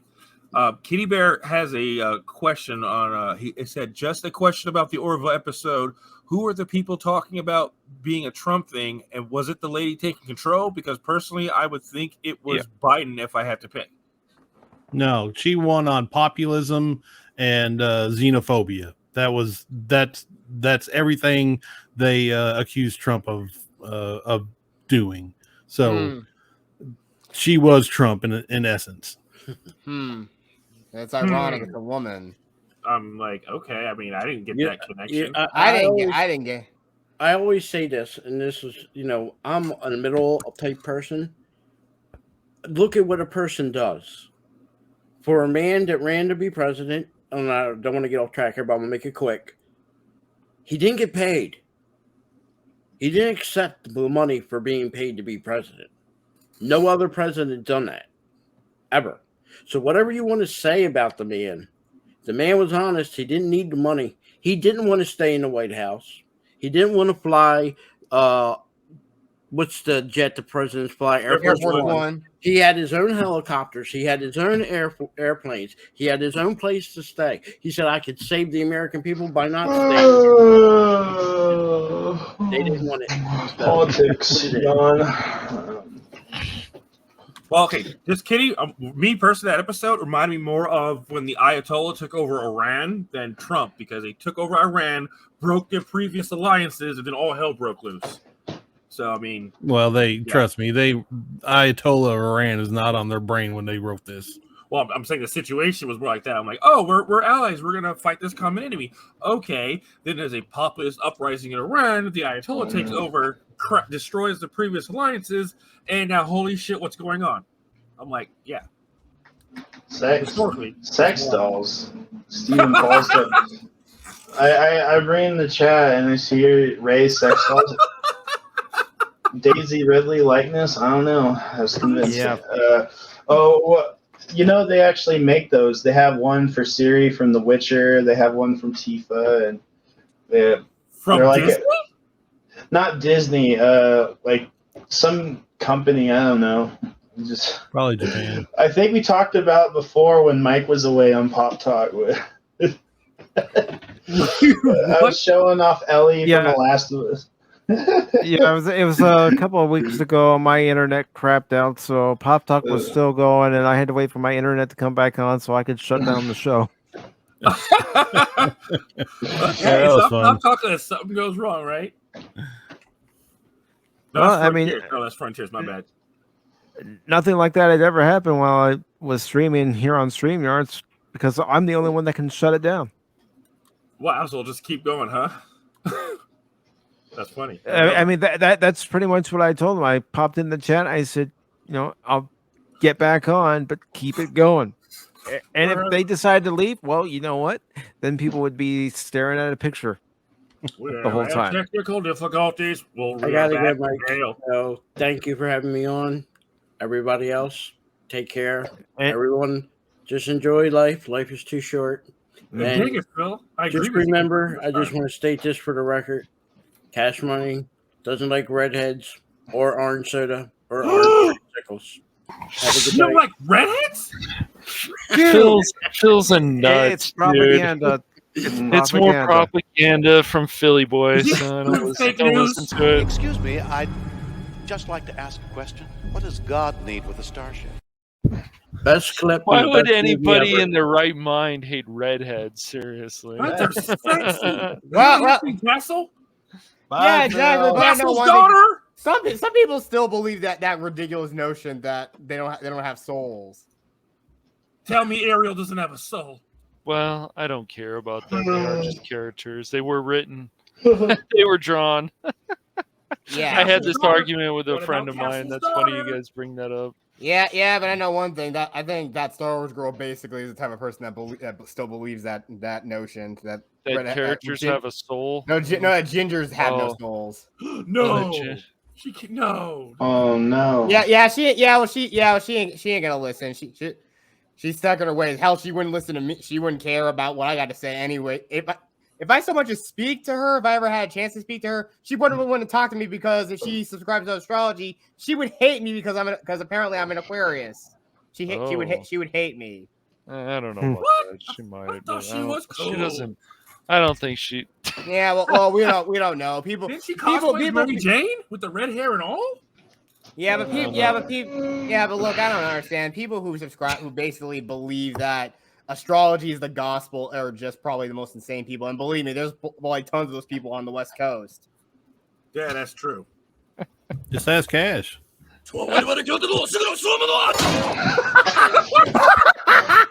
Yeah. Oh, I love that sound effect.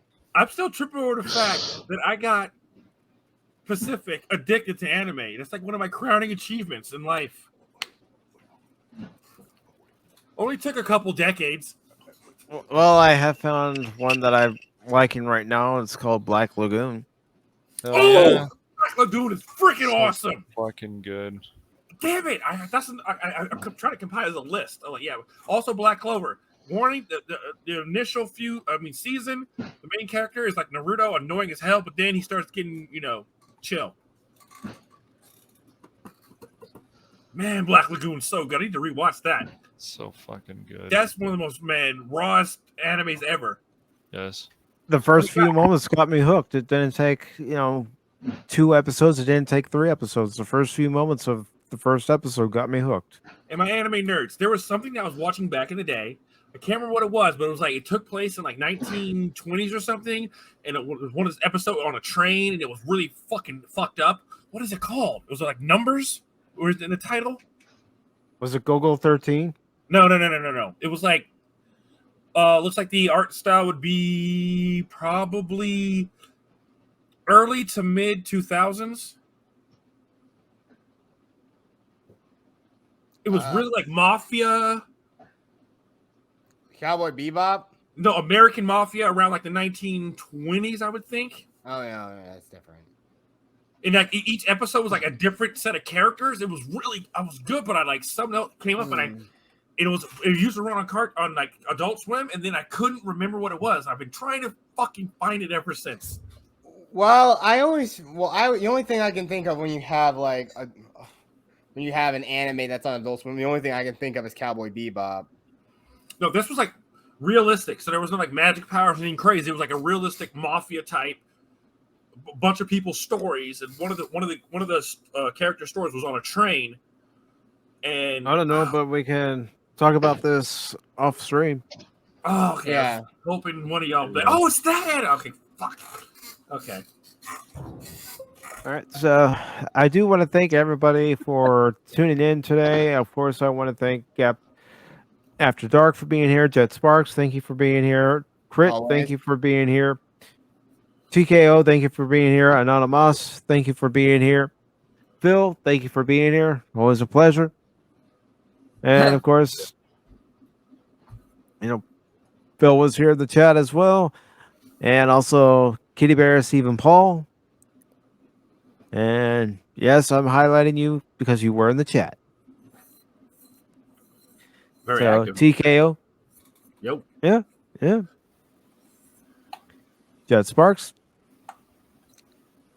And we also had input latency. Wait, what did he say? Top Gun Maverick made money. What? I missed that. I missed that chat. Oh, it made a ton of money. Yeah, it did. But then Avatar, oh, it's going older chats. the Shredder is Turtles. What?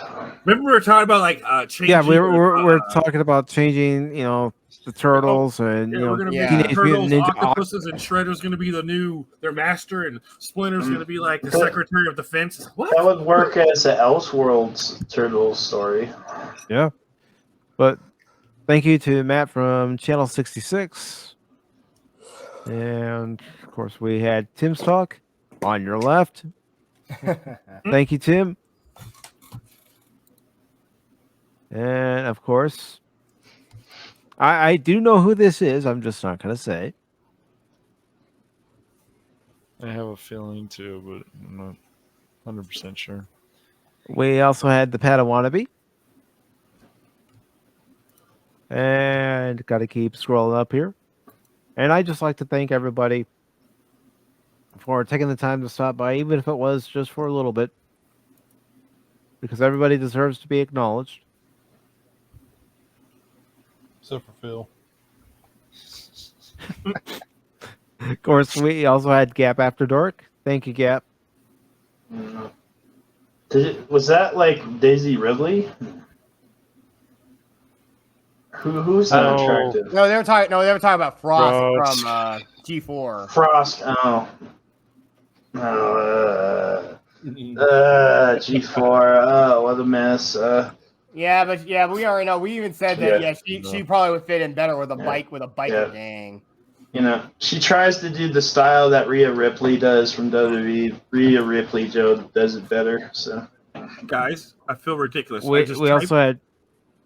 Go ahead. What did you just type? I typed in gangster mafia animes in freaking YouTube, and it popped out. The anime I was talking about was Baccano. Oh. Okay. Okay. All this time, all I had to do was type that into YouTube. Oh my name's Bob. We also had DJ Ronnie G. And thank you, Kathy Skywalker. Always nice to have you here. It's always nice to have everybody here.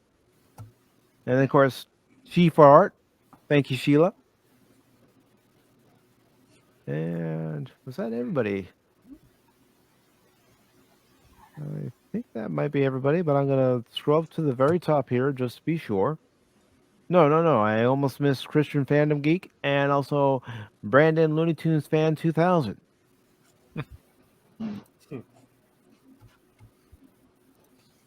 So thank you all very much for being here. If there's anything that you guys would like to promote for your channels, now's the time. I'll go first because I gotta go, but go watch my videos. You like to say it that slowly too? Yeah, I say my videos are that slow, so just sit down, get you something to eat, something to drink. Just take your time. Check out my channel. You don't have to watch the videos, but at least sub. I don't put out that many videos, so it's not like you're going to be inundated with, all my stuff. Just if you want to watch them, that's fine. That's cool. I'm happy about that. Leave a like, and if you do subscribe, please do watch a video and leave a like, or they'll just unsubscribe you, and that's never a good thing. So you have to watch at least a few minutes of the video for it to actually count. Yeah. Hey, everybody, go watch my Orville review and then or just watch a few minutes and leave a like so I can get stop being ratioed. Yeah, because that's the exact same thing I'd say about my channel as well. Yeah, and even comment on there. Again, I'm open to comments, people. Mm-hmm. Yeah, I'm fine. Like, comment, share the stream, anything that lets the algorithm know that this channel is of value. Yes. Yeah, YouTube algorithm be brutal. I've heard. Yeah. I mean, and I don't even trust their numbers half the time. I mean, if you look at my or analytics, I guess they like a very tiny amount of my subs watch my videos. Everybody who watches my videos are somebody else, or other people who aren't subbed. So I don't know if that's true or not. I hope it ain't true. I hope they just can't get the numbers right. But Well, who knows? that, and when you go into YouTube Studio and you look at your analytics, and it's still processing a stream from maybe 5 days ago, and it doesn't have the numbers yet. It's like, come on. Yeah. So who knows? Who knows about their analytics? I don't know if I trust them. I only do as well as they promote me. So, some videos get promoted a couple thousand times by YouTube, and I get very few views. And then some get promoted, 6, 7, 8,000 times, and I get way more views on those. So it's very weird. I guess that's the algorithm, I guess. Yeah, and sometimes I think the most views I've ever gotten for one single video is about 600 at least. Yeah, I haven't yet to make 1,000, so it probably won't happen. But that's all right. Hey, if I get a couple hundred views on a video, I'm kind of happy over it. I'm a low tier tuber, so that's pretty good for me. Well, also another thing that they're pushing right now is shorts. Yeah, they are. Oh, right. Yeah, they're trying to make just so they can compete with TikTok again. Yeah. Seriously, all these damn things are starting to become more samey and whatnot because you gotta appeal to the next generation whose attention spans are at this point lower than goldfish. Right? Yes. That's an insult to goldfish. What did the goldfish ever do to you? Yeah, it's true. I mean, kids nowadays, they want fast, in-your-face content, and they don't need to have any longer content. I like content that's more longer and more intuitive, but that's just me. But I guess I'm just one of those people that actually, I'm one of those people that actually still paid attention in school. I'm probably the last of the millennial generation that probably actually studied proper curricular in school. See what I find confusing. Go ahead. Go ahead. If they're pushing shorts, I don't know why. Because YouTube likes to shove ads in your face. So I mean, the few shorts that I ever clicked on, I didn't get no ads shoved in my face. So I'm like, huh. No, because from what I've been told from people I've talked to, you can't monetize the shorts yet. No, you can't. You don't get no money from that. I don't even know if you get watch hours from that. Yeah, so why are they pushing that so hard? It's not in the best interest of the creator, and you can't have ads shoved in your face because shorts are so damn short. If you try putting an ad in front of someone's face with an attention span that short, they probably wouldn't even watch it. Oh, they'll figure out a way. They're probably people who watch the shorts. They're constantly just letting one go after the other, and so eventually they'll throw an ad in between one, or they'll put some product placement somewhere on the screen or something. Yeah, you're probably right because YouTube's ads started getting more and more invasive as time went on. Yeah, I remember seeing 3 or 4 a day. Now it's every single freaking video. Yeah, it's also kind of ironic that basically Vine started this whole 6-second stuff, or now you can make it as long as it's at least under a minute. Yeah, and they want to pull TikTokers over. That's what they want. They get them here, get them used to using YouTube as their TikTok, and then probably start working in the ads. They're also doing the same with Twitch streamers. They're trying to bring Twitch streamers over to YouTube, and I'm talking about the popular ones. Yeah. No, Twitch has already been ruined by the e-thoughts out there. Besides, it's kind of ironic that that YouTube doesn't even want to allow very explicit content. You have to always put content warnings on anything that's like that on here. But again, the only reason why some of those chicks are still up there is because freaking Twitch is run by simps. Yeah. I gotta go, so I'll talk to you. Central. Yeah. I'm getting kind of a little tired myself. Well, Crip, before you go ahead and plug your channel, brother. Again, I had that fatal hard drive thing that happened to me, but that's all fixed now, and I just gotta rebuild and stuff like that. So, but Back your stuff will be up. coming. The fire will rise. The fire will rise. And you know, we gotta bring the fire, and I'll bring more fire than Cash did to TMNT NES. So We'll see about that. Yeah, don't forget to get your pizza 5 times, Cash. Pizza, of course, man. You get your pizza, and then you go back to the beginning of the level, and you lost all your health. So I did. It was great. Yeah. The pizza strategy there did not work as well as I hoped. And Crit, if you want to be a part of Thursday's Star Trek live stream, let me know. Oh, which one? We're talking from the original series all the way up to Enterprise, so that it does include the movies as well. Oh damn! Okay, yeah, I'll do it. Yeah, I'll do that. I'm not a big fan of the TOS. I think it's outdated compared to the 80s and 90s stuff, which I think holds up. But Fair enough. yeah, I like the movies a lot with Kirk and Spock. So yeah, I'll go on there and talk about it. All right, brother. So, all right. Cheers. Auf Wiedersehen. Adios. Ciao, you know, and I'm gonna get my pizza now and lose all my health. So bye.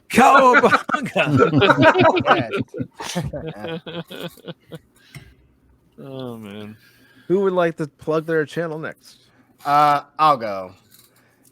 So yeah, you guys can find me here on YouTube at JetSparks373. I'm also on Twitter, and I posted in the private chat. I also have a Twitch channel, which I think recently I played Left 4 Dead 2, and again, I think I also do re-upload some of my Twitch streams to my YouTube channel. And like I said, if you go onto my channel, a lot of other social links I have are there. I have Twitter, Instagram, my Twitch, and also I think I also might have I also have a Gitter too, but I don't use it all that much because, well, again, I still believe in the idea of having alternate platform because these other ones that are more mainstream are kind of going down the tubes and some. Yeah, they are.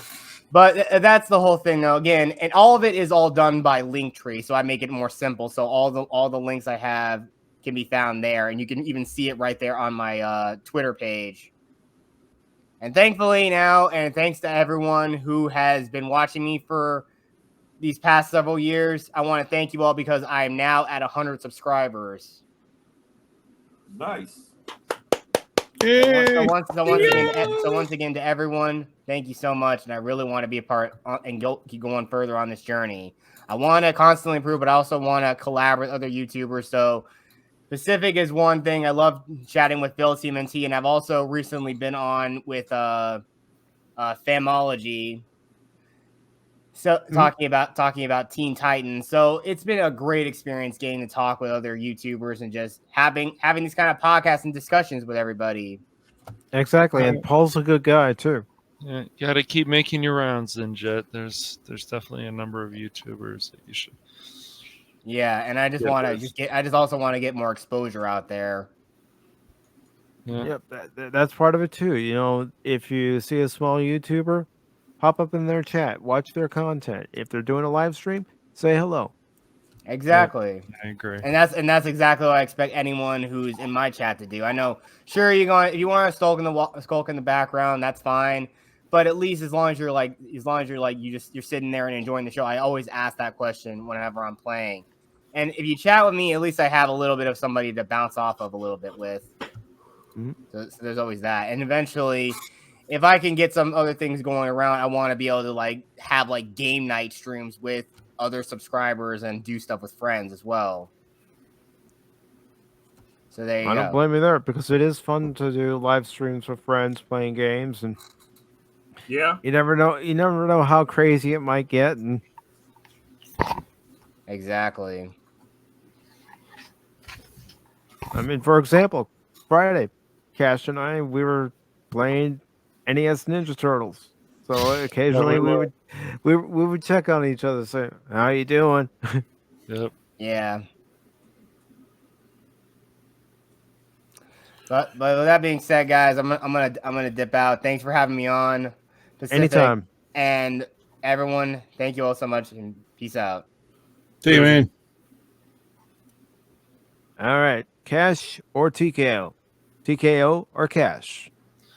I'll go next, I guess. Yes, my channel, of course, is the Phantom Hooligans, and I've been just working on getting more consistent lately.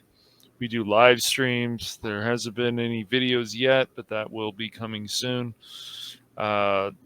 Definitely, there'll probably be some more gaming streams next week. There might be another live stream as well as a gaming stream. Both of those will be live. And then hopefully there'll be some videos on there soon. And you can find that channel. Just type in, easiest way is the Fam Hooligans. You see the awesome artwork that one of my friends, Nick, made. There is 2 Phantom Hooligans. We're the real ones. The other ones are just the imitation, even though they started 8 years ago.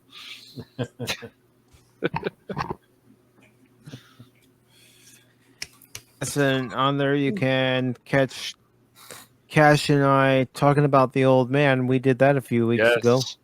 We did. That was fun. Hopefully we'll get more people excited about that show. Yeah, it's definitely worth a watch. Yes. All right, so last but certainly not least, the chaotic one himself. Oh yeah, what up, peoples? Yeah, DDDOD, the Digital Department of Defense. I am TKO, the chaotic one. Do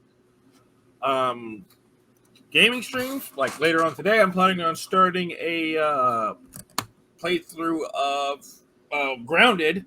I've been waiting for Pacific to get some time because I want to start a multiplayer from the beginning instead of doing a half-ass one. So I'm waiting to start that series until he has time, or also if any of you guys have that, I'd love to have a 4-man squad in that game because I would love 3 other people helping me tackle wolf spiders. I'm just saying.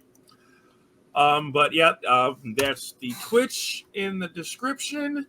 And if you guys want to come and do some exterminating with me, I would be much obliged. All right. And again, I will make sure that after this live stream is over that I have everybody's links in the description below. And of course, you all know that Wednesday will be the Wednesday edition of PACIFIC414 Pop Talk. Before then, I might pop in another game stream or just pop in a random live stream to chit chat. And then, of course, Thursday, there's this.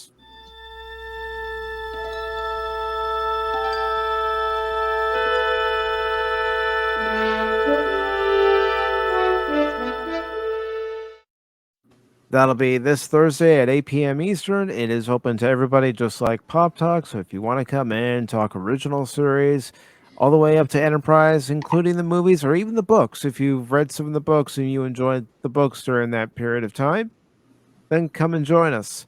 And then, of course, Friday at probably 9 p.m. Eastern on Friday, I will be watching the 3rd episode of The Reigns of Power. And you can all come and laugh. Hey, I said I would watch 3 episodes. I'm going to do it. Make sure you have your will in order because I'm sure even that specialty made helmet that you ordered from Junecock won't be able to protect your brain from exploding. I got a flask. Oh. I mean, woo. And on that note, thank you all very much. Always appreciate it. If you liked what you saw here, give it a thumbs up. If you didn't like what you saw here, give it a thumbs down.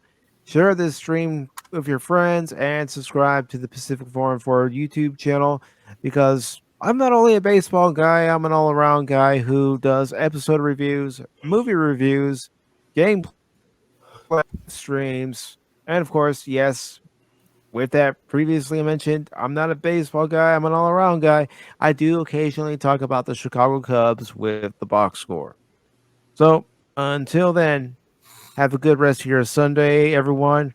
Good start to the week, and I will see you all later.